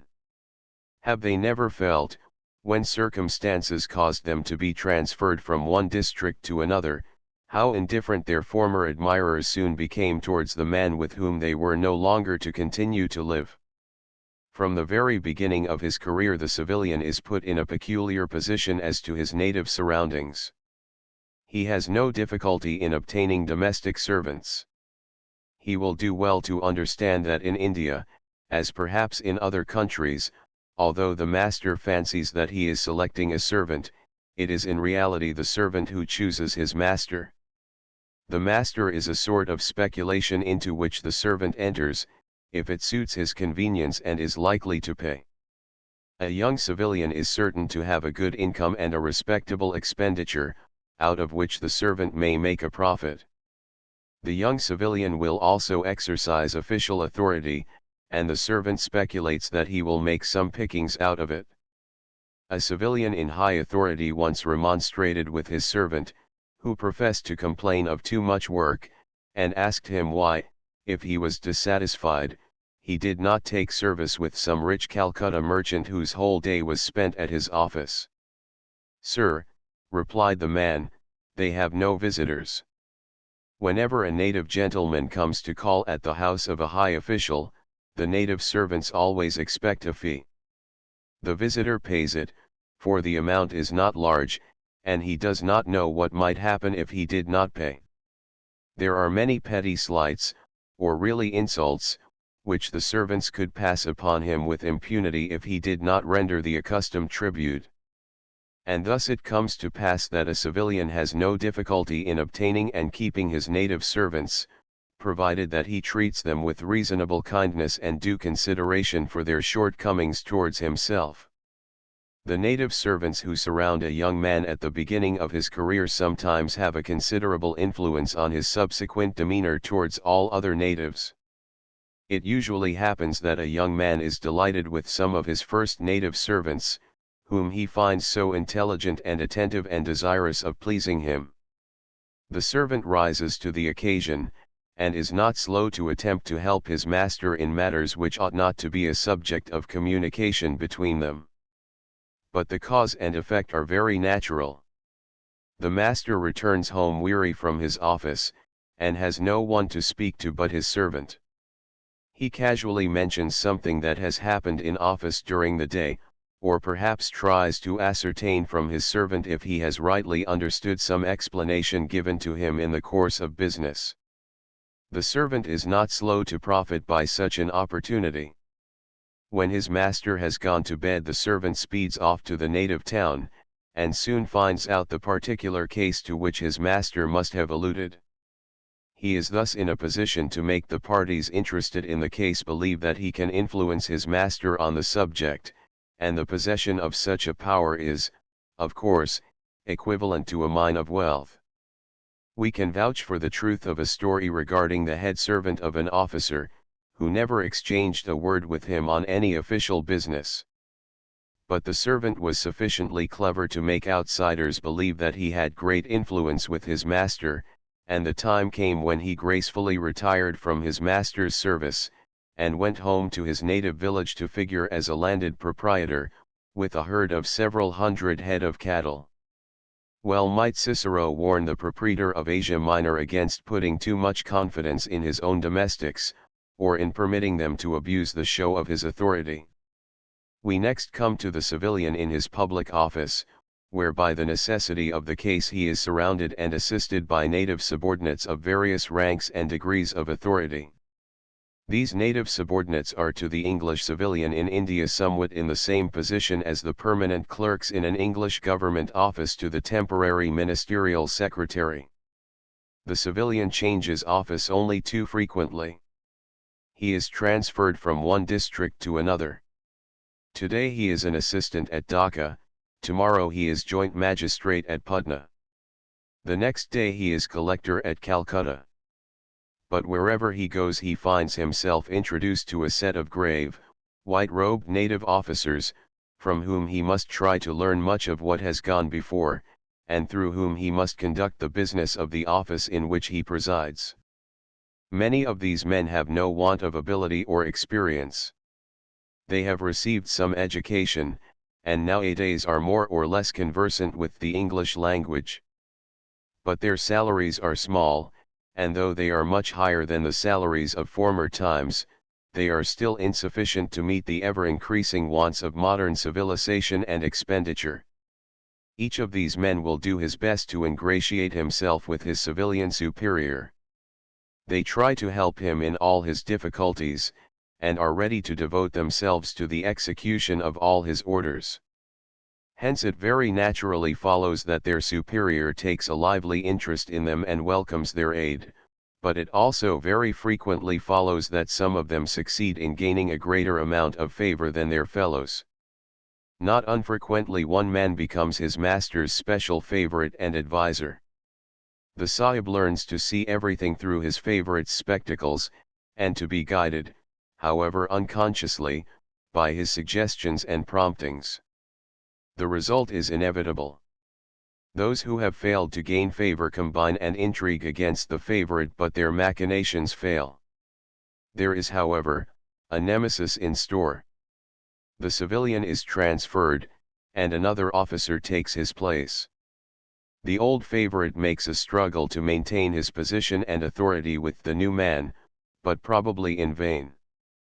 The mere fact that he was a favorite with Mr. A is sufficient to discredit him with Mr. B, and it sometimes, on the other hand, happens that the native officer whose influence with Mr. A was supreme finds himself utterly indisposed and unwilling to render the same allegiance to Mr. B, however much Mr. B may have been inclined to appreciate him. The next grade of native officials with whom the young civilian comes in contact are the officers styled deputy collectors and deputy magistrates, who exercise a very large amount of authority, and constitute the chief administrative staff of each district. These gentlemen are usually men of large practical experience, and if the young civilian has the good fortune to make a friendly acquaintance with any of them, he will find them most valuable and useful friends and allies. He can consult them with confidence in any matters that are new to him, and they will gladly help him in his official anxieties. But whilst the native deputy demeans himself with due consideration and respect to all those who are or may be in authority over him, there are some of them who do not always lay their hearts open to the advances of a young civilian. The old-fashioned deputy who had risen from the ranks of practical experience, and had never troubled himself with the study of the English language, was usually a trustworthy friend. But in recent times the graduates of the Calcutta University, with their English accomplishments and classical diplomas, have filled the office of deputies, and they are not unusually of opinion that they could do all the official work of the country much better than the young Englishmen who are sent out to manage the districts and practically rule the country. It is much to be deplored, but it is unfortunately the fact that an education in the English teaching schools and colleges does not ordinarily generate a sense of affection for the English government or its representatives. The result is not unnatural. They have eaten of the fruit of the tree of knowledge, and find that they are naked. They see their English rulers in the enjoyment of the best things which they naturally think should have fallen to their lot, and they are not disposed to be content with the good things which they have obtained under the English government. They see that their English rulers are always ready to improve their position, and, not to put too fine a point on it, to increase their pay. So they constantly agitate for more pay and more power, and renewed concessions have only the effect of producing increased demands. Whether any concessions will satisfy them is quite another question. When the subordinate native judges, some years ago, had their pay increased from £600 to £1,200 a year, one of them called on a civilian judge, who proceeded to congratulate him on his good fortune. "I am quite disgusted, sir," replied the native gentleman. "I wanted to be appointed to the Putna district, and the lieutenant governor has appointed me to Hooghly." He did not pretend to care for the increased pay which he had obtained, but he still wanted something more. With regard to almost any officer in this position of well-paid independence, it might safely be predicated that if there had been no English government to provide him with employment, his paternal acres would have seldom yielded him an income of £50 a year, and possibly, as the retainer of some great man, he might have earned another £20 a year by some sort of service. But under no form of Oriental native government would he have dreamt of a salary of £1,200 a year to be followed by a retiring pension of £600 a year. Very few people are aware of the very great strides by which the salaries of native officers have increased. We could name 4 able men, members of a middle-class but talented native family, who before 1850 were collectively drawing pay which gave them £400 a year, and they were not discontented. In 1870, these same 4 men had so floated upwards with the stream that their united income was not less than £4,000 a year, and still they were hoping for more. We began this paper by protesting against the incompetence of an Englishman to give a satisfactory account of the natives of India. But we will now give a special reason for this. The women of the country are a sealed book to the stranger. He has no opportunity of seeing them or speaking to them, and he can learn very little about them. Let anyone imagine the case of a native Indian gentleman coming to England, or France, or America, and having his eyes closed to the whole of the female population. In India, as long as a woman has any youth and beauty, she is kept in strict seclusion from the public gaze. In large towns in certain quarters a few painted Jezebels may be seen looking down from their upper stories, but otherwise an European visitor might believe that youth and beauty did not exist in the land. And not only does the eye never behold the best portion of the female sex, but a rigid etiquette must be observed in conversation with a native gentleman in even alluding to the female members of his household. But it is not to be supposed that women in India do not exercise a considerable influence upon the men. They are doubtless good mothers, good wives, and affectionate sisters. They have their strong religious feelings, and are seldom negligent of the duties connected with the domestic worship of their household gods. But to the foreigners they are practically unknown. One might as well attempt to give an account of the terrestrial system, recognizing the power of the sun, but utterly ignoring all the more genial influences of the moon. Perhaps the time may come when the women of India may assert themselves more publicly, and insist on the enjoyment of those privileges which their European sisters have as their birthright, but until that time comes, how can any Englishman venture to write about the real people of India? A civilian has no more true knowledge of the female portion of the native population than a native has of the members of the English peerage. Even in his court, as a magistrate, women are seldom brought forward, either as criminals or witnesses, though occasionally some sort of she-wolf is arraigned for having murdered some unfortunate child for the sake of its ornaments. Or it may be that some quarrel about a woman has led to a murderous dispute, and perhaps a muffled bundle of clothes said to contain a female is produced as a witness in the case before him. But it is exceedingly difficult even to understand the language as spoken by a woman, and he would certainly be a bold person who would venture to generalize on the national female character from such specimens as he may casually see from time to time in court. Still we are unwilling not to record a grateful reminiscence of the many kindnesses which we have received at the hands of many influential and wealthy native friends. How could our official duties have been performed with any amount of satisfaction or success, without the able and intelligent assistance so freely and zealously rendered by those over whom we were set in authority? And how can we forbear from acknowledging the long and unwearying faithful services of successive generations of native servants, who so often anticipated our wishes and carried out our orders to the best of their ability? It is the privilege of every civilian officer to have the opportunity of becoming acquainted with the principal native gentlemen of the district in which he is employed.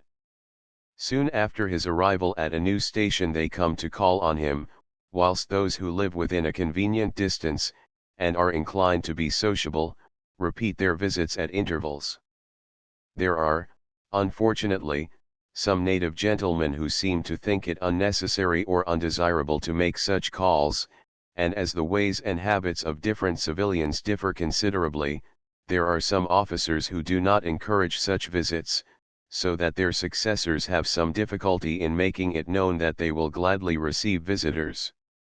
It is unnecessary to analyze too minutely the particular object which each visitor has in calling, but it is much better for a civilian to run the risk of any abuse of the opportunity by his visitor, than to shut his door upon a mere suspicion.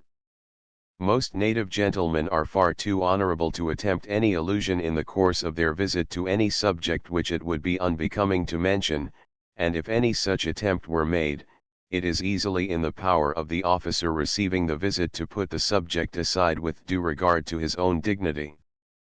But the benefit, and pleasure, and information which are to be derived from such visits far outweigh any inconvenience or annoyance that may possibly arise from them. It is true that a portly native gentleman, whilst uttering the usual formal compliments of introduction, does not always remember to suppress those ebullitions which are considered amongst his own people to be indicative of his having enjoyed his breakfast. It is true that the language of polite flattery is sometimes rather overstrained, but when the first effervescence of such frothy nothings has subsided, the time will come when the visitor will work down to his natural powers of conversation, according to the capacity which he possesses. It is to be observed that two native gentlemen calling at the same time prefer to be received separately, unless, of course, they have some common object in calling, but, on the other hand, an officer in a high position will often find his advantage in having his visitors admitted simultaneously, especially if he has one day of the week particularly set apart for the reception of his native visitors. But it may be said that these kind of visits do not amount to social intercourse. Certainly not.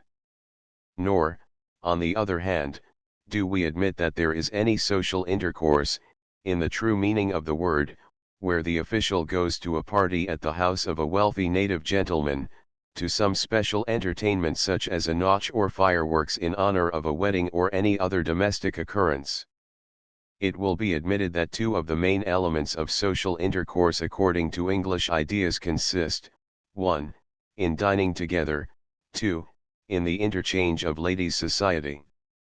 But the native gentleman will seldom come to dine with the English gentleman, and although an English lady has no objection to receive the visit of a native gentleman, or to go to his entertainments, there seems to be little prospect at present of seeing a native lady come forth to welcome the English visitors at her husband's house.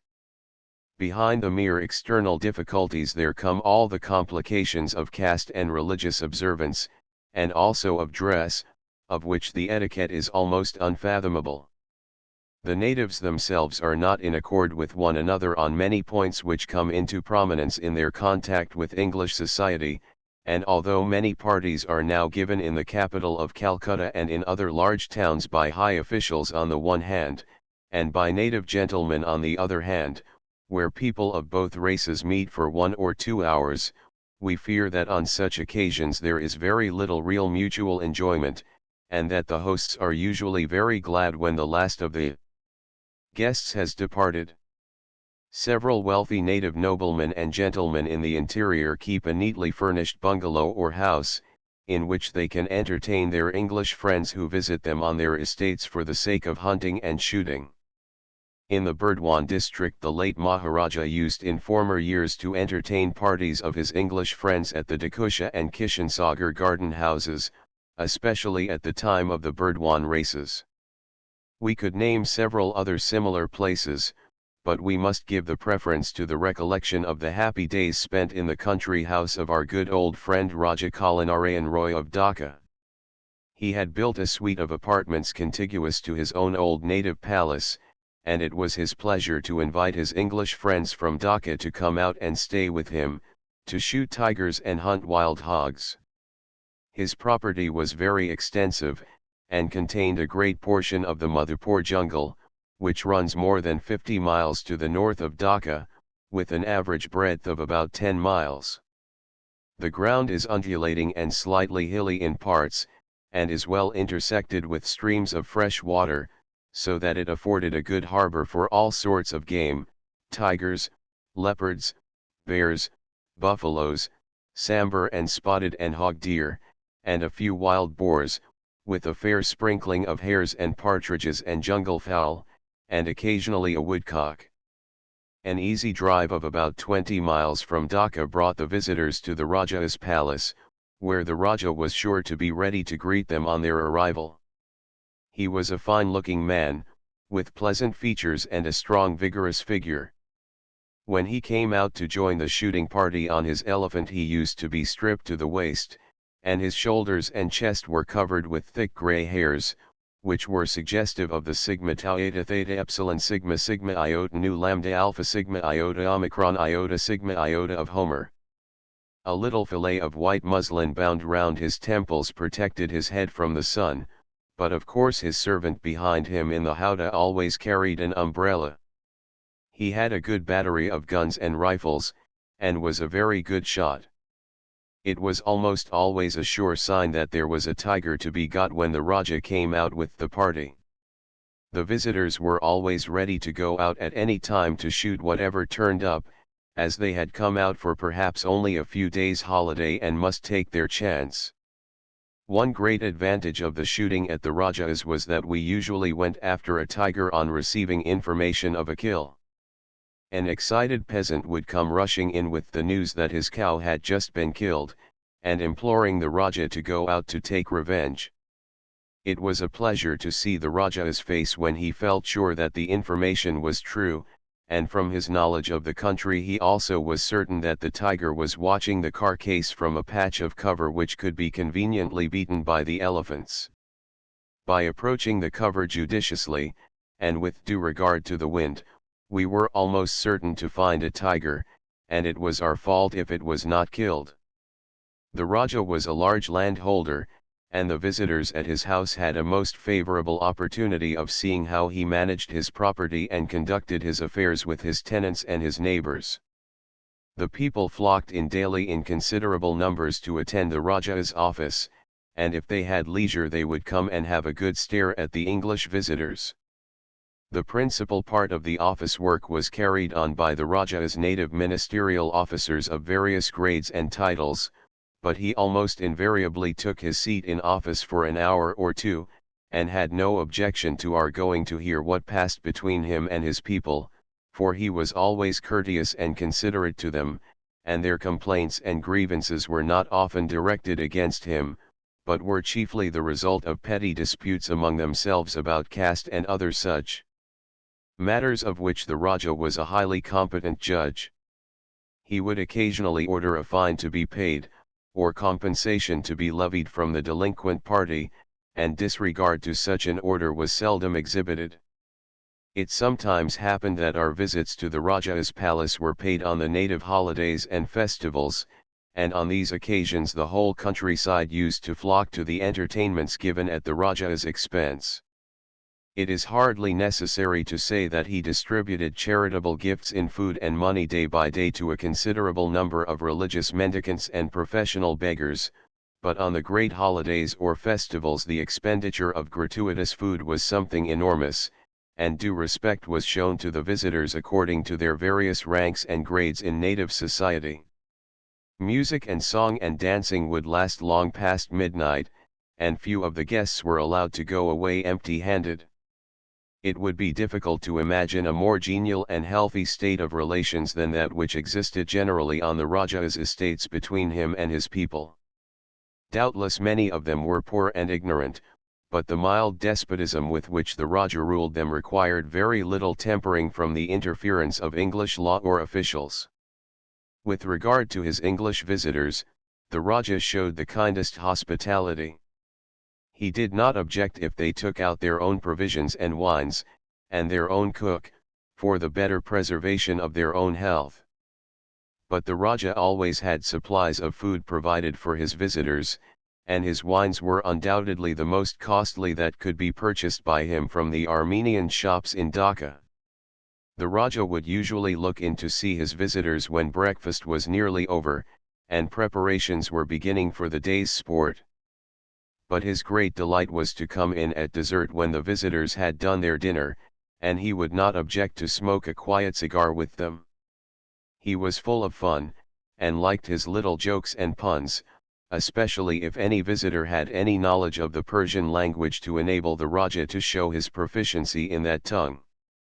For the Raja did not know English, his education having been completed in the olden time, when Persian was the court and fashionable language. He was full of anecdotes connected with shooting, and the various adventures with tigers in which he had shared with the best sportsmen from Dhaka for a long course of years. He was a capital mimic, and it was easy to recognize his imitation of some of the old sportsmen in their moments of excitement. He used to have his little son and daughter brought into the room in their smartest native dresses. The son has now grown up, and is a worthy and liberal successor to his father. The daughter came very quickly to the marriageable age, and after she was married it was no longer permissible for her to come down and talk to strange gentlemen. But she used to take opportunities of seeing the visitors, she herself being unseen, and, as a fact, the visitors were almost always paraded quietly so that they might be seen by all the ladies of the Raja's household. He had 2 wives, of whom the eldest was childless, the second wife being the mother of his 2 children. To those with whom he was best acquainted he was in the habit of discoursing about his domestic affairs, and, if imperious native custom had not forbidden it, we believe that he would have been very willing to have introduced them to his wives. When English ladies were of the party, they were always taken into the inner apartments to make the acquaintance of the ladies. Perhaps one of the most curious illustrations of the incongruity of native and English feeling occurred during one of our visits. The Raja's daughter had been married to a Kulin Brahmin of the highest caste, who lived with her at the Raja's palace. But as he was a man of specially high caste, it was his privilege to be married to any number of wives whose parents could pay for their espousal to him. And so we became accidentally witnesses of the occasion on which the young husband set forth with a grand marriage procession from his own first wife's house, in order to be married to another young lady of high family. It is an Hindu institution, and it was not in the Raja's power to resist it for his own daughter's sake. But to the English visitors, especially to the ladies who were present, the whole proceeding seemed very uncomfortable, and the more so as we were fully aware that the Raja and his daughter were, in their inmost hearts, most averse to what was taking place. As we have ventured to write of our old Hindu friend, Raja Kalinarayan Roy, we feel bound to speak in no less grateful terms of the chief Mahomedan Zemindars in Dhaka, the Nawab Khajah Abdul Ghani, and his son, the Nawab Khajah Ahsanuallah. They too had a shooting box at a convenient distance from Dhaka, to which they would invite their English friends, and they kept a stud of about 20 elephants, some of which were of the finest and staunchest of their kind. They were most liberal and good-natured in lending their elephants to those whom they could trust, though there were always plenty of elephants at Dhaka, as it is the headquarters of the government elephant depot. Many years after I had left Dhaka, they sent a couple of elephants to meet a friend of mine nearly 100 miles from Dhaka, when he wanted them with the Calcutta Tent Club. In every public and private work of utility and charity both father and son were equally munificent. They sent their handsome contributions to the subscriptions raised for various charitable purposes in England. They were always amongst the first to give whatever was needed for the improvement of the town and district of Dhaka, and for the good of its inhabitants. To the poor and needy they never turned a deaf ear, and whenever an opportunity presented itself they were always ready with their handsome entertainments in honor of the lieutenant governors or any other great people who visited Dhaka. We wish them long life and prosperity. But we must reluctantly put an end to the record of those many pleasant days which we spent in Dhaka, nearly 20 years ago, with this imperfect acknowledgement of how much was due to the kindness of our Hindu and Mahomedan friends there. London, printed by W. H. Allen & Co., 13, Waterloo Place. Crown 8VO, 7s. 6D Tropical Trials. A handbook for women in the tropics. Contains chapters dealing with the following subjects: introductory, general remarks on tropical climates. 2 Clothing and outfit. 3 Hints on traveling by land and by water. 4 Diet, and hints on domestic economy. V on the maintenance of health. 6 Management and rearing of children. A very useful volume to any lady about to visit India, Egypt, or other tropical countries. Vanity Fair. We can confidently recommend it to every lady, married or unmarried, who is called upon to exchange an English or American home for one in the tropics. Life. We cannot imagine a more genuinely useful gift than this handsome volume to any woman likely to be exposed to the many dangers of the tropics. Daily Telegraph.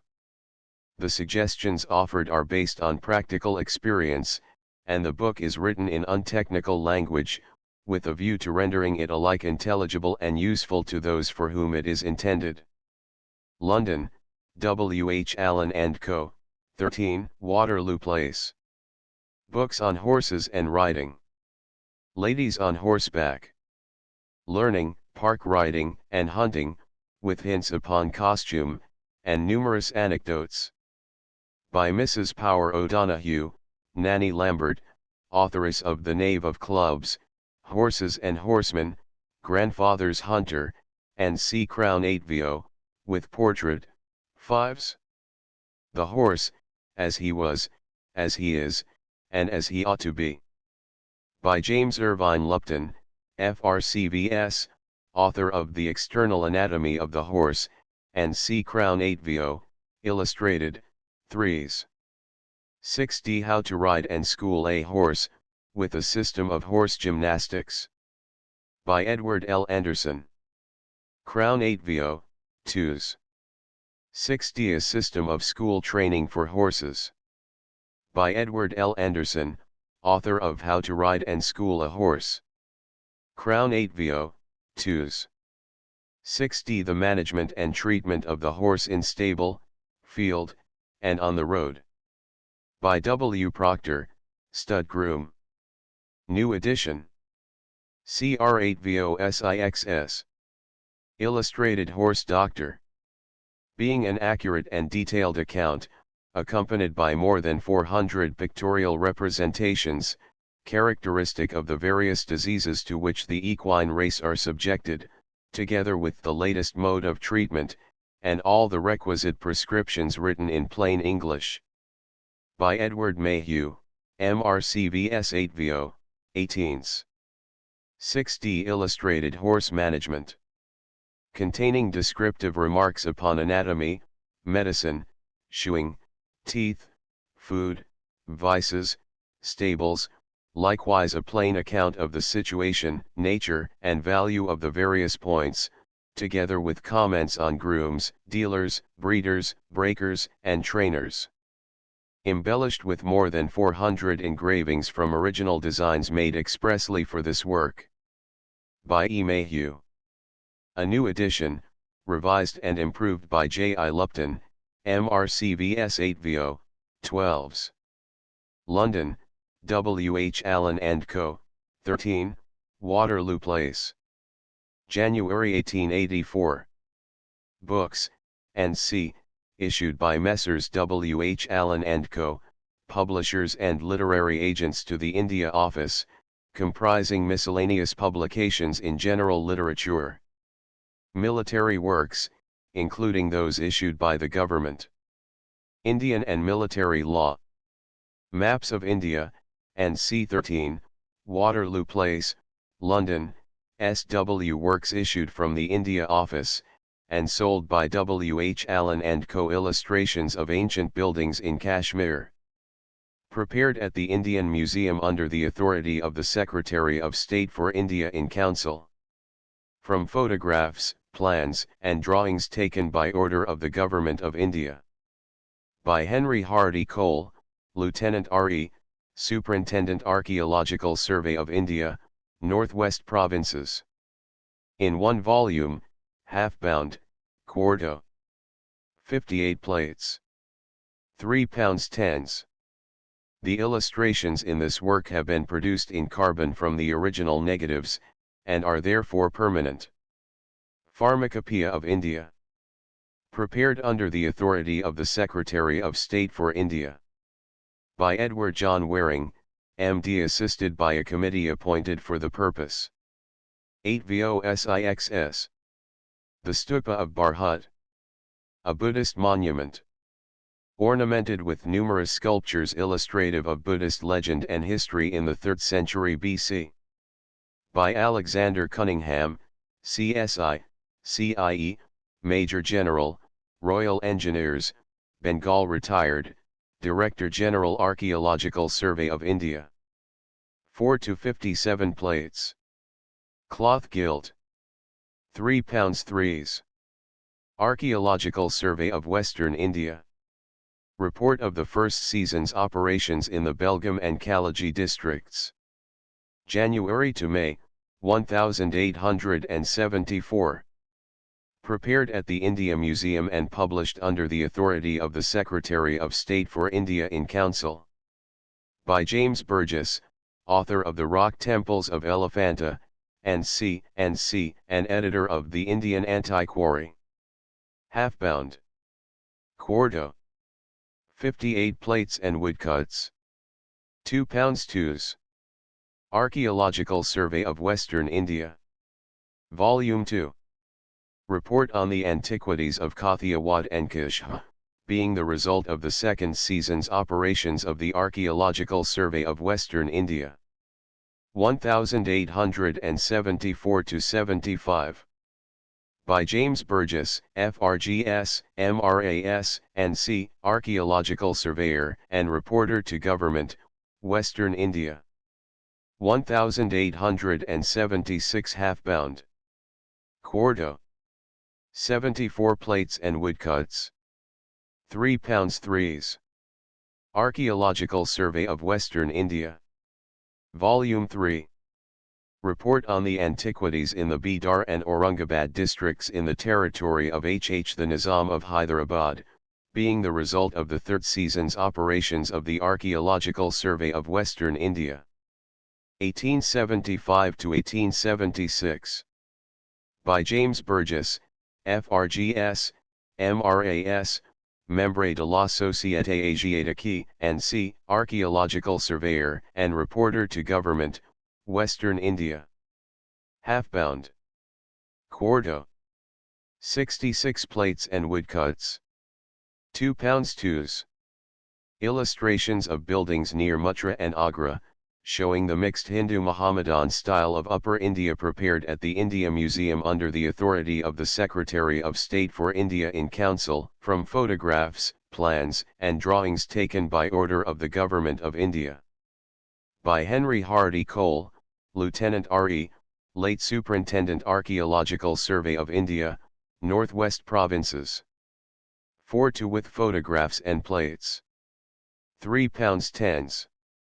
The Cave Temples of India. By James Ferguson, DCL, FRAS, VPRAS, and James Burgess, FRGS, MRAS, and C. Printed and published by order of Her Majesty's Secretary of State, and C. Royal 8VO. With photographs and woodcuts. 2 pounds 2s. Oberoi Mackay, G. 21 Days in India. Being the Tour of Sir Ali Baba, KCB. By George Oberoi Mackay. Post 8VO4s. An illustrated edition. 8VO10s. 6D Aesop, The Fables of, and Other Eminent Mythologists. With Morals and Reflections. By Sir Roger L. Lestrange, KT. A facsimile reprint of the edition of 1669. Folio, Antique, Sheep. 21's Akbar. An Eastern Romance. By Dr. P. A. S. van Limburg Brouwer. Translated from the Dutch by M.M. With notes and introductory life of the Emperor Akbar, By Clements R. Markham, C.B., FRS Crown 8 VO10s. 6D Alberg, A. Snowdrops, Idols for Children. From the Swedish of Zaktopleus. By Albert Alberg, author of Whisperings in the Wood. 360. Whisperings in the Wood, Finland Idols for Children. From the Swedish of Zaktopleus. By Albert Alberg, author of Fabled Stories from the Zoo, and editor of Chit Chat by Puck, Rose Leaves, and Woodland Notes. 360. Queer People. A selection of short stories from the Swedish of Leah. By Albert Alberg. 2 volumes Illis Crown 8 VO12s. Alexander II. Life of, Emperor of all the Russias. By the author of Science, Art, and Literature in Russia, Life and Times of Alexander I, and C. Crown 8 VO10s. 6D Allen Series. 1 Ansted's World We Live in 2s. 2 Ansted's Earth's History. 2s 3 Ansted's 2000 Examination Questions in Physical Geography. 2s 4 Geography of India. See page 13. 2s 5 Ansted's Elements of Physiography. 1s 4D. 6 Hall's Trigonometry. See page 14. 2s 7 Wollaston's Elementary Indian Reader. 1s, CP 43. Amir Ali. The Personal Law of the Mohammedans, according to all the schools. Together with a comparative sketch of the law of inheritance among the Sunnis and Shias. By Syed Amir Ali, Mulvi, M.A., Bachelor of Laws, Barrister at Law, and Presidency Magistrate at Calcutta. 8 VO15s. Anderson, ed. L. How to Ride and School a Horse. With a System of Horse Gymnastics. By Edward L. Anderson. CR 8 VO2s. 6D A System of School Training for Horses. By Edward L. Anderson, author of How to Ride and School a Horse. Crown 8 VO2s. 6D Anderson, P. The English in Western India. 8 VO14s. Anderson, T. History of Shorthand. With an analysis and review of its present condition and prospects in Europe and America. By Thomas Anderson, Parliamentary Reporter, N.C. With portraits. Crown 8 VO12s. 6D Catechism of Shorthand, being a critical examination of the various styles, with special reference to the question, which is the best English system of shorthand. By Thomas Anderson, author of Synopsis of a New System of Shorthand Writing, History of Shorthand, and CFCAP 1s. Andrew, W.P. India and Her Neighbors. By W.P. Andrew, author of Our Scientific Frontier, The Indus and Its Provinces, Memoir of the Euphrates Route. With 2 maps. 8 VO15s. Our Scientific Frontier. With sketch map and appendix. 8 VOSIXS. Euphrates Valley Route, in connection with the Central Asian and Egyptian questions. Lecture delivered at the National Club, June 16, 1882. By Sir William Andrew, CIE, author of India and Her Neighbors, and C8VO, with 2 maps. 5s through booking of goods between the interior of India and the United Kingdom.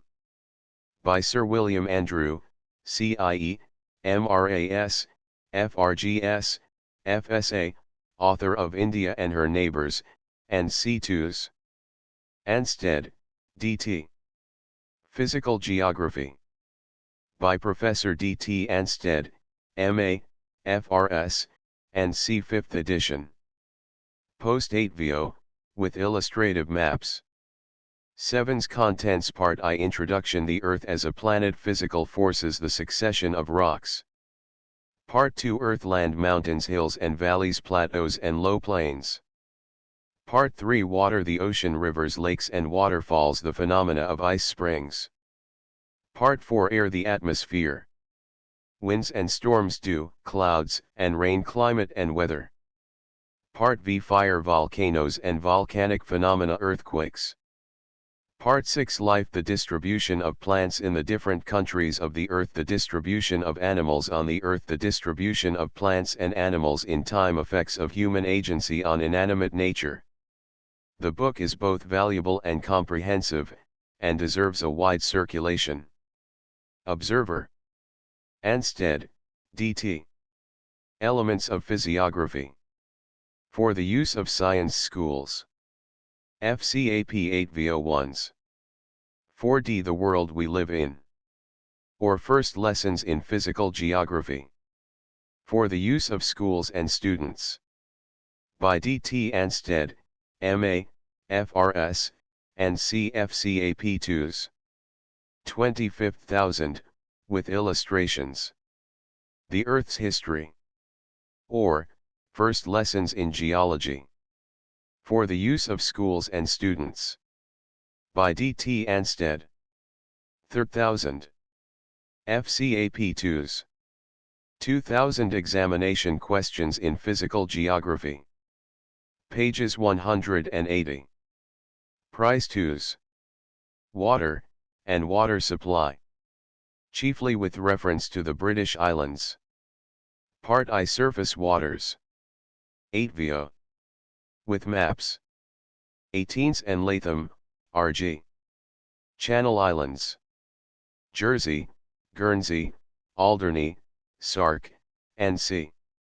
The Channel Islands. Containing, Part I Physical Geography. Part 2 Natural History. Part 3 Civil History. Part 4 Economics and Trade. By David Thomas Ansted, M.A., FRS, and Robert Gordon Latham, M.A., M.D., FRS. New and cheaper edition in one handsome 8VO volume, with 72 illustrations on wood by Vistelli, Loudon, Nichols, and Hart, with map. 8VO 16s. This is a really valuable work.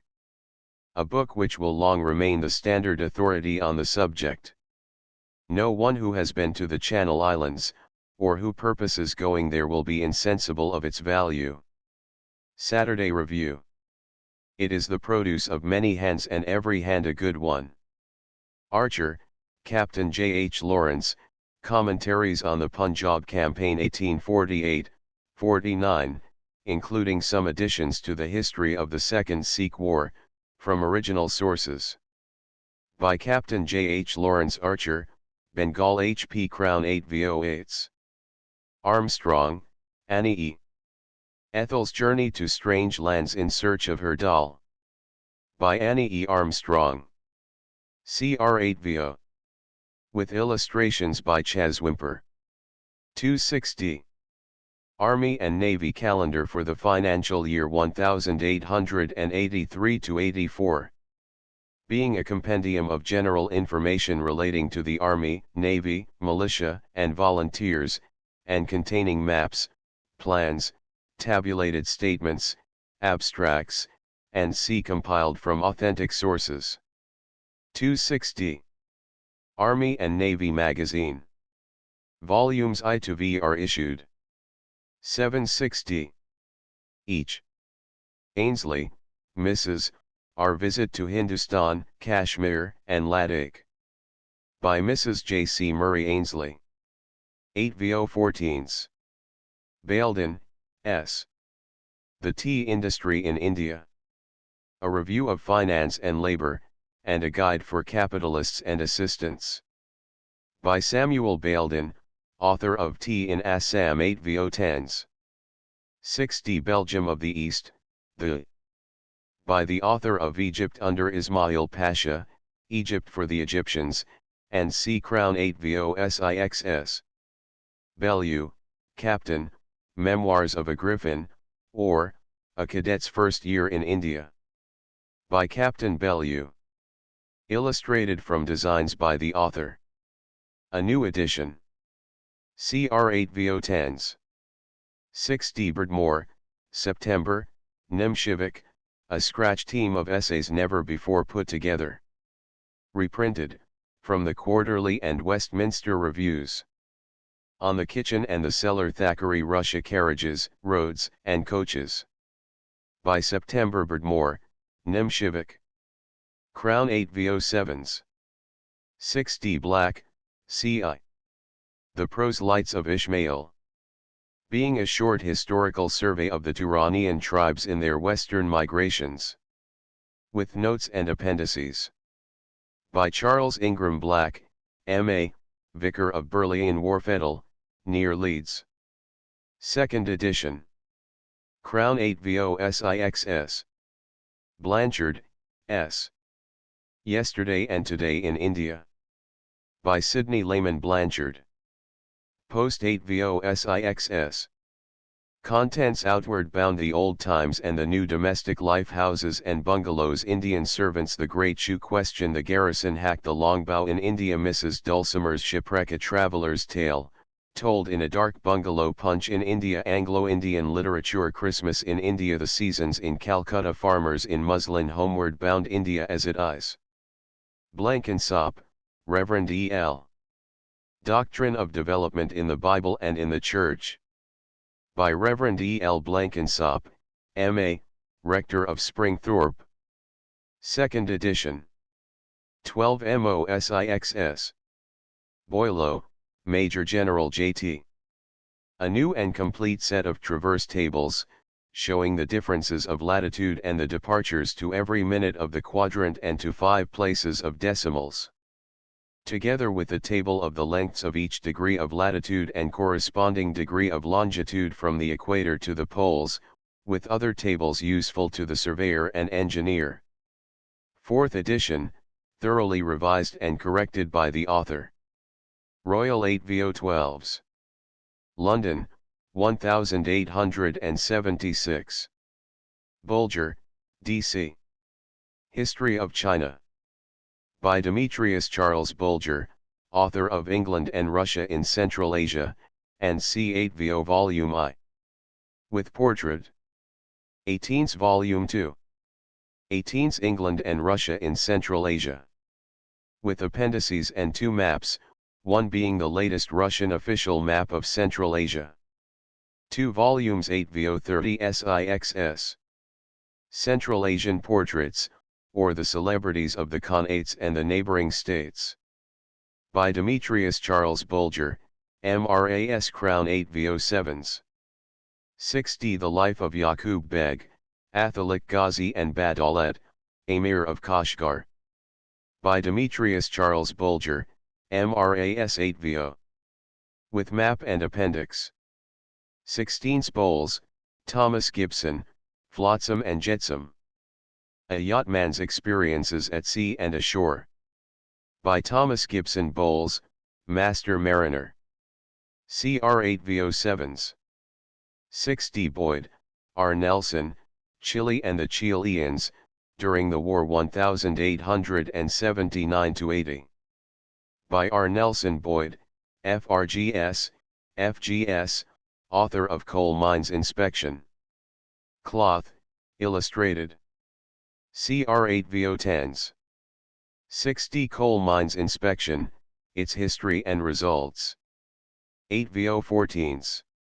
Bradshaw, John, The Poetical Works of John Milton, with Notes, Explanatory and Philological. By John Bradshaw, Doctor of Laws, Inspector of Schools, Madras. 2 volumes, post 8 VO12s.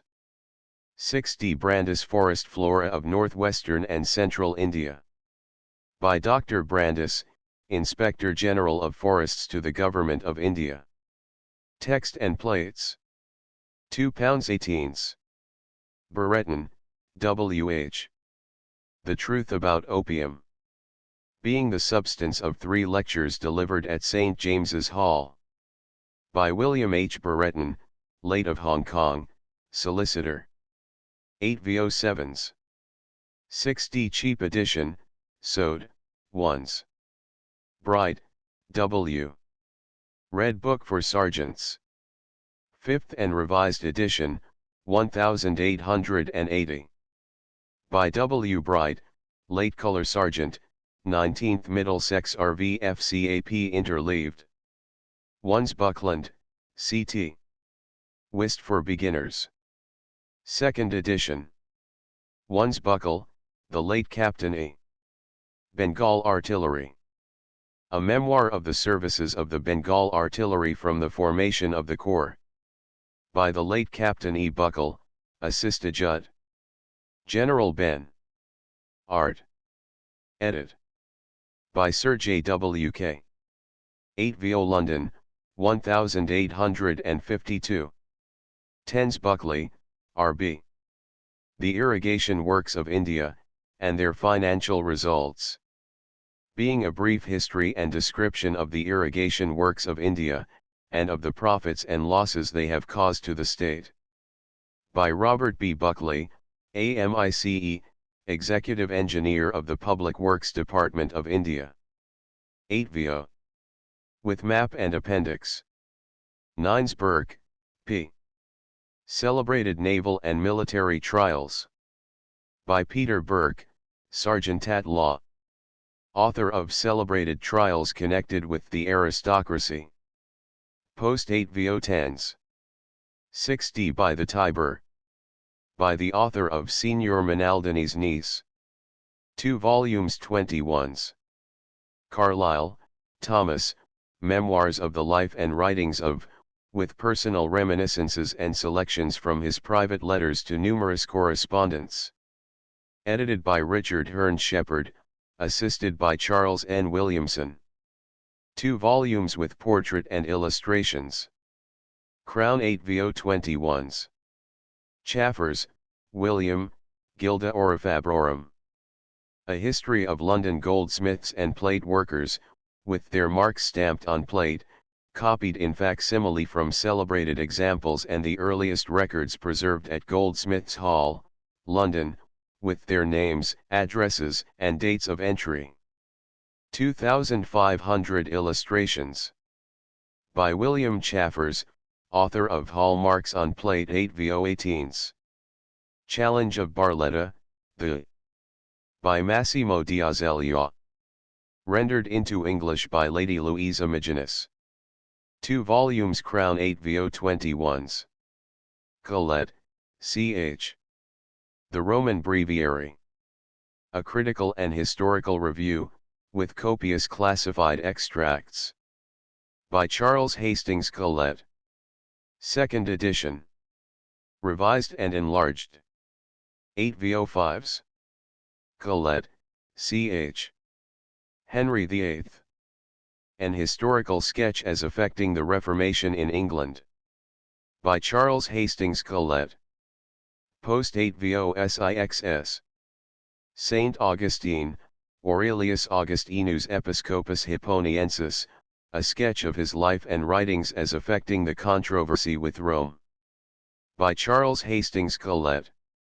Crown 8 VO 5's. Collins, Mabel, The Story of Helena Majeska, Madame Klopowska. By Mabel Collins.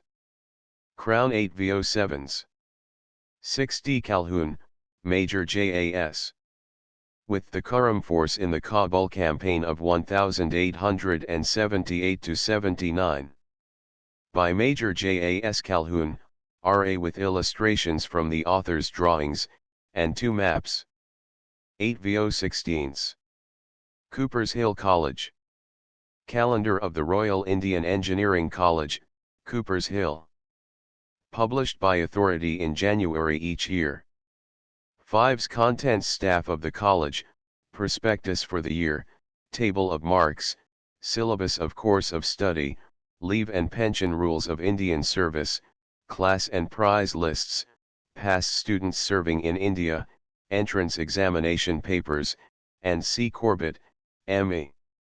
A Pleasure Trip to India, during the visit of H.R.H. the Prince of Wales, and afterwards to Ceylon. By Mrs. Corbett. Illustrated with photos. Crown 8 VO 7's. 6d Cowdery, Miss E.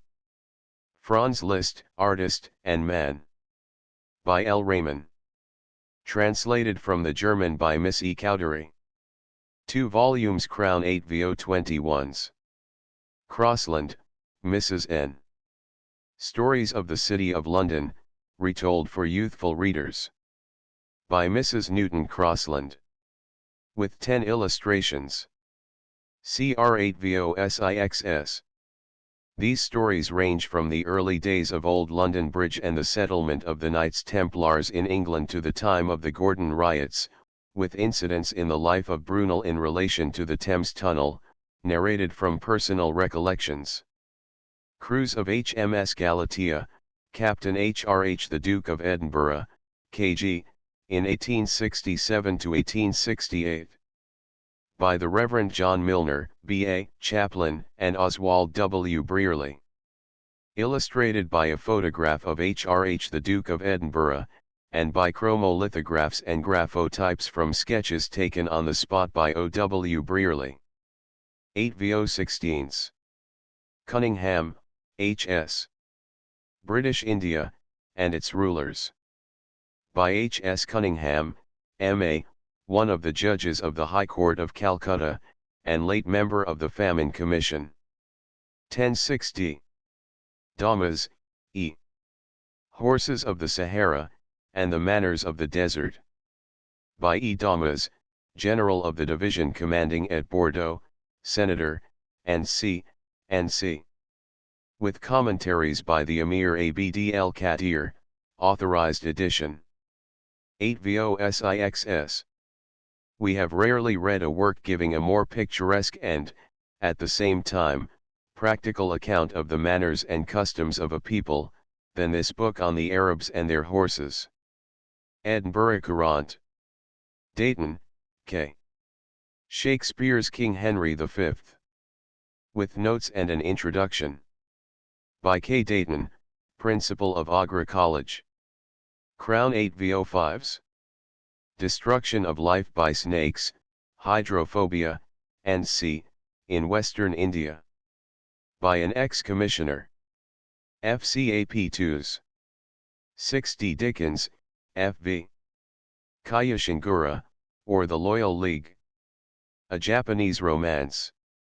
Translated by Frederick V. Dickens, Bachelor of Science, of the Middle Temple, Barrister at Law.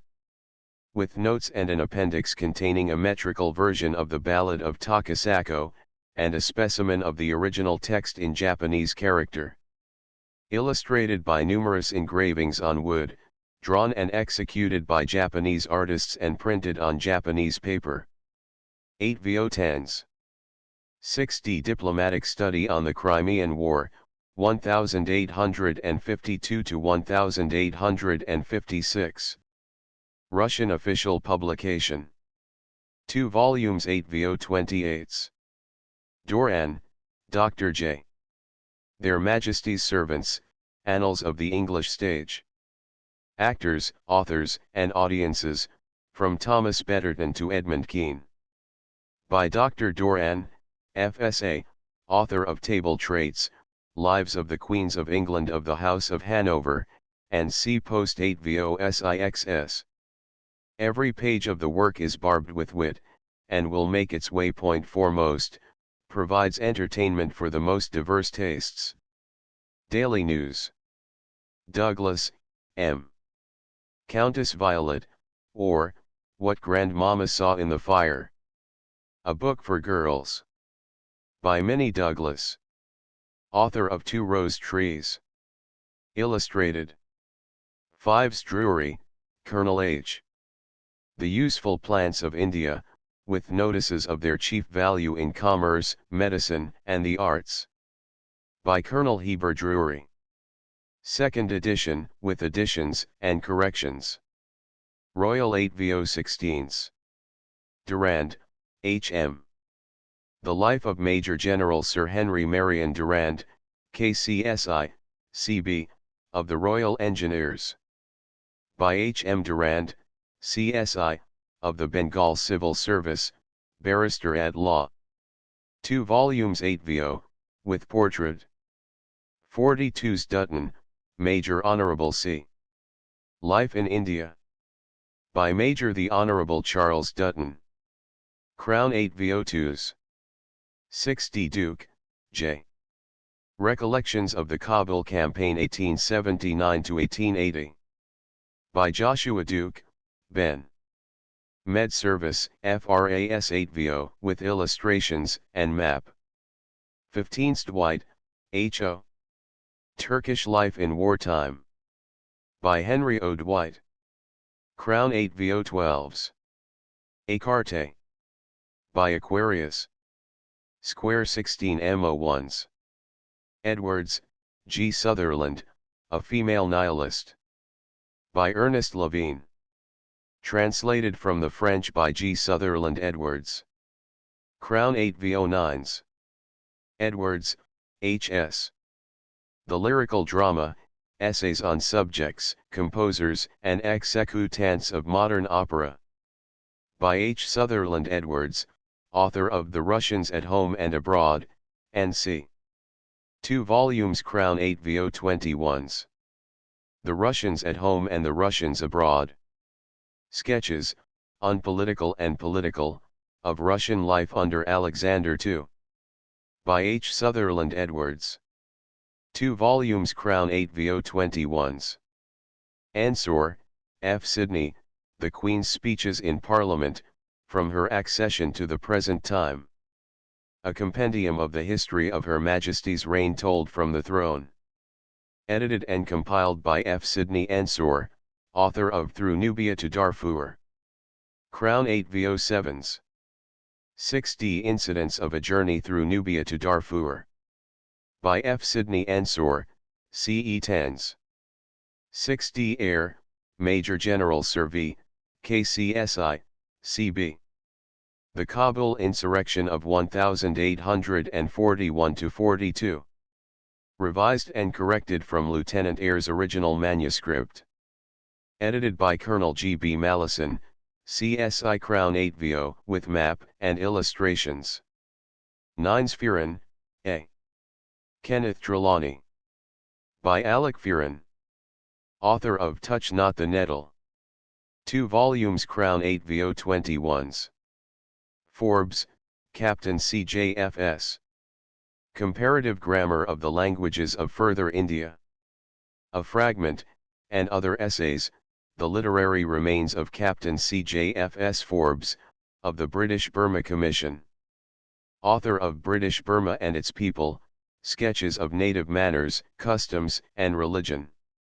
SIXS Foreign Office, Diplomatic and Consular Sketches. Reprinted from Vanity Fair. CR8 VOSIXS. Fraser, Lieutenant COLGT. Records of Sport and Military Life in Western India. By the late Lieutenant Colonel G.T. Fraser, formerly of the 1st Bombay Fusiliers, and more recently attached to the staff of HMS Indian Army. With an introduction by Colonel G. B. Mallison, CSI 7s. 6d Fry, Herbert, London in 188. Its Suburbs and Environs. Illustrated with 16 bird's-eye views of the principal streets, and a map. By Herbert Fry, 3rd year of publication. Revised and enlarged. 2's Gazetters of India. Thornton, 4 volumes, 8 VO 2 pounds 16s. 8 VO 21s. NWP, NC. 2 volumes, 8 VO 25s. Gazetteer of Southern India. With the Tenasserim provinces and Singapore. Compiled from original and authentic sources. Accompanied by an atlas, including plans of all the principal towns and cantonments. Royal 8 VO with 4-2. Atlas. 3 pounds 3s. Geography of India.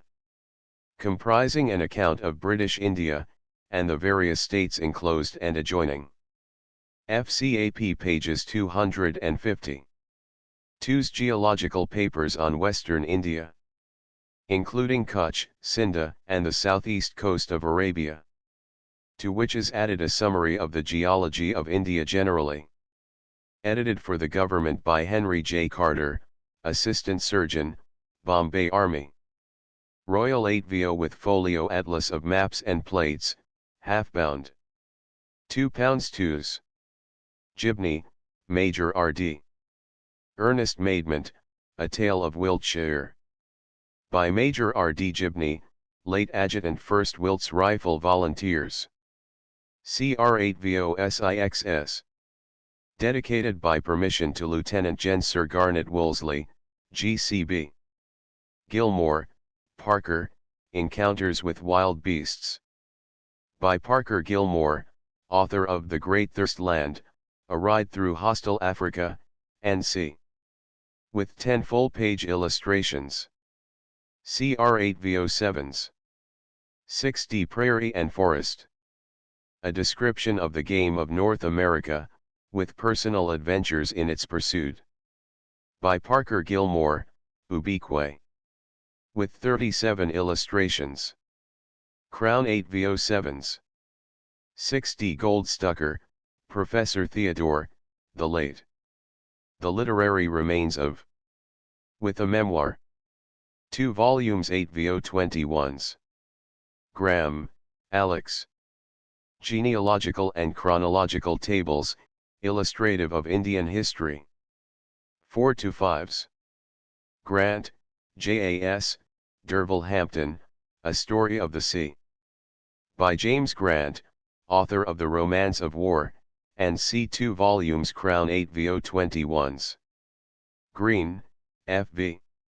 The Russian Army and its Campaigns in Turkey in 1877 to 1878.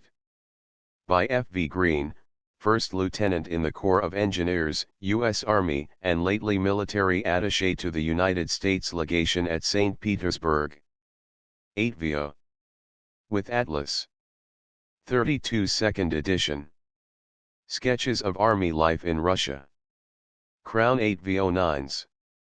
Griesinger, Theodore, The Jesuits, A Complete History of Their Open and Secret Proceedings from the Foundation of the Order to the Present Time. Told to the German People. By Theodore Griesinger. Translated by A. J. Scott, M.D. 2 volumes 8VO illustrated. 24's Griffith, Ralph Th. Birth of the War God. A Poem. By Kalidasa. Translated from the Sanskrit into English verse. By Ralph Th. Griffith. 8VO5s. Hall, E.H. Lands of Plenty, for Health, Sport, and Profit. British North America. A book for all travelers and settlers. By E. Heppel Hall, FSS Crown 8VO, with maps. SIXS Hall's Trigonometry. The Elements of Plane and Spherical Trigonometry. With an appendix, containing the solution of the problems in nautical astronomy. For the use of schools. By the Reverend T. G. Hall, M.A., Professor of Mathematics in King's College, London. 12 MO2s. Hancock, E.C. The Amateur Pottery and Glass Painter. With directions for gilding, chasing, burnishing, bronzing, and ground laying. By E. Campbell Hancock. Illustrated with chromolithographs and numerous woodcuts. 4th edition. 8VO-SIXS. Copies for China Painters. By E. Campbell Hancock. With 14 chromolithographs and other illustrations. 8VO10s. Handbook of Reference to the Maps of India. Giving the LAT and long of places of note. 18 MO3s. 6D. This will be found a valuable companion to Messrs. Allen and Koss. Maps of India. Harcourt, Major AFP. Down by the Drawl. By Major AFP Harcourt, Bengal Staff Corps, author of Kolu, Lahul, and Spiti, The Shakespeare Argosy, and C. 2 volumes in 1, Crown 8VO-SIXS. Hardwick, Herbert Junius, Health Resorts and Spas, or, Climatic and Hygienic Treatment of Disease. By Herbert Junius Hardwick, MD, and CFCAP2s. 6D Harding, J.E. Sketches of Bird Life. By James Edmund Harding, author of A Handbook of British Birds 8vo, with numerous illustrations. 1060. Heine, Heinrich, The Book of Songs. By Heinrich Heine. Translated from the German by Strathier. CR 8vo7s. 6D Helms, LV. Pioneering in the Far East, and Journeys to California in 1849, and to the White Sea in 1878. By Ludwig Werner Helms. With illustrations from original sketches and photographs, and maps. 8vo18s. Hensman, Howard, The Afghan War, 1879-80. Being a complete narrative of the capture of Kabul, the siege of Sherpur, the Battle of Ahmedkul, the brilliant march to Kandahar, and the defeat of Ayub Khan, with the operations on the Hilmund, and the settlement with Abdur Rahman Khan. By Howard Hensman, Special Correspondent of the Pioneer, Allahabad, and the Daily News, London. 8vo. With maps. 21's General Sir Frederick Roberts writes, in regard to the letters now republished, allow me to congratulate you most cordially on the admirable manner in which you have placed before the public the account of our march from Kabul, and the operations of August 31st and September 1st around Kandahar. Nothing could be more accurate or graphic. I thought your description of the fight at Charasay was one that any soldier might have been proud of writing, but your recent letters are, if possible, even better.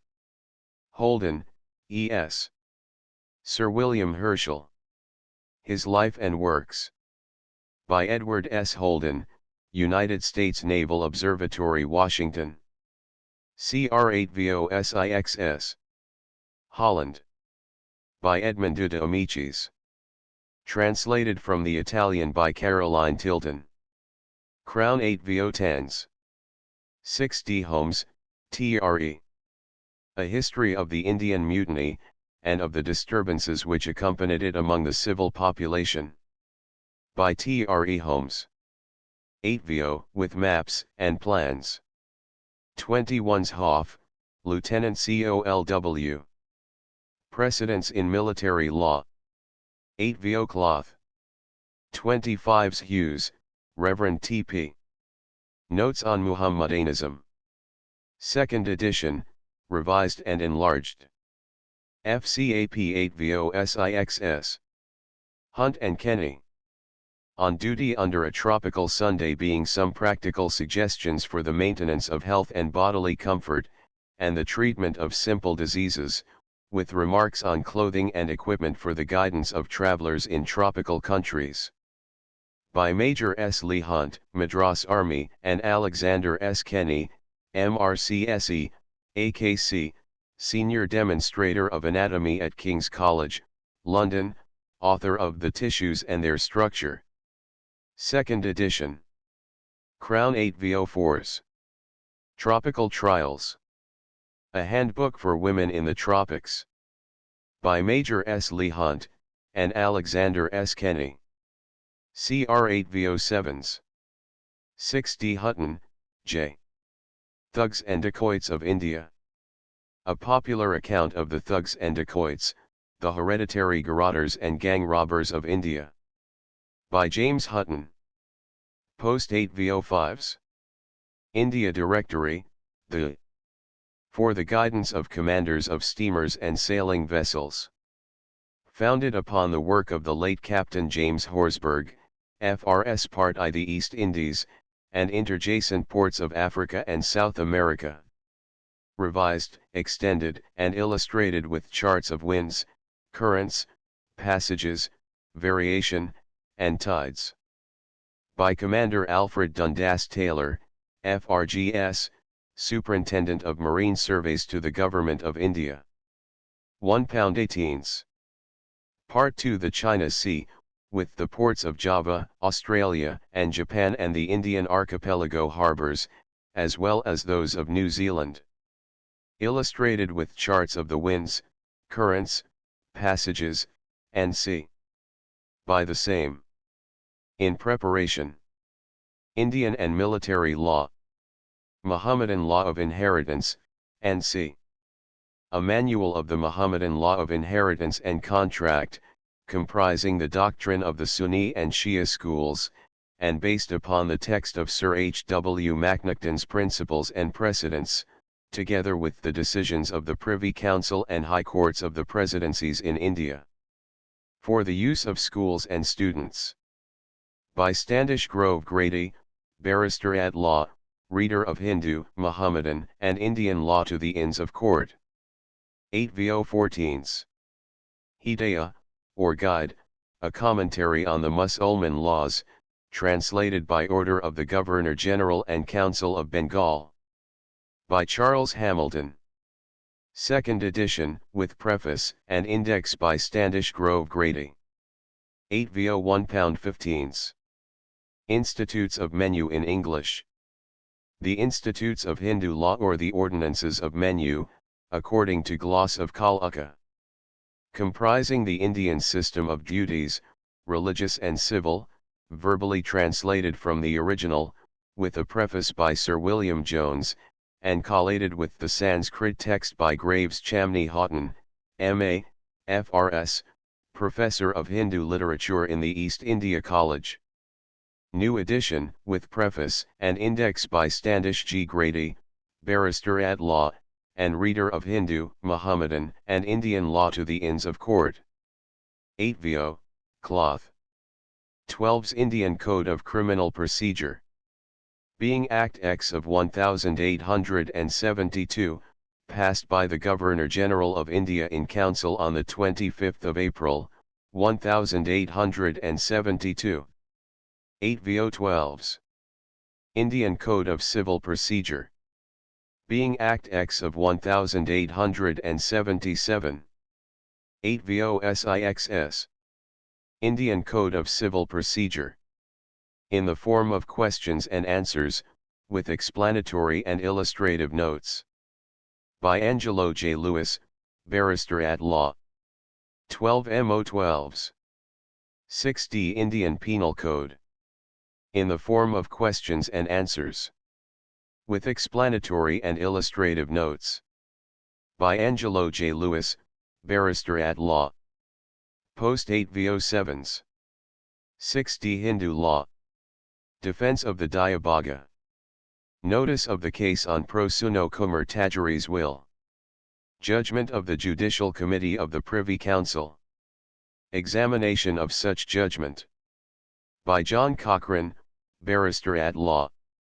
Royal 8 VO 20s. Law and Customs of Hindu Castes, within the Deccan provinces subject to the Presidency of Bombay, chiefly affecting civil suits. By Arthur Steele. Royal 8 VO £1.1s. Muhammadan Law of Inheritance. See page 35. Chart of Hindu Inheritance. With an explanatory treatise. By Almarik Rumzi. 8 VO SIXS. 6D Manual of Military Law. For all ranks of the Army, Militia, and Volunteer Services. By Colonel J. K. Peepin, Assist. Adjutant General at Headquarters, and J. F. Collier, ESQ, of the Inner Temple, Barrister at Law. Third and Revised Edition. Pocket size. 5's Precedents in Military Law, including the practice of courts-martial, the mode of conducting trials, the duties of officers at military courts of inquests, courts of inquiry, courts of requests, and c. The following are a portion of the contents: 1. Military law.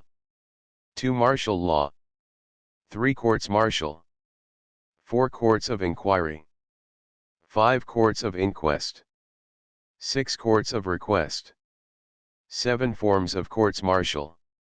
8. Precedents of military law. 9. Trials of arson to rape, alphabetically arranged. 10. Rebellions. 11 riots. 12 miscellaneous.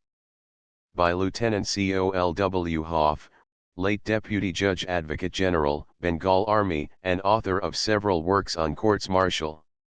1 Thick 8 VO Volume 25s. The Practice of Courts Martial. By Hoff and Long Thick 8 VO London, 1825.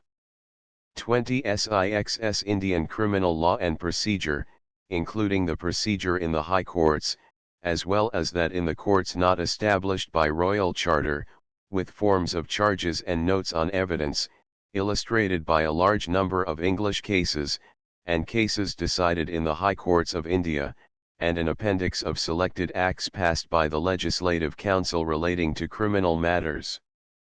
By M. H. Starling, Esq., Bachelor of Laws and F. B. Constable, M.A. 3rd edition.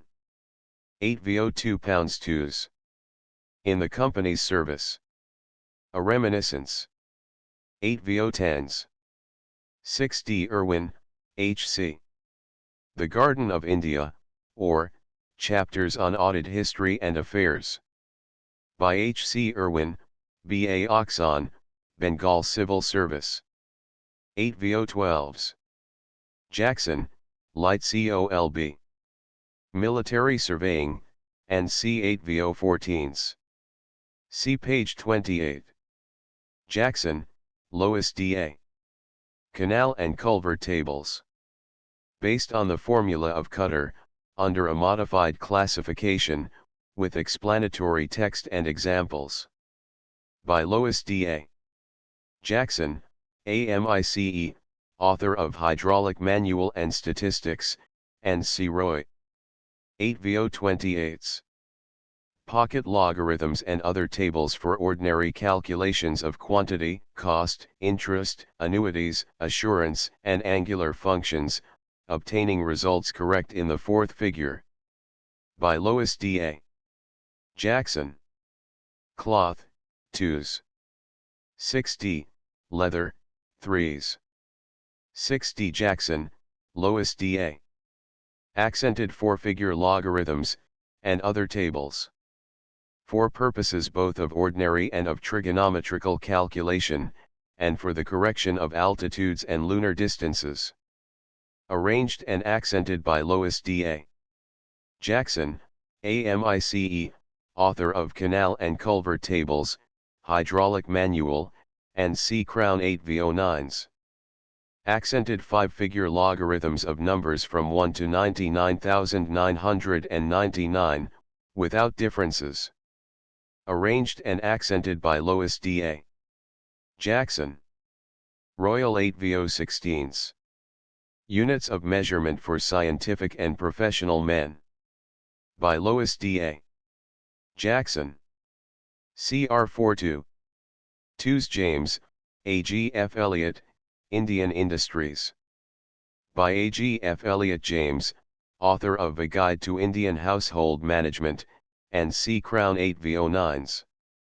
Contents: Indian agriculture, beer, cacao, carpets, cereals, chemicals, cinchona, coffee, cotton, drugs, dyeing and coloring materials, fibrous substances, forestry, hides, skins and horns, gums and resins, irrigation, ivory, mining, oils, opium, paper, pottery, riots, seeds, silk, spices, sugar, tea, tobacco, wood, wool. Table of Exports. Index. Jenkinson, Reverend T.B. Amazulu. The Zulu people, their manners, customs, and history, with letters from Zululand descriptive of the present crisis. By Thomas B. Jenkinson, B.A., sometime of Springvale, Natal, and Canon of Maritzburg. Crown 8 VO SIXS. Joyner, Mrs., Cyprus, Historical and Descriptive. Adapted from the German of Herr Franz von Lohr. With much additional matter. By Mrs. A. Batson Joyner. Crown 8 VO. With two maps. 1060. Kaufman, R. Our Young Folks Plutarch. Edited by Rosalie Kaufman. With maps and illustrations. 8 VO10s. 6 DK, Sir J.W. The Sepoy War in India. A History of the Sepoy War in India, 1857 to 1858. By Sir John William Kay, author of The History of the War in Afghanistan. Volume I, 8 VO18s. Volume 2. £1. Volume 3. £1. Contents of Volume I. Book I. Introductory. The Conquest of the Punjab and Pegu. The Right of Lapse. The Annexation of Uday. Progress of Englishism.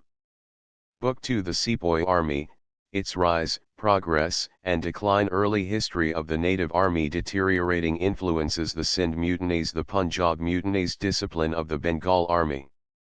Book 3. The outbreak of the mutiny. Lord Canning and his council. The Uday administration and the Persian War. The rising of the storm. The first mutiny. Progress of mutiny. Excitement in Upper India. Bursting of the storm. Appendix.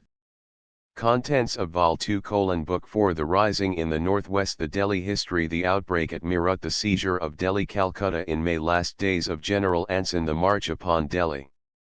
Book V. Progress of rebellion in Upper India. Banaras and Allahabad. Kanpuri. The march to Kanpuri. Reoccupation of Kanpuri. Book 6. The Punjab and Delhi. First conflicts in the Punjab. Peshawar and Rawalpindi. Progress of events in the Punjab. Delhi. First weeks of the siege. Progress of the siege. The last succour from the Punjab. Contents of Vol. 3. Book 7. Bengal, Bir, and the Northwest Provinces at the seat of government. The insurrection in Bir. The siege of Ara. Bir and Bengal. Book 8. Mutiny and rebellion in the Northwest Provinces. Agra in May. Insurrection in the districts. Sparing of the native chiefs. Agra in June, July, August, and September. Book 9. Lucknow and Delhi. Rebellion in Uday. Revolt in the districts. Lucknow in June and July. The siege and capture of Delhi. For continuation, see History of the Indian Mutiny, by Colonel G. B. Mallison, p. 23. K. Sir J. W. History of the War in Afghanistan. New edition. 3 volumes. Crown 8 VO £1. SIXS Lives of Indian Officers. By Sir John William Kay. 3 volumes. CR 8 VO SIXS. Each. Keat Inga, Mrs., English Homes in India. By Mrs. Keat Inga. Part I. The Three Loves. Part 2. The Wrong Turning. 2 volumes, post 8 VO 16s. Keane, H.G. Mughal Empire. From the Death of Aurangzeb to the Overthrow of the Maratha Power, by Henry George Keane, B.C.S. 2nd edition. With map. 8 VO10s. 6d. This work fills up a blank between the ending of Elphinstone's and the commencement of Thornton's histories. Administration in India. Post 8 VO5s. Keane, H.G. People Leaves. Poems written in India. Post 8 VO5s. 57. Some account of the administration of Indian districts during the revolt of the Bengal Army.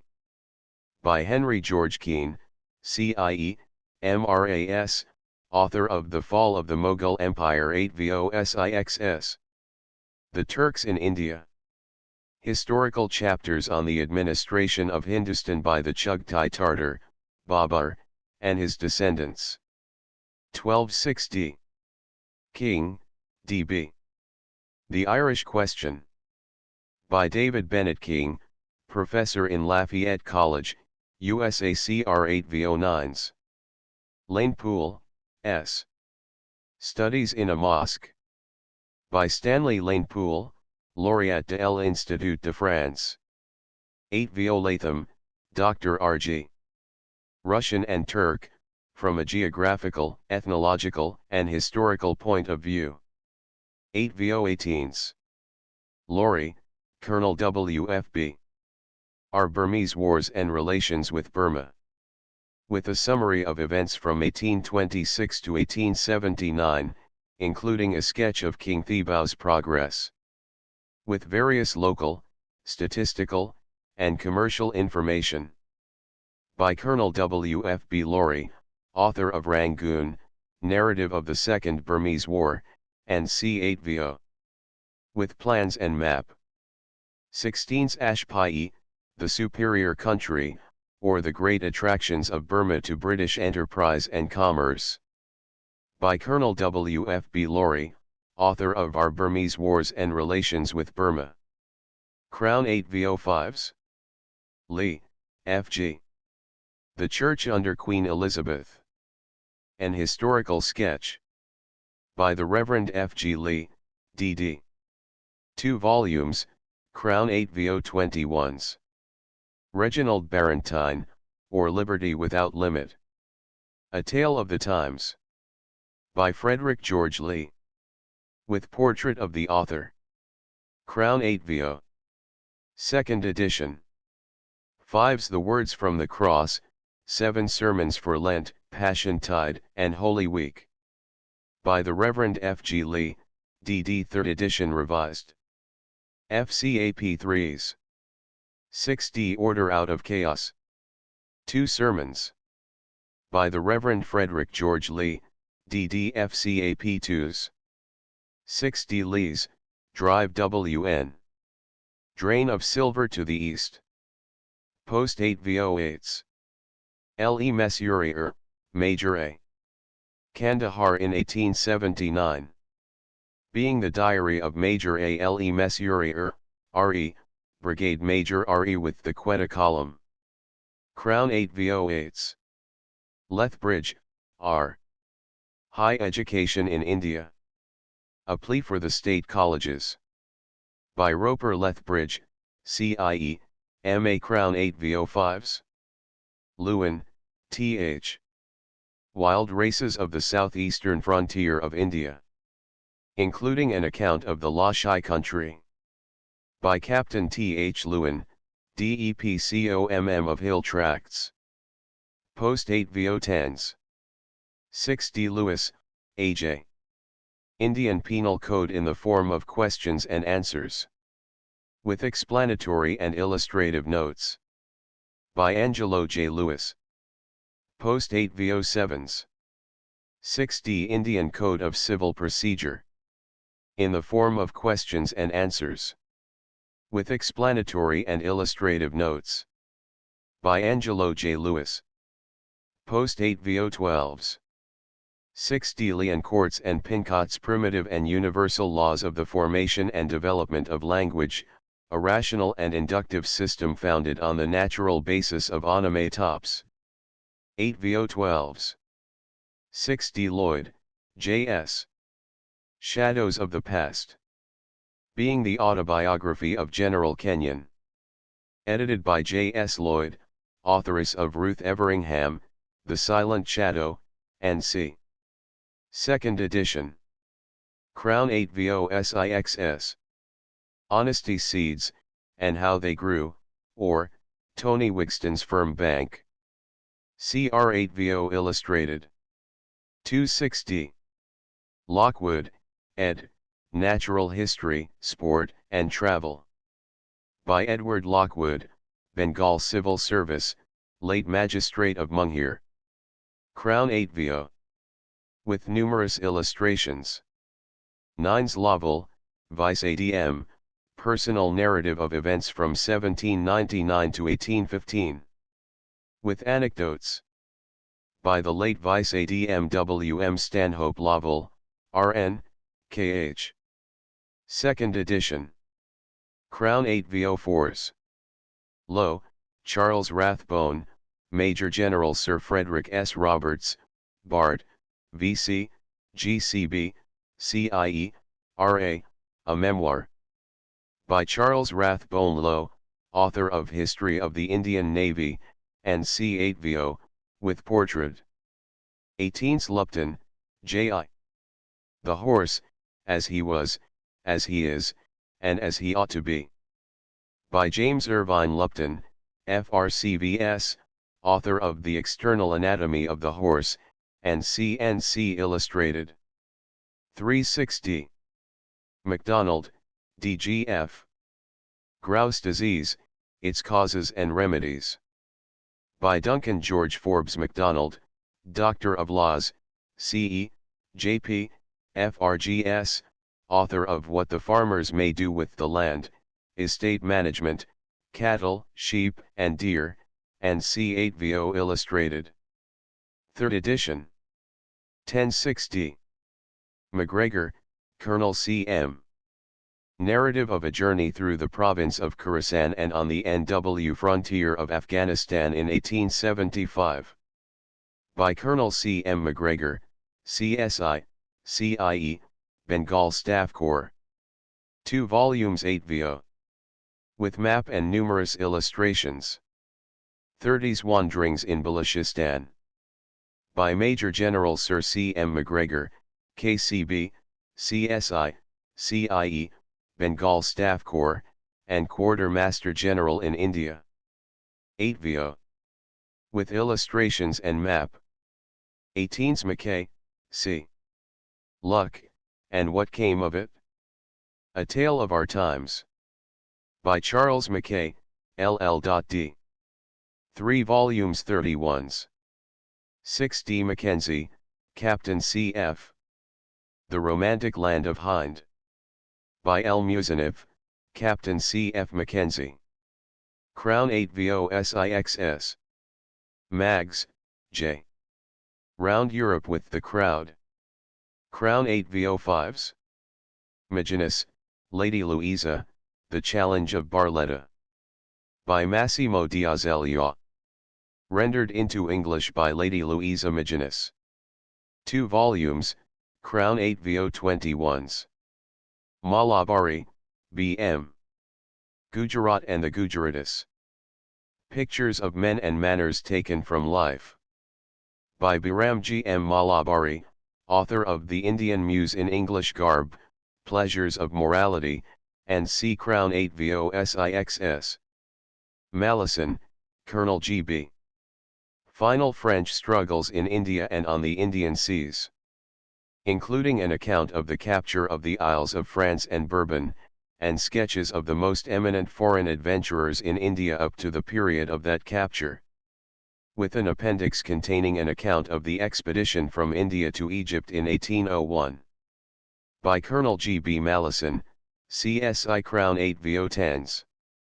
6D History of the Indian Mutiny, 1857 to 1858, commencing from the close of the 2nd volume of Sir John Kay's History of the Sepoy War.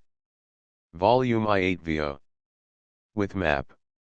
20s Contents Calcutta in May and June William Taylor and Vincent Eyre how Bihar and Calcutta were saved Mr. Colvin and Agra Jhansi and Bandakhand Colonel Durand and Holkar Sir George Lawrence and Rajputana Brigadier Polwley's Great Battle and its results Barely, Rohilkund and Farakabad the relation of the annexation of Oudh to the mutiny Sir Henry Lawrence and the mutiny in Oudh the siege of Lucknow the first relief of Lucknow.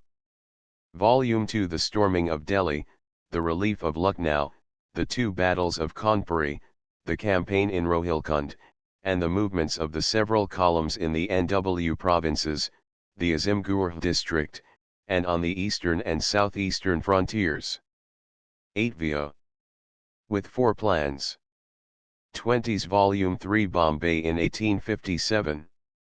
Lord Elphinstone. March of Woodburn's Column. Mr. Seatonkar and the Southern Maratha Country. Mr. Forget and Bombay. Asirgarh. Sir Henry Durand. March of Stuart's Column. Holkar and Durand. Malwa Campaign. Hyderabad. Major C. Davidson and Salajang. Sagar and Narbadai Territory. Sir Robert Hamilton and Sir Hugh Rose. Central India Campaign. Whitlock and Kairwai. Sir Hugh Rose and Gwalior. Legrand Jacob and Western India. Lord Canning's Audit Policy. Last campaign in, and pacification of, Audit. Sir Robert Napier, Smith, Mitchell, and Tancha Topi. Civil districts during the mutiny.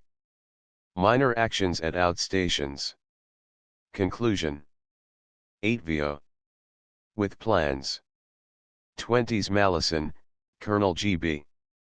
History of Afghanistan, from the earliest period to the outbreak of the War of 1878. 8 VO. Second edition. With map. 18s The decisive battles of India, from 1746 to 1849. With a portrait of the author, a map, and 3 plans. By Colonel G. B. Malison, CSI, author of The Life of Lord Clive, and C8 VO 18s. Herat, the Garden and Granary of Central Asia. With map and index. 8 VO 8s. Founders of the Indian Empire. Clive, Warren Hastings, and Wellesley. Volume I Lord Clive. By Colonel G. B. Malison, CSI, author of History of the French in India, and C8 VO, with portraits and 4 plans. 20s Manning, Mrs., Ancient and Medieval India. Being the history, religion, laws, caste, manners, and customs, language, literature, poetry, philosophy, astronomy, algebra, medicine, architecture, manufactures, commerce, and c. of the Hindus, taken from their writings.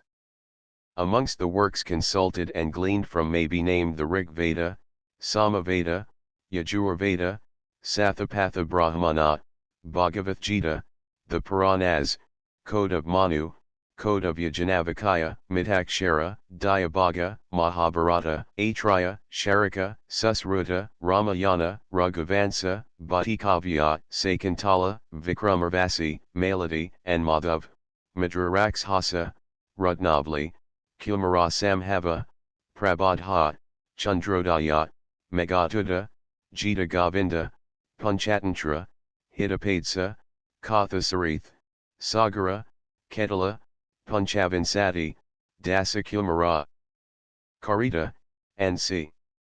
by Mrs. Manning, with illustrations. 2 volumes, 8 VO 30s. Marvin, Chaz, Merv, The Queen of the World and the Scourge of the Men-Stealing Turkomans. By Charles Marvin, author of The Disastrous Turkoman Campaign, and Grodakov's Ride to Herat. With portraits and maps. 8 VO 18s. Colonel Grodakov's ride from Samarkand to Herat, through Balkh and the Uzbek states of Afghan Turkestan. With his own march route from the Oxus to Herat. By Charles Marvin. Crown 8 VO. With portrait. 8's The eyewitness's account of the disastrous Russian campaign against the Okhotsk Turkomans, describing the march across the burning desert, the storming of Dengil Tepe, and the disastrous retreat to the Caspian. By Charles Marvin. With numerous maps and plans. 8 VO 18s. The Russians at Merv and Herat, and their power of invading India. By Charles Marvin, author of Disastrous Russian Campaign Against the Turkomans, Merv, the Queen of the World, and C8 VO, with 24 illustrations and 3 maps. 24's Matir, Samuel, Native Life in Travancore. By the Reverend Samuel Matir, of the London Missionary Society, author of The Land of Charity. With numerous illustrations and map. 8 VO 18s. Matson, Nellie, Hilda Desmond, or Riches and Poverty. Crown 8 VO 10s. 6D Mayhew, Edward, Illustrated Horse Doctor. Being an accurate and detailed account, accompanied by more than 400 pictorial representations, characteristic of the various diseases to which the equine race are subjected, together with the latest mode of treatment, and all the requisite prescriptions written in plain English. By Edward Mayhew, MRCVS 8 VO 18s.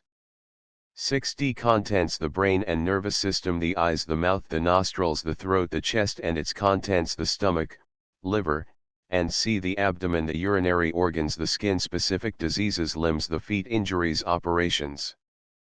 The book contains nearly 600 pages of valuable matter, which reflects great credit on its author, and, owing to its practical details, the result of deep scientific research, deserves a place in the library of medical, veterinary, and non-professional readers.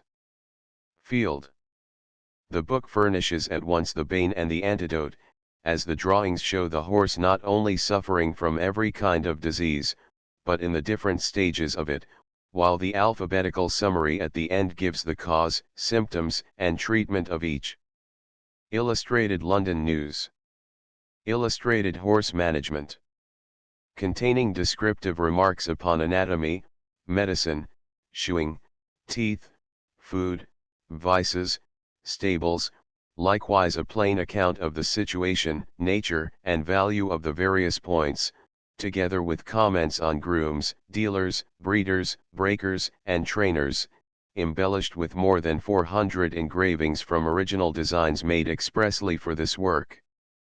By E. Mayhew.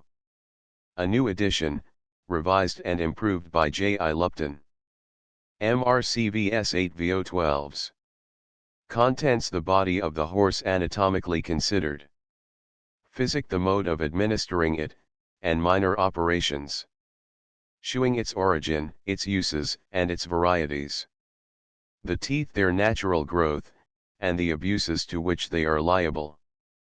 Food, the fittest time for feeding, and the kind of food which the horse naturally consumes.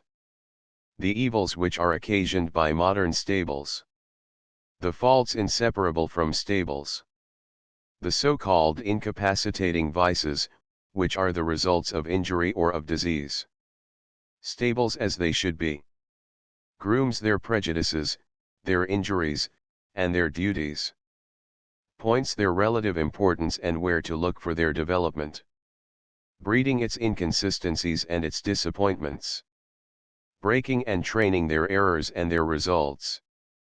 Mayhew, Henry, German Life and Manners. As seen in Saxony. With an account of town life, village life, fashionable life, married life, school and university life, and C. illustrated with songs and pictures of the student customs at the University of Jena. By Henry Mayhew, 2 volumes, 8vo, with numerous illustrations. 18's a popular edition of the above. With illustrations. CR 8vo7s. Full of original thought and observation, and may be studied with profit by both German and English, especially by the German. Athenaeum. Mayo, Earl of, de Rebus Africanus. The Claims of Portugal to the Congo and adjacent littoral.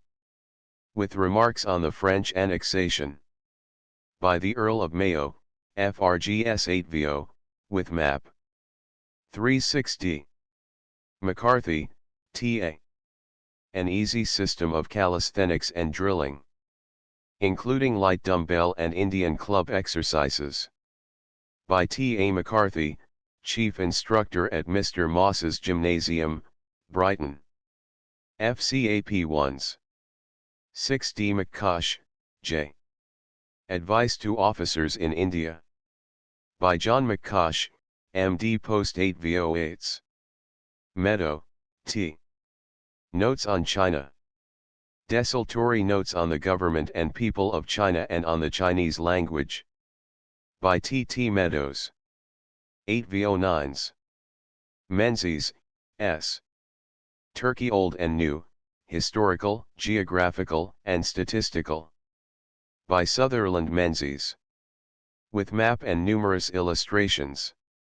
2 volumes, 8vo21s. Military works chiefly issued by the government. Field exercises and evolutions of infantry. Pocket edition, 1s. Queen's Regulations and Orders for the Army. Corrected to 1881. 8vo3s. 6D interleaved, 5s. 6D Pocket Edition, 1s. 6D Musketry Regulations, as used at Hythe. 1's Dress Regulations for the Army. Reprinting. Infantry Sword Exercise. 1875-60. Infantry Bugle Sounds. 60 Red Book for Sergeants. By William Bright, Color Sergeant, 19th Middlesex RV1s. Cavalry Regulations. For the instruction, formations, and movements of cavalry.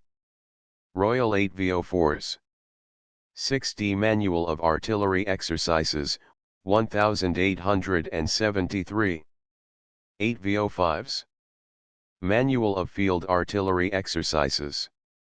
1877 3s. Principles and Practice of Modern Artillery. By Light Colch Owen, RA8VO Illustrated.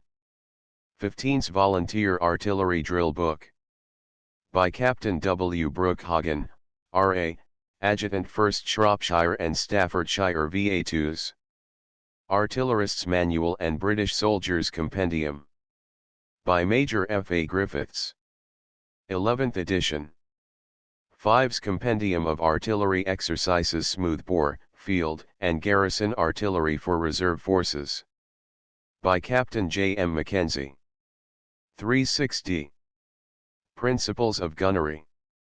By John T. Hyde, M.A., late Professor of Fortification and Artillery, Royal Indian Military College, Addiscombe. 2nd edition, revised and enlarged. With many plates and cuts, and photograph of Armstrong gun. Royal 8V014s. Textbook of the Construction and Manufacture of Rifled Ordnance in the British Service. By Stoney and Jones. 2nd edition. Paper, 3s. 6D, cloth, 4s. 6D Treatise on Fortification and Artillery. By Major Hector Straith. Revised and rearranged by Thomas Cook, R.N., by John T. Hyde, M.A. 7th edition. Royal 8VO Illustrated and 400 plans, cuts, and C 2 pounds 2s. Elementary Principles of Fortification. A textbook for military examinations. By J. T. Hyde, M.A. Royal 8VO. With numerous plans and illustrations. 1060. Military Surveying and Field Sketching. The various methods of contouring, leveling, sketching without instruments, scale of shade, examples in military drawing, and C. As at present taught in the military colleges. By Major W. H. Richards, 55th Regiment, Chief Garrison Instructor in India, late Instructor in Military Surveying, Royal Military College, Sandhurst. 2nd edition, revised and corrected. 12's Treatise on Military Surveying, including sketching in the field, plan drawing, leveling, military reconnaissance, and C. By Lieutenant Col. Basil Jackson, late of the Royal Staff Corps. The 5th edition. 8VO illustrated by plans, and C14s. Instruction in Military Engineering. Volume 1, Part 3. 4's Military Train Manual. 1's The Sapper's Manual. Compiled for the use of Engineer Volunteer Corps. By Colonel W. A. Franklin, R.E. With numerous illustrations. 2's Ammunition. A descriptive treatise on the different projectiles, charges, fuses, rockets, and C, at present in use for land and sea service, and on other war stores manufactured in the Royal Laboratory. SIXS Handbook on the Manufacture and Proof of Gunpowder, as carried on at the Royal Gunpowder Factory, Waltham Abbey. 5's Regulations for the Training of Troops for Service in the Field and for the Conduct of Peace Maneuvers. 2's Handbook Dictionary for the Militia and Volunteer Services, containing a variety of useful information, alphabetically arranged. Pocket size, 3s. 6D, by post, 3s. 8d Gymnastic exercises, system of fencing, and exercises for the regulation clubs. In one volume. Crown 8 VO 1877. 2's textbook on the theory and motion of projectiles, the history, manufacture, and explosive force of gunpowder, the history of small arms. For officers sent to School of Musketry. 160. Notes on Ammunition. 4th edition. 1877 2's. 60 Regulations and Instructions for Encampments. 60 Rules for the Conduct of the War Game. 2's Medical Regulations for the Army, Instructions for the Army, comprising duties of officers, attendants, and nurses, and C1's. 60 Purveyors Regulations and Instructions, for guidance of officers of Purveyors Department of the Army. 3's Priced Vocabulary of Stores used in Her Majesty's Service. 4's Lectures on Tactics for Officers of the Army, Militia, and Volunteers. By Major F. H. Dyke, Garrison Instructor, ED3's. 60 Transport of Sick and Wounded Troops. By Dr. Longmore. 5's Precedents in Military Law. By Light Colw Hoff. 8 VO 25's. The Practice of Courts Martial, by Hoff and Long 8 VO 20 SIXS.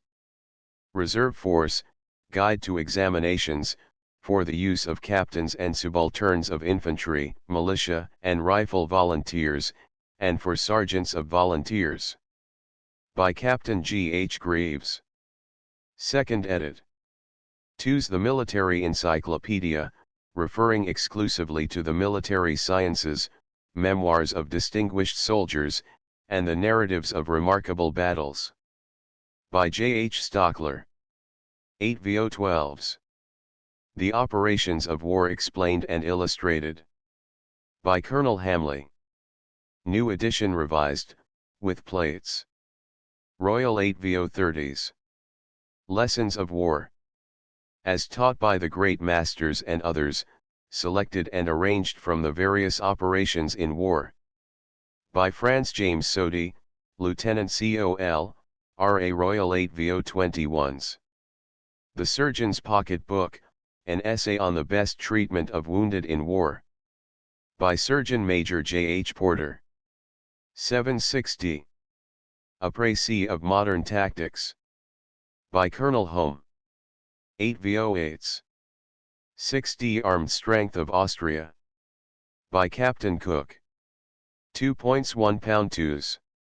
Armed Strength of Denmark. 3's Armed Strength of Russia. Translated from the German. 7's Armed Strength of Sweden and Norway. 360. Armed Strength of Italy. 560. Armed Strength of Germany. Part I8's. 60 The Franco-German War of 1870–71. By Captain C. H. Clark. Volume I 1 pound SIXS. 6th section. 5 7th section. SIXS 8th section. 3's 9th section. 460. 10th section. SIXS 11th section. 5's 3D. 12th section. 460. The Campaign of 1866 in Germany. Royal 8 VO. With Atlas, 21's. Celebrated Naval and Military Trials. By Peter Burke. Post 8 VO, Cloth. 1060. Military Sketches. By Sir Lascelles Wraxall. Post 8 VO SIXS. Military Life of the Duke of Wellington. By Jackson and Scott. 2 volumes 8 VO Maps, Plans, and C12s. Single stick exercise of the Aldershot Gymnasium. 60 Treatise on military carriages, and other manufactures of the Royal Carriage Department. 5-step campaign lectures. 2's Manual of Instructions for Army Surgeons. 1's Regulations for Army Hospital Corps. 9d Manual of Instructions for Non-Commissioned Officers, Army Hospital Corps. 2's Handbook for Military Artificers. 3's Instructions for the Use of Auxiliary Cavalry. 2.6d Equipment Regulations for the Army. 5.6d Statute Law relating to the Army. 1's 3d Regulations for Commissariat and Ordnance Department. 2's Regulations for the Commissariat Department. 1.6d Regulations for the Ordnance Department. 1.6d Artillerist's Handbook of Reference for the Use of the Royal and Reserve Artillery, by Will and Dalton. 5's An Essay on the Principles and Construction of Military Bridges, by Sir Howard Douglas. 1853 15s. Mill's History of British India, with Notes and Continuation. By H. H. Wilson. 9 volumes CR 8 VO 2 pounds 10s. Mitchinson, A. W. The Expiring Continent, A Narrative of Travel in Senegambia, with observations on native character, present condition and future prospects of Africa and colonization. By Alex. Will. Mitchinson. With 16 full-page illustrations and map. 8 VO 18s. Midford, Major RCW. To Kabul with the Cavalry Brigade. A narrative of personal experiences with the force under General Sir F. S. Roberts, GCB. With map and illustrations from sketches by the author. By Major RCW Midford, 14th Beng. Lancers. 8 VO. Second edit. 9's Modern Parallels to the Ancient Evidences of Christianity. Being an attempt to illustrate the force of those evidences by the light of parallels supplied by modern affairs. 8 VO 10s. 6d Muller's, Max, Rigveda Sanhita. The Sacred Hymns of the Brahmins, together with the commentary of Sayanacharya. Published under the patronage of the Right Honourable the Secretary of State for India in Council. 6 volumes, 4 2 pounds 10s. Per volume. Misterton, or, Through Shadow to Sunlight. By Unis. Crown 8 VO 5s. Mysteries of the Vatican, or Crimes of the Papacy. From the German of Dr. Theodor Greisenger.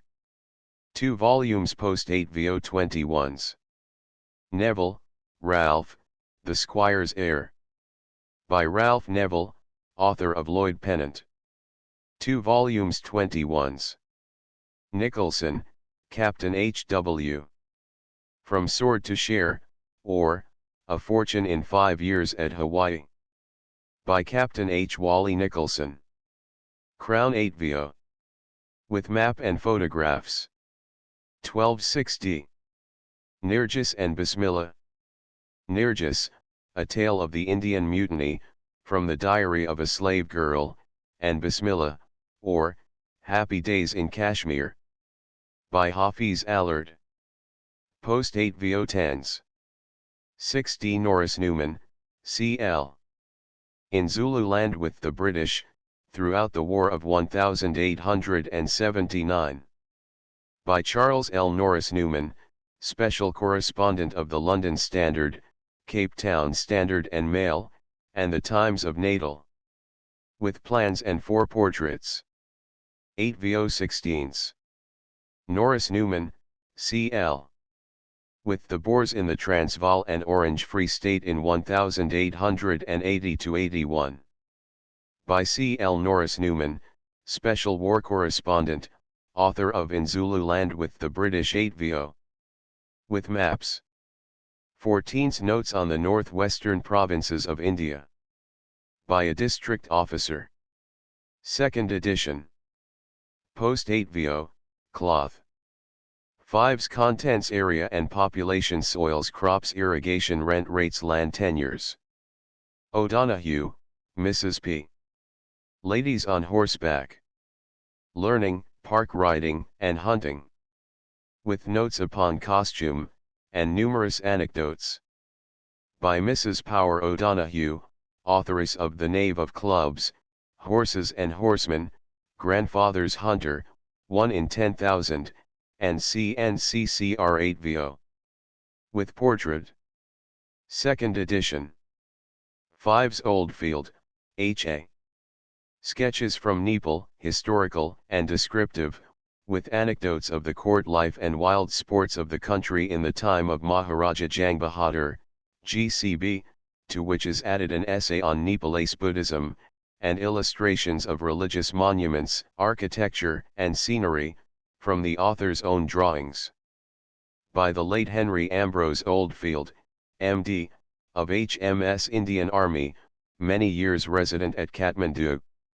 2 volumes 8VO 30 SIXS. Oliver, Captain S.P. On and off duty. Being leaves from an officer's notebook. Part I Turania, Part 2 Lemuria, Part 3 Columbia. By Captain S.P. Oliver. Crown 4-2. With 38 illustrations. 14s on board a Union steamer. A compilation. By Captain S.P. Oliver.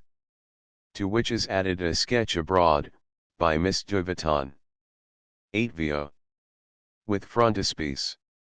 8's Osborne, Mrs. W. Pilgrimage to Mecca, A. By the Nawab Sikandar Begum of Bhopal. Translated from the original Urdu. By Mrs. Willoughby Osborne. Followed by a sketch of the history of Bhopal. By Colonel Willoughby Osborne, C.B. With photographs, and dedicated, by permission, to Her Majesty, Queen Victoria. Post 8VO £1. This is a highly important book, not only for its literary merit, and the information it contains, but also from the fact of its being the first work written by an Indian lady, and that lady a queen. Oswald, Felix S. Zoological Sketches, a contribution to the outdoor study of natural history. By Felix S. Oswald, author of Summerland Sketches of Mexico and Central America 8VO, with 36 illustrations by Herman Faber. 760. Owen, Sydney, India on the eve of the British conquest. A historical sketch. By Sidney Owen, M.A. Reader in Indian Law and History in the University of Oxford. Formerly Professor of History in the Elphinstone College, Bombay. Post 8VO8. Oxenham, Reverend H.N. Catholic Eschatology and Universalism. An Essay on the Doctrine of Future Retribution.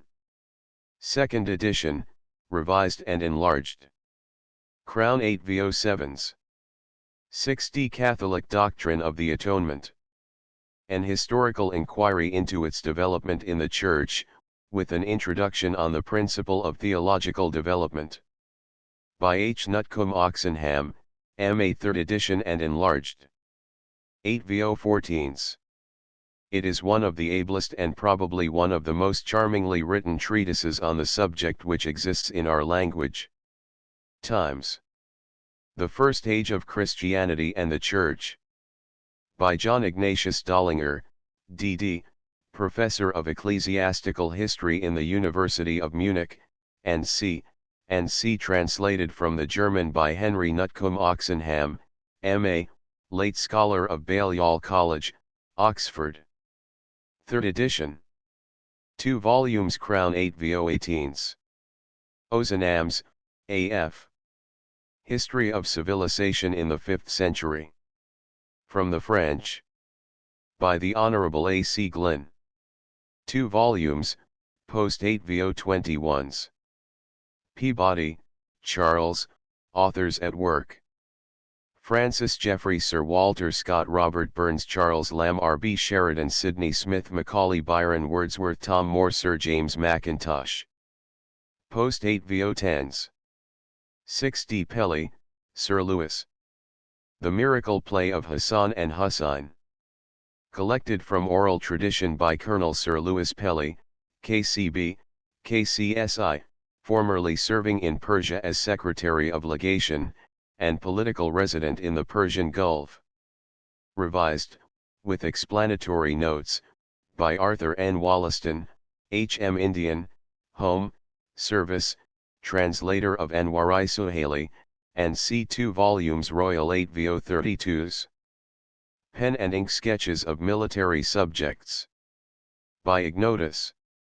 Reprinted by permission from the Saturday Review. Crown 8 VO 5s. Pincod, F. Analytical Index to Sir John Kay's History of the Sepoy War, and Colonel G. B. Mallison's History of the Indian Mutiny. Combined in one volume. By Frederick Pincott, MRAS 8 VO 10s. 6 D. Pinkerton, Thomas A. Agnes Moran. A Story of Innocence and Experience. By Thomas A. Pinkerton. 3 volumes 31s. 6 D. Pittenger, Reverend W. Capturing a Locomotive. A History of Secret Service in the Late American War. By Reverend W. Pittenger. Crown 8 VO. With 13 illustrations. SIXS Pollock, Field Marshal Sir George, Life and Correspondence. By C. R. Lowe. 8 VO. With portrait. 18th Pope, G.U. Textbook of Indian History, with geographical notes, genealogical tables, examination questions, and chronological, biographical, geographical, and general indexes. For the use of schools, colleges, and private students. By the Reverend G.U. Pope, D.D., Principal of Bishop Cotton's Grammar School and College, Bangalore, Fellow of the Madras University. 3rd edition, thoroughly revised. FCAP 42. 12's Practice of Courts Martial. By Hoff and Long 8 VO London. 1825 20 SIXS. Pritchard's Chronicles of Bhojpur, N.C. Or Sketches of Life in Upper India. 2 volumes, Foolscap 8 VO 12s. Prinsep, H.T. Historical Results. Deducible from Recent Discoveries in Afghanistan. By H.T. Prinsep. 8 VO London. 1844 15s. Tibet, Tartary, and Mongolia. By Henry T. Prinsep, ESQ 2nd edition. Post 8 VO 5s. Prinsep, H.T. Political and Military Transactions in India. 2 volumes 8 VO London, 1825. 18's Private Theatricals. Being a practical guide to the home stage, both before and behind the curtain. By an old stager. Illustrated with suggestions for scenes after designs by Shirley Hodson. Crown 8 VO 3s. 6 D. Raymond, L. Franz Liszt, Artist and Man, 1811 to 1840. By L. Raymond. Translated from the German by Miss E. Cowdery. 2 volumes 21s. Richards, Major W. H. Military Surveying, and C12s. See page 28. Rowe, R. Picked Up in the Streets, or, Struggles for Life Among the London Poor. By Richard Rowe, Good Words, Commissioner, author of Jack Afloat and Ashore, and C. Crown 8 VO Illustrated. SIXS Rumsey, Almaric, Muhammadan Law of Inheritance and Rights and Relations Affecting It. Sunni Doctrine. Comprising, together with much collateral information, the substance, greatly expanded, of the author's Chart of Family Inheritance. By Almaric Rumsey, of Lincoln's Inn. Barrister at Law, Professor of Indian Jurisprudence at King's College, London. Author of A Chart of Hindu Family Inheritance 8vo12s. A Chart of Hindu Family Inheritance. Second edition, much enlarged. 8vo6ix. 6d Sacha, Dr. C. ed. The Chronology of Ancient Nations. An English version of the Arabic text of the Athar ut Baqiyya of al-Biruni, or Vestiges of the Past. Collected and reduced to writing by the author in AH 390-1, AD 1000. Translated and edited, with notes and index, by Dr. C. Edward Sacha, Professor in the Royal University of Berlin. Published for the Oriental Translation Fund of Great Britain and Ireland. Royal 8vo42s. Sanderson, G.P. 13 Years Among the Wild Beasts of India, Their Haunts and Habits, from Personal Observation, with an account of the modes of capturing and taming wild elephants. By G.P. Sanderson, Officer in charge of the Government Elephant Kedis at Mysore. With 21 full-page illustrations and 3 maps. Second edition. FCP 42. 1 pound 5s.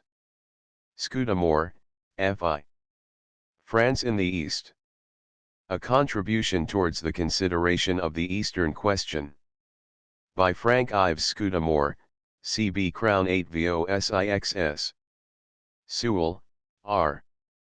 Analytical History of India.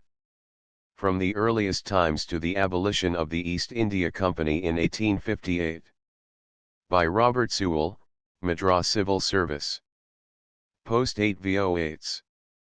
The object of this work is to supply the want which has been felt by students for a condensed outline of Indian history which would serve at once to recall the memory and guide the eye, while at the same time it has been attempted to render it interesting to the general reader by preserving a medium between a bare analysis and a complete history.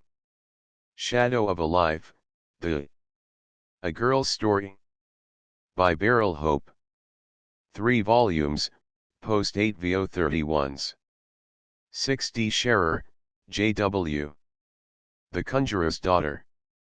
A Tale. By J.W. Scherer, CSI. With illustrations by Alf. T. Elwes and J. Jellicoe. CR8vo6ix. Who is Mary? A Cabinet Novel, in 1 volume. By J.W. Scherer, ESQ, CSI Tens. 6d At Home and in India. A volume of miscellanies. By J.W. Scherer, CSI Crown 8vo, with frontispiece. 5 Signor Monaldini's Niece. A novel of Italian life. Crown 8vo6ix. Simpson, H.T. Archaeologia Adelensis, or, A History of the Parish of Adel, in the West Riding of Yorkshire. Being an attempt to delineate its past and present associations, archaeological, topographical, and scriptural. By Henry Trail Simpson, M.A., late rector of Adel. With numerous etchings by W. Lloyd Ferguson. Roy. 8vo21s. Small, Reverend G. A Dictionary of Naval Terms, English and Hindustani. For the use of nautical men trading to India, N.C. By Reverend G. Small, Interpreter to the Stranger's Home for Asiatics. FCAP2s. 6d Solimos, B. Desert Life. Recollections of an Expedition in the Sudan. By B. Solimos, B. E. Falkenberg, Civil Engineer. 8vo15s. Songs of a Lost World. By A New Hand. Crown 8vo6ix. Starling, M.H. Indian Criminal Law and Procedure. 3rd edition. 8vo2 pounds 2s. See page 18. Steele, A. Law and Customs of Hindu Castes. By Arthur Steele. Royal 8vo 1 pound. 1s, see page 18. Stent, G.C. Entombed Alive, and Other Songs and Ballads. From the Chinese. By George Carter Stent, MRAS, of the Chinese Imperial Maritime Customs Service. Crown 8 VO. With 4 illustrations. 9 scraps from my Sabertask. Being personal adventures while in the 14th, King's Light, Dragoons. By George Carter Stent, MRAS Crown 8 VOSIXS. The Jade Chaplet, in 24 beads. A collection of songs, ballads, and C from the Chinese. By George Carter Stent, MRAS. Second edition. Crown 8 VO5s. Stothard, RT. The ABC of Art. Being a system of delineating forms and objects in nature necessary for the attainments of a draftsman. By Robert T. Stothard, FSA, late HDSA FCAP 1s. Swinnerton, Reverend C. The Afghan War. Gough's Action at Futtahabad. By the Reverend C. Swinnerton, chaplain in the field with the 1st Division, Peshawar Valley Field Force. With frontispiece and 2 plans. Crown 8 VO5s. Taunton, AG. The Family Register. A key to such official entries of births, marriages, and deaths at the Registrar General's office as may refer to any particular family. Edited by Alfred George Taunton. Folio cloth. 21's Taylor, W. 38 years in India, from Jugganath to the Himalaya Mountains. By William Taylor, ESQ, retired BCS, late Commissioner of Putna. In 2 volumes 25s. Each. Contains a memoir of the life of Mr. William Taylor, from 1829 to 1867 during the government of 8 Governors-General from Lord William Bentinck to Lord Lawrence, comprising numerous incidents and adventures, official, personal, tragic, and comic, from grave to gay, from lively to severe throughout that period. These volumes contain upwards of 200 illustrations, reproduced by Mr. Taylor himself, from original sketches taken by him on the spot, in Bengal, Beer, and W provinces, Darjeeling, Nepal, and Simla. Taylor, W.M., The Putna Crisis, or 3 months at Putna during the insurrection of 1857. By William Taylor, late Commissioner of Putna. 3rd edition. FCAP 2s. Toms, J.A. A complete concordance to the revised version of the New Testament, embracing the marginal headings of the English revisers as well as those of the American Committee. By John Alexander Toms. SIXS Thompson's Lunar and Horary Tables. 4 new and concise methods of performing the calculations necessary for ascertaining the longitude by lunar observations, or chronometers, with directions for acquiring a knowledge of the principal fixed stars and finding the latitude of them. By David Thomson. 65th edit. Royal 8 VO10s. Thornton, P.M. Foreign Secretaries of the 19th Century. By Percy M. Thornton. Contains memoirs of Lord Grenville, Lord Hawkesbury, Lord Harrowby, Lord Mulgrave, C.J. Fox, Lord Howick, George Canning, Lord Bathurst, Lord Wellesley, together with estimate of his Indian rule by Colonel G. B. Malleson, CSI, Lord Castlereagh, Lord Dudley, Lord Aberdeen, and Lord Palmerston. Also, extracts from Lord Bexley's papers, including lithographed letters of Lords Castlereagh and Canning, which, bearing on important points of public policy, have never yet been published, together with other important information culled from private and other sources. With 10 portraits, and a view showing interior of the old House of Lords. 2nd edition. 2 volumes 8 VO32s. 6D volume 3. 8 vo. With portraits. 18th Thornton's History of India. The History of the British Empire in India, by Edward Thornton, ESQ, containing a copious glossary of Indian terms, and a complete chronological index of events, to aid the aspirant for public examinations. 3rd edition. 1 volume 8 vo. With map. 12's the library edition of the above in 6 volumes, 8 vo, may be had, price £2.8. Thornton's Gazetteer of India. Compiled chiefly from the records at the India Office. By Edward Thornton. 1 volume, 8 vo, pages 1015. With map. 21's the chief objects in view in compiling this gazetteer are: first, to fix the relative position of the various cities, towns, and villages with as much precision as possible, and to exhibit with the greatest practicable brevity all that is known respecting them, and 2 ndly. To note the various countries, provinces, or territorial divisions, and to describe the physical characteristics of each, together with their statistical, social, and political circumstances. To these are added minute descriptions of the principal rivers and chains of mountains, thus presenting to the reader, within a brief compass, a mass of information which cannot otherwise be obtained, except from a multiplicity of volumes and manuscript records. The Library Edition. 4 volumes, 8 vo notes, marginal references, and map. £2.16.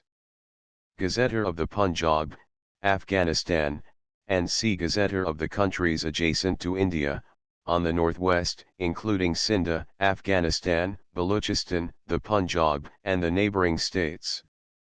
By Edward Thornton, ESQ, 2 volumes, 8 vo, £1.5s. Thornton, T. East India Calculator. By T. Thornton. 8 vo, London, 1823. 10's History of the Punjab, and of the Rise, Progress, and Present Condition of the Sikhs. By T. Thornton. 2 volumes, post 8 vo 8s. Tilley, H.A. Japan, the Amur, and the Pacific. With notices of other places, comprised in a voyage of circumnavigation in the Imperial Russian corvette Renda, in 1858–1860. By Henry A. Tilley. 8 illustrations. 8 vo 16s. Tinker, Mary Agnes, The Jewel in the Lotos. A novel. By the author of Signor Monaldini's Niece, and C. Crown 8 vo, with 5 illustrations. 760. Todd, Colonel Jas. Travels in Western India. Embracing a visit to the sacred mounts of the Jains, and the most celebrated shrines of Hindu faith between Rajputana and the Indus, with an account of the ancient city of Nairwala. By the late Lieutenant Col. James Todd. Illustrations. Royal Fortu. £3.3s. This is a companion volume to Colonel Todd's Rajasthan. Torrens, WTMCC. Reform of Procedure in Parliament to Clear the Block of Public Business. By W. T. McCulloch Torrens, MP. 2nd edition. Crown 8 vo 5s. Trymen, Captain R. Regiments of the British Army, chronologically arranged. Showing their history, services, uniform, and c. By Captain R. Trymen, late 35th Regiment. 8 vo 10s. 6D Trotter, L.J. History of India. The History of the British Empire in India, from the appointment of Lord Hartinga to the death of Lord Canning, 1844 to 1862. By Captain Lionel James Trotter, late Bengal Fusiliers. 2 volumes, 8 vo 16s. Each. Lord Lawrence. A sketch of his career. FCAP 1s. 6D Warren Hastings, a biography. By Captain Lionel James Trotter, Bengal HP, author of A History of India, Studies in Biography, and C. Crown 8V09s. Tupper, M.F. 3 5-act plays and 12 dramatic scenes. Suitable for private theatricals or drawing room recitation. By Martin F. Tupper, author of Proverbial Philosophy, and C. Crown 8vo Guilt. Fives Under Orders, a novel. By the author of Invasions of India from Central Asia. 3rd edition. 3 volumes 31s. 6D Underwood, A.S. Surgery for Dental Students. By Arthur S. Underwood, M.R.C.S., L.D.S.E., Assistant Surgeon to the Dental Hospital of London. 5s Val Bezin, Ida, The English and India. New Sketches. By Ida Val Bezin, late Consul General at Calcutta, Minister Plenipotentiary. Translated from the French, with the author's permission, by a diplomate. 8vo18s. Vambari, A. Sketches of Central Asia. Additional chapters on my travels and adventures, and of the ethnology of Central Asia. By Armneus Vambari. 8vo16s. A valuable guide on almost untrodden ground. Athenaeum. Vivart, Major H.M. The Military History of the Madras Engineers and Pioneers. By Major H.M. Vivart, Royal, Late Madras, Engineers. In 2 volumes, with numerous maps and plans. 2 volumes 8vo32s. Each. Victoria Cross, an official chronicle of deeds of personal valor achieved in the presence of the enemy during the Crimean and Baltic campaigns and the Indian, Chinese, New Zealand, and African wars. From the institution of the order in 1856 to 1880. Edited by Robert W. O'Byrne. Crown 8vo. With plate. 5s vis, G.W. Egypt, political, financial, and strategical. Together with an account of its engineering capabilities and agricultural resources. By Griffin W. Vis, late on special duty in Egypt and Afghanistan for HMS Government. Crown 8vo. With maps. 9s Wall, A.J. Indian snake poisons, their nature and effects. By A.J. Wall, M.D., FRCS England, of the Medical Staff HMS Indian Army. Crown 8vo SIXS. Waring, E.J. Pharmacopoeia of India. By Edward John Waring, M.D., and C8vo SIXS. See page 2. Watson, M. Money. By Jules Tardieu. Translated from the French by Margaret Watson. Crown 8vo7s. 6D Watson, Dr. J.F., and J.W.K. Races and Tribes of Hindustan. The People of India. A series of photographic illustrations of the races and tribes of Hindustan. Prepared under the authority of the Government of India, by J. Forbes Watson, and John William K. The work contains about 450 photographs on mounts, in 8 volumes, Super Royal 4 to £2. 5s per volume. Webb, Dr. A. Pathologia Indica. Based upon morbid specimens from all parts of the Indian Empire. By Alan Webb, BMS. 2nd edit. 8vo14s. Wellesley's Dispatches. The dispatches, minutes, and correspondence of the Marquis Wellesley, K.G., during his administration in India. 5 volumes 8vo.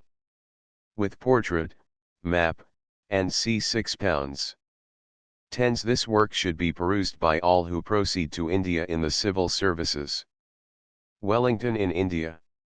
Military History of the Duke of Wellington in India. White, S.D. Indian Reminiscences. By Colonel S. Dwight, late Bengal Staff Corps. 8 vo. With 10 photographs. 14 Wilberforce, E. Franz Schubert. A musical biography, from the German of Dr. Heinrich Kreil von Hellborn.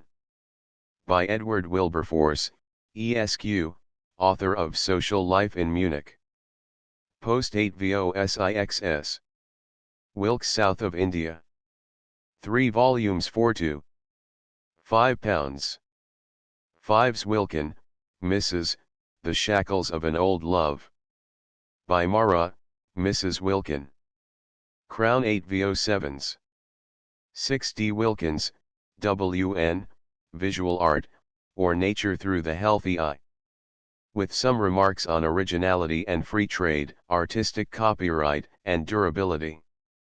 By W. M. Noy Wilkins, author of Art Impressions of Dresden, and C8 VOSIXS. Williams, F. Lives of the English Cardinals. The Lives of the English Cardinals, from Nicholas Breakspeare, Pope Adrian IV, to Thomas Wolsey, Cardinal Legate. With historical notices of the Papal Court. By Folkestone Williams. 2 volumes, 8 VO14s. Life, N.C., of Bishop Atterbury. The Memoir and Correspondence of Francis Atterbury, Bishop of Rochester, with his distinguished contemporaries. Compiled chiefly from the Atterbury and Stewart papers. By Folkestone Williams, author of Lives of the English Cardinals, N.C., 2 volumes 8 VO14s. Williams, S. Wells, The Middle Kingdom. A survey of the geography, government, literature, social life, arts, and history of the Chinese Empire and its inhabitants.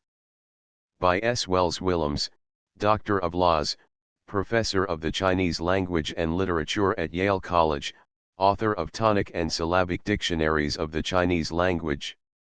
Revised edition, with 74 illustrations and a new map of the empire. 2 volumes to my 8 VO42s. Wilson, H. H. Glossary of Judicial and Revenue Terms, and of useful words occurring in official documents relating to the administration of the Government of British India. From the Arabic, Persian, Hindustani, Sanskrit, Hindi, Bengali, Uriya, Marathi, Guzarathi, Telugu, Karnata, Tamil, Malayalam, and Ether languages. Compiled and published under the authority of the Honourable the Court of Directors of the EI Company. 4-2, Cloth. £1.10s. Wollaston, Arthur N. Anwari Suhaili, or Lights of Canopus. Commonly known as Kalila and Damna, being an adaptation of the fables of Bidpai. Translated from the Persian. Royal 8 VO, 42s, also in Royal 4-2, with illuminated borders, designed specially for the work, cloth, extra gilt. £3.13s. 6D Elementary Indian Reader. Designed for the use of students in the Anglo-vernacular schools in India. FCAP 1s. Woolrich, Sergeant W.H. Lives of Eminent Sergeant Satlaw of the English Bar. By Humphrey W. Woolrich, Sergeant at Law. 2 volumes 8 VO30s. Raxall, Sir L., Bard. Caroline Matilda. Queen of Denmark, sister of George III. From Family and State Papers.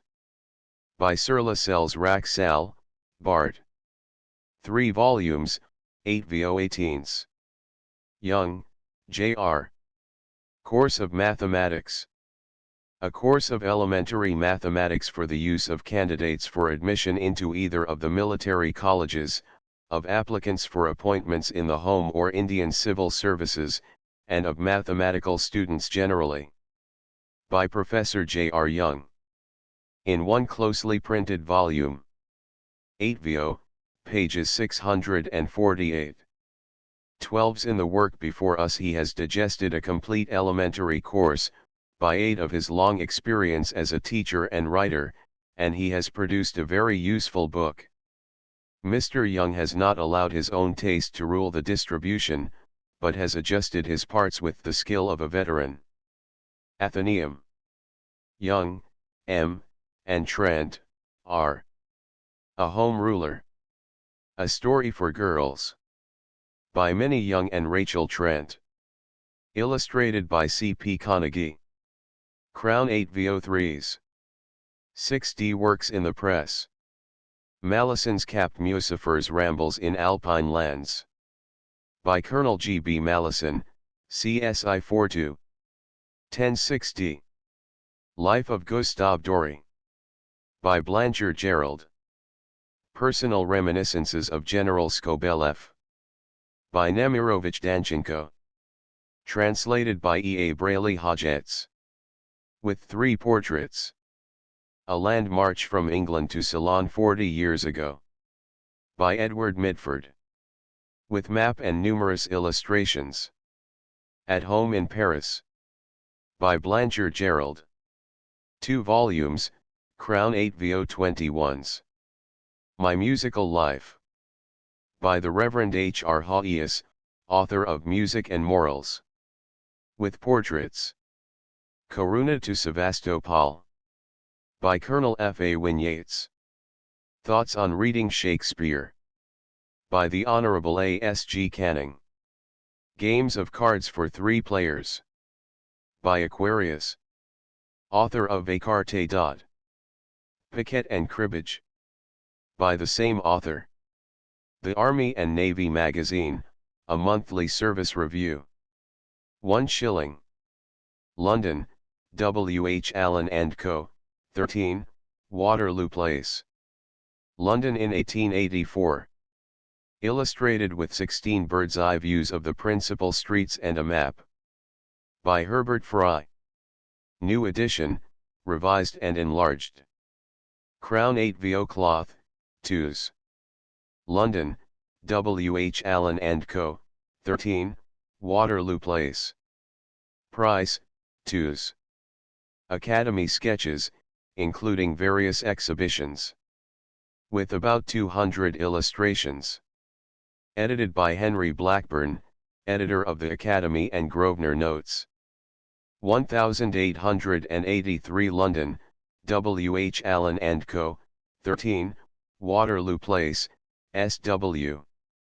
In January and July of each year is published in 8vo, price 10s.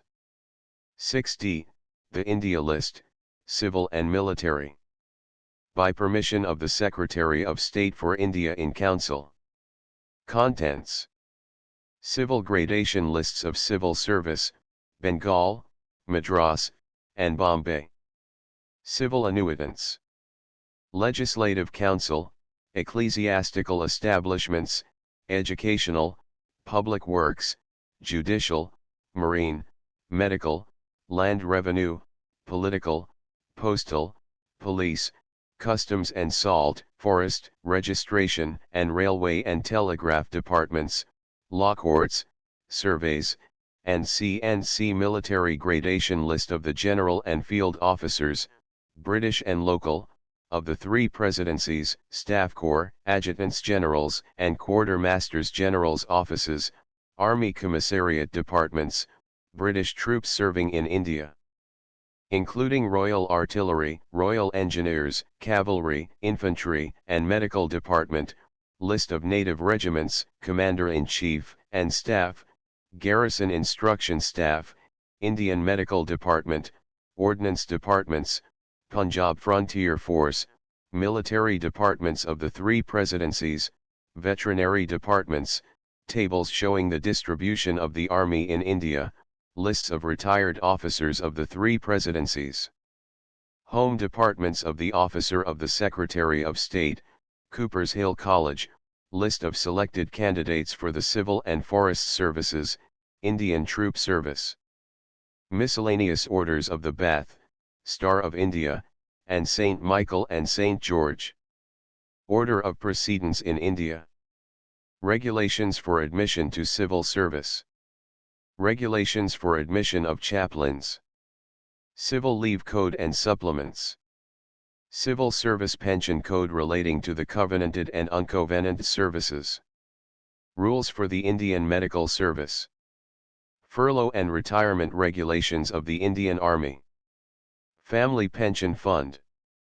Staff Corps Regulations. Salaries of Staff Officers. Regulations for Promotion. English Furlough Pay. The Royal Calendar and Court and City Register, for England, Ireland, Scotland, and the Colonies, for the year 1883. Containing a correct list of the 21st Imperial Parliament, summoned to meet for their first session March 5, 1874. House of Peers, House of Commons, Sovereigns and Rulers of States of Europe, Orders of Knighthood, Science and Art Department, Queen's Household, Government Offices, Mint, Customs, Inland Revenue, Post Office, Foreign Ministers and Consuls, Queen's Consuls Abroad, Naval Department, Navy List, Army Department, Army List, Law Courts, Police, Ecclesiastical Department, Clergy List, Foundation, Schools, Literary Institutions, City of London, Banks, Railway Companies, Hospitals and Institutions, Charities, Miscellaneous Institutions, Scotland, Ireland, India, and the Colonies, and other useful information. Price with index, 7s, without index, 5s. Published on the arrival of each overland mail from India. Subscription 20 SIXS. Per annum. Specimen copy, 6d. Allen's Indian Mail, and Official Gazette from India, China, and all parts of the East. Allen's Indian Mail contains the fullest and most authentic reports of all important occurrences in the countries to which it is devoted, compiled chiefly from private and exclusive sources. It has been pronounced by the press in general to be indispensable to all who have friends or relatives in the East, as affording the only correct information regarding the services, movements of troops, shipping, and all events of domestic and individual interest. The subjoined list of the usual contents will show the importance and variety of the information concentrated in Allen's Indian Mail. Summary and review of Eastern news.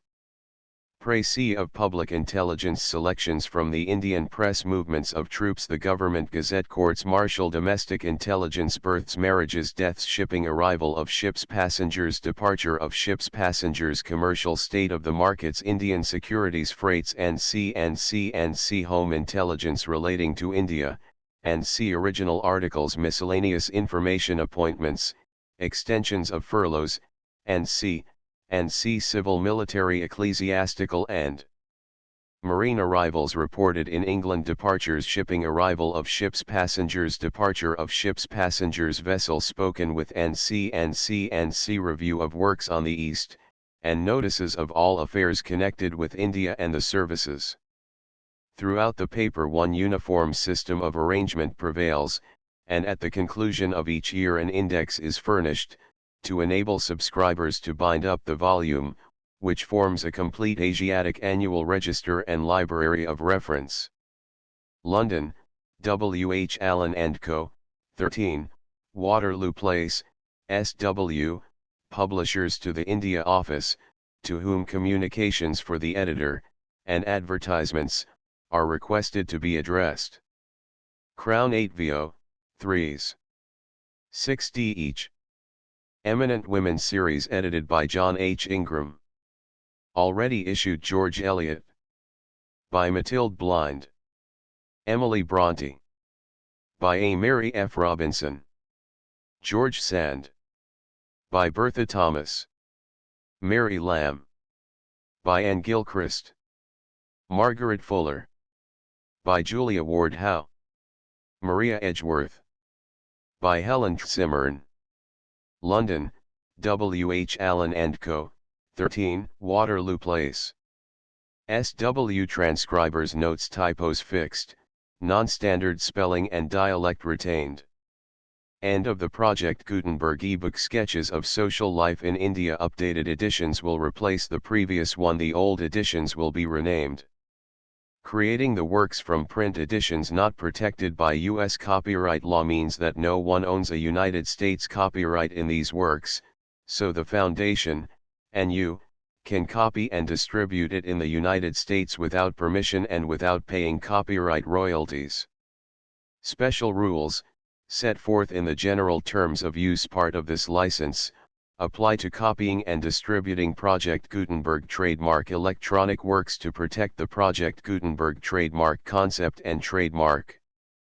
Project Gutenberg is a registered trademark, and may not be used if you charge for an ebook, except by following the terms of the trademark license, including paying royalties for use of the Project Gutenberg trademark. If you do not charge anything for copies of this ebook, complying with the trademark license is very easy. You may use this ebook for nearly any purpose such as creation of derivative works, reports, performances, and research. Project Gutenberg ebooks may be modified and printed and given away. You may do practically anything in the United States with ebooks not protected by U.S. copyright law. Redistribution is subject to the trademark license, especially commercial redistribution. Start, full license. The full Project Gutenberg license. Please read this before you distribute or use this work to protect the Project Gutenberg trademark mission of promoting the free distribution of electronic works, by using or distributing this work, or any other work associated in any way with the phrase Project Gutenberg. You agree to comply with all the terms of the full Project Gutenberg trademark license available with this file or online at www.gutenberg.org/license. Section 1. General Terms of Use and Redistributing Project Gutenberg Trademark Electronic Works 1.a. By reading or using any part of this Project Gutenberg trademark electronic work, you indicate that you have read, understand, agree to and accept all the terms of this license and intellectual property, trademark/copyright, agreement. If you do not agree to abide by all the terms of this agreement, you must cease using and return or destroy all copies of Project Gutenberg trademark electronic works in your possession. If you paid a fee for obtaining a copy of or access to a Project Gutenberg trademark electronic work and you do not agree to be bound by the terms of this agreement, you may obtain a refund from the person or entity to whom you paid the fee as set forth in paragraph 1.e.8. 1.b. Project Gutenberg is a registered trademark. It may only be used on or associated in any way with an electronic work by people who agree to be bound by the terms of this agreement. There are a few things that you can do with most Project Gutenberg trademark electronic works even without complying with the full terms of this agreement. See paragraph 1.c below. There are a lot of things you can do with Project Gutenberg trademark electronic works if you follow the terms of this agreement and help preserve free future access to Project Gutenberg trademark electronic works. See paragraph 1.e below. 1.c. The Project Gutenberg Literary Archive Foundation, the foundation or PGLOF, owns a compilation copyright in the collection of Project Gutenberg trademark electronic works.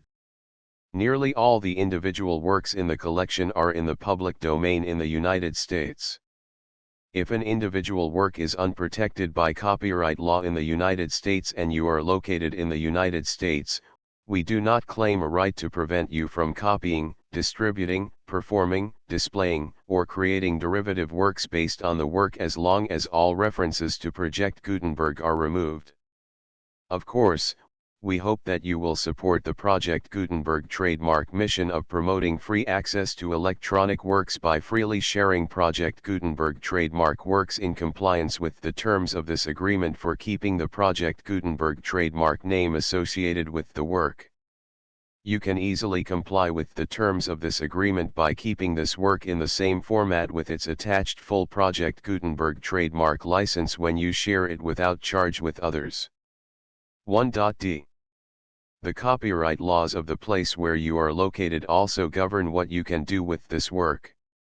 Copyright laws in most countries are in a constant state of change.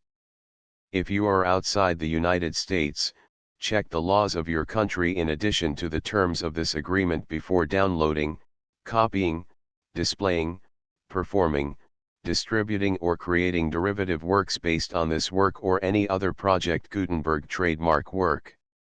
The Foundation makes no representations concerning the copyright status of any work in any country other than the United States.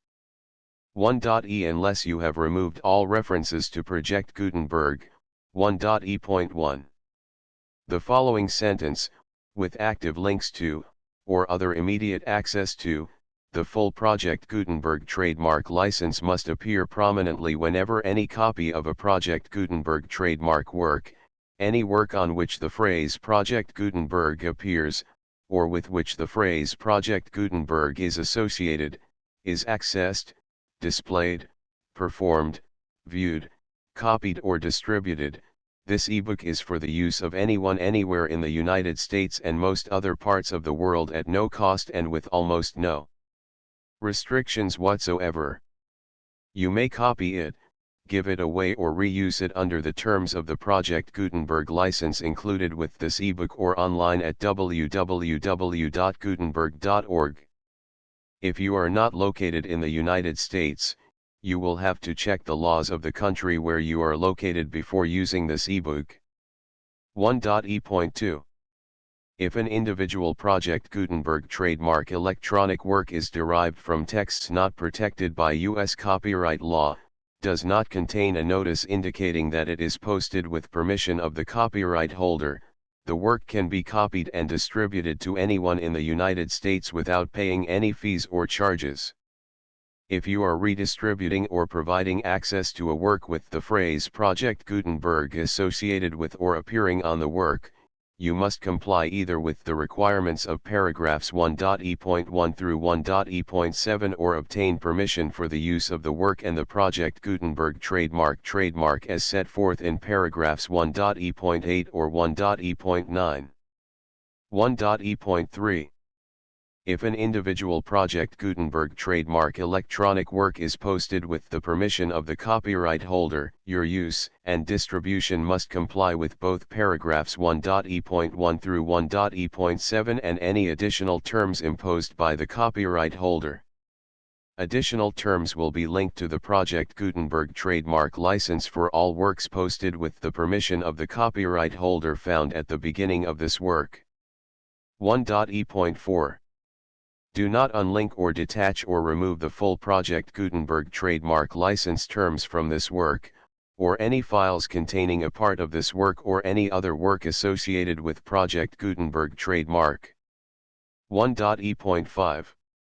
Do not copy, display, perform, distribute or redistribute this electronic work, or any part of this electronic work, without prominently displaying the sentence set forth in paragraph 1.e.1 with active links or immediate access to the full terms of the Project Gutenberg trademark license. 1.e.6. You may convert to and distribute this work in any binary, compressed, marked up, non-proprietary or proprietary form, including any word processing or hypertext form.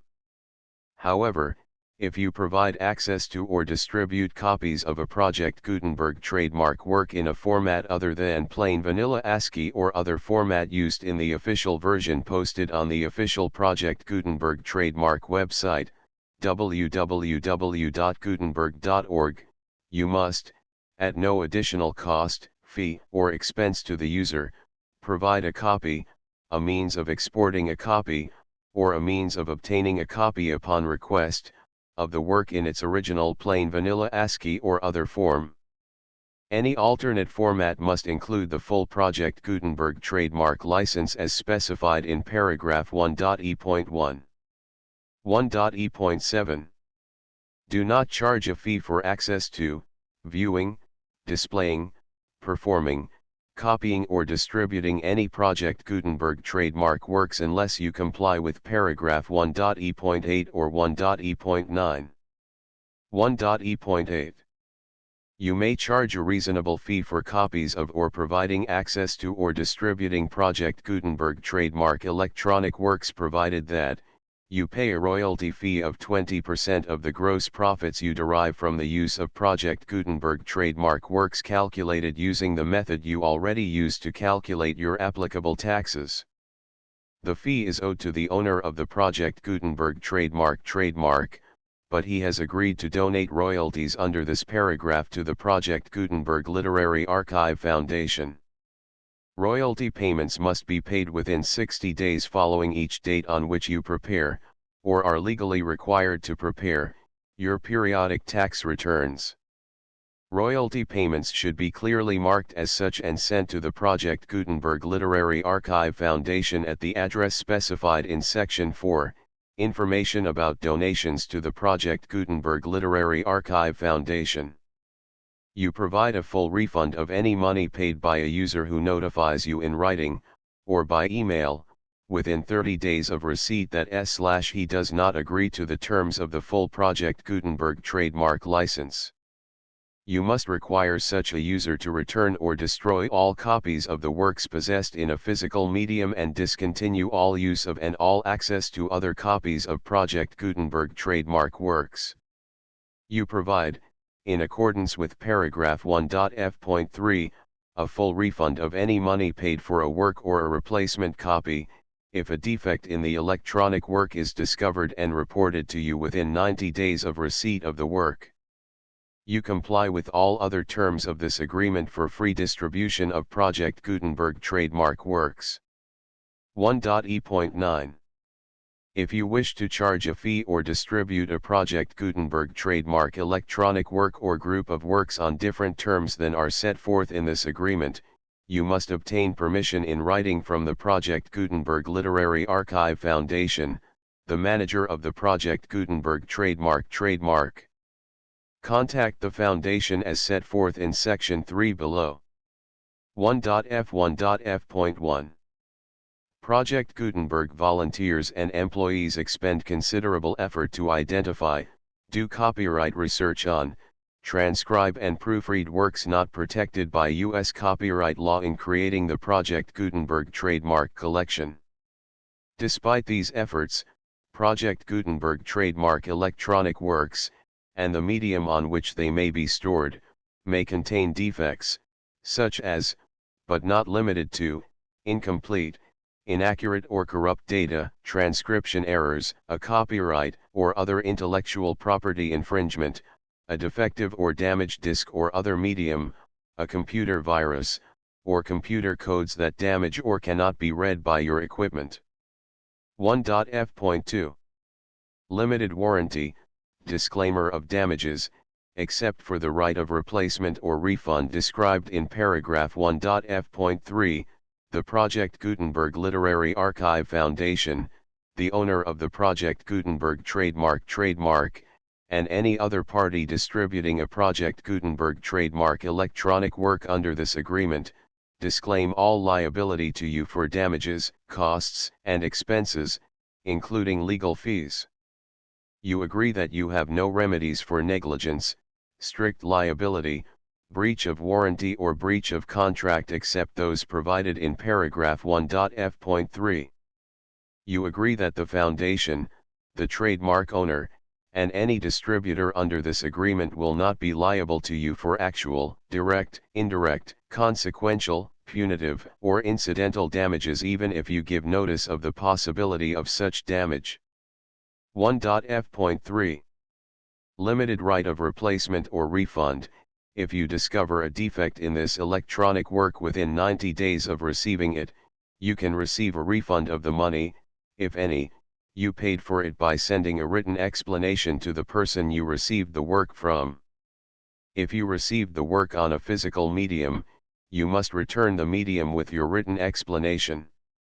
The person or entity that provided you with the defective work may elect to provide a replacement copy in lieu of a refund. If you received the work electronically, the person or entity providing it to you may choose to give you a second opportunity to receive the work electronically in lieu of a refund. If the second copy is also defective, you may demand a refund in writing without further opportunities to fix the problem. 1.f.4. except for the limited right of replacement or refund set forth in paragraph 1.f.3, this work is provided to you as is, with no other warranties of any kind, express or implied, including but not limited to warranties of merchantability or fitness for any purpose. 1.f.5.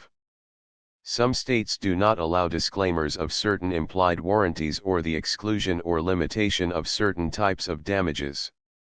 If any disclaimer or limitation set forth in this agreement violates the law of the state applicable to this agreement, the agreement shall be interpreted to make the maximum disclaimer or limitation permitted by the applicable state law. The invalidity or unenforceability of any provision of this agreement shall not void the remaining provisions. 1.f.6. Indemnity. You agree to indemnify and hold the foundation, the trademark owner, any agent or employee of the foundation, anyone providing copies of Project Gutenberg trademark electronic works in accordance with this agreement, and any volunteers associated with the production, promotion, and distribution of Project Gutenberg trademark electronic works, harmless from all liability, costs, and expenses, including legal fees, that arise directly or indirectly from any of the following which you do or cause to occur. A. Distribution of this or any Project Gutenberg trademark work. B. Alteration, modification, or additions or deletions to any Project Gutenberg trademark work, and C. Any defect you cause. Section 2. Information about the mission of Project Gutenberg trademark. Project Gutenberg trademark is synonymous with the free distribution of electronic works in formats readable by the widest variety of computers, including obsolete, old, middle-aged, and new computers. It exists because of the efforts of hundreds of volunteers and donations from people in all walks of life. Volunteers and financial support to provide volunteers with the assistance they need are critical to reaching Project Gutenberg trademark's goals and ensuring that the Project Gutenberg trademark collection will remain freely available for generations to come. In 2001, the Project Gutenberg Literary Archive Foundation was created to provide a secure and permanent future for Project Gutenberg trademark and future generations. To learn more about the Project Gutenberg Literary Archive Foundation and how your efforts and donations can help, see sections 3 and 4 and the Foundation information page at www.gutenberg.org. Section 3. Information about the Project Gutenberg Literary Archive Foundation. The Project Gutenberg Literary Archive Foundation is a nonprofit 501(c)(3) educational corporation organized under the laws of the state of Mississippi and granted tax-exempt status by the Internal Revenue Service. The Foundation's IN or Federal Tax Identification Number is 64-6221541. Contributions to the Project Gutenberg Literary Archive Foundation are tax-deductible to the full extent permitted by U.S. federal laws and your state's laws. The Foundation's business office is located at 809 North 1500 West, Salt Lake City, Utah 841-16801-596-1887. Email contact links and up-to-date contact information can be found at the Foundation's website and official page at www.gutenberg.org/contact. Section 4. Information about donations to the Project Gutenberg Literary Archive Foundation. Project Gutenberg trademark depends upon and cannot survive without widespread public support and donations to carry out its mission of increasing the number of public domain and licensed works that can be freely distributed in machine-readable form accessible by the widest array of equipment, including outdated equipment. Many small donations, $1 to $5,000, are particularly important to maintaining tax-exempt status with the IRS. The Foundation is committed to complying with the laws regulating charities and charitable donations in all 50 states of the United States. Compliance requirements are not uniform and it takes a considerable effort, much paperwork, and many fees to meet and keep up with these requirements. We do not solicit donations in locations where we have not received written confirmation of compliance. To send donations or determine the status of compliance for any particular state, visit www.gutenberg.org/donate. While we cannot and do not solicit contributions from states where we have not met the solicitation requirements, we know of no prohibition against accepting unsolicited donations from donors in such states who approach us with offers to donate. International donations are gratefully accepted, but we cannot make any statements concerning tax treatment of donations received from outside the United States. U.S. laws alone swamp our small staff. Please check the Project Gutenberg web pages for current donation methods and addresses. Donations are accepted in a number of other ways, including checks, online payments, and credit card donations. To donate, please visit www.gutenberg.org/donate. Section 5. General information about Project Gutenberg Trademark Electronic Works. Professor Michael S. Hart was the originator of the Project Gutenberg trademark concept of a library of electronic works that could be freely shared with anyone. For 40 years, he produced and distributed Project Gutenberg trademark ebooks with only a loose network of volunteer support. Project Gutenberg trademark ebooks are often created from several printed editions, all of which are confirmed as not protected by copyright in the U.S. unless a copyright notice is included. Thus, we do not necessarily keep ebooks in compliance with any particular paper edition. Most people start at our website, which has the main PG search facility, www.gutenberg.org. This website includes information about Project Gutenberg trademark, including how to make donations to the Project Gutenberg Literary Archive Foundation, how to help produce our new ebooks, and how to subscribe to our email newsletter to hear about new ebooks. Sketches of Social Life in India. Preface. Contents. Chapter I, The Viceroy and His Court. Chapter 2. Members of Council and Lieutenant Governors of Bengal. Chapter 3. English colonists in Bengal. Chapter 4. The Bengal Civil Service. Chapter V, The Bengal Civil Service, continued. Chapter 6. Native Life in India. The full Project Gutenberg license V67124567910111213141415 16 17 18 19 20 21 22 23 34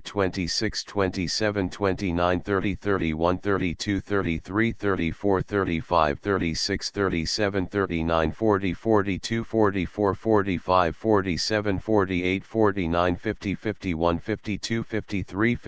45 46 58 59 60 62 63 65 66 67 68 70 71 72 76 77 78 79 80 81 82 85 87 89 90 91 93 94 95 98 100 101 104 108 109 110 112 113 117 118 121 122 123 125 126 129 130 132 133 134 135 136 138 139 140 141 142 143 145 147 149 152 153 154 155 156 158 160 162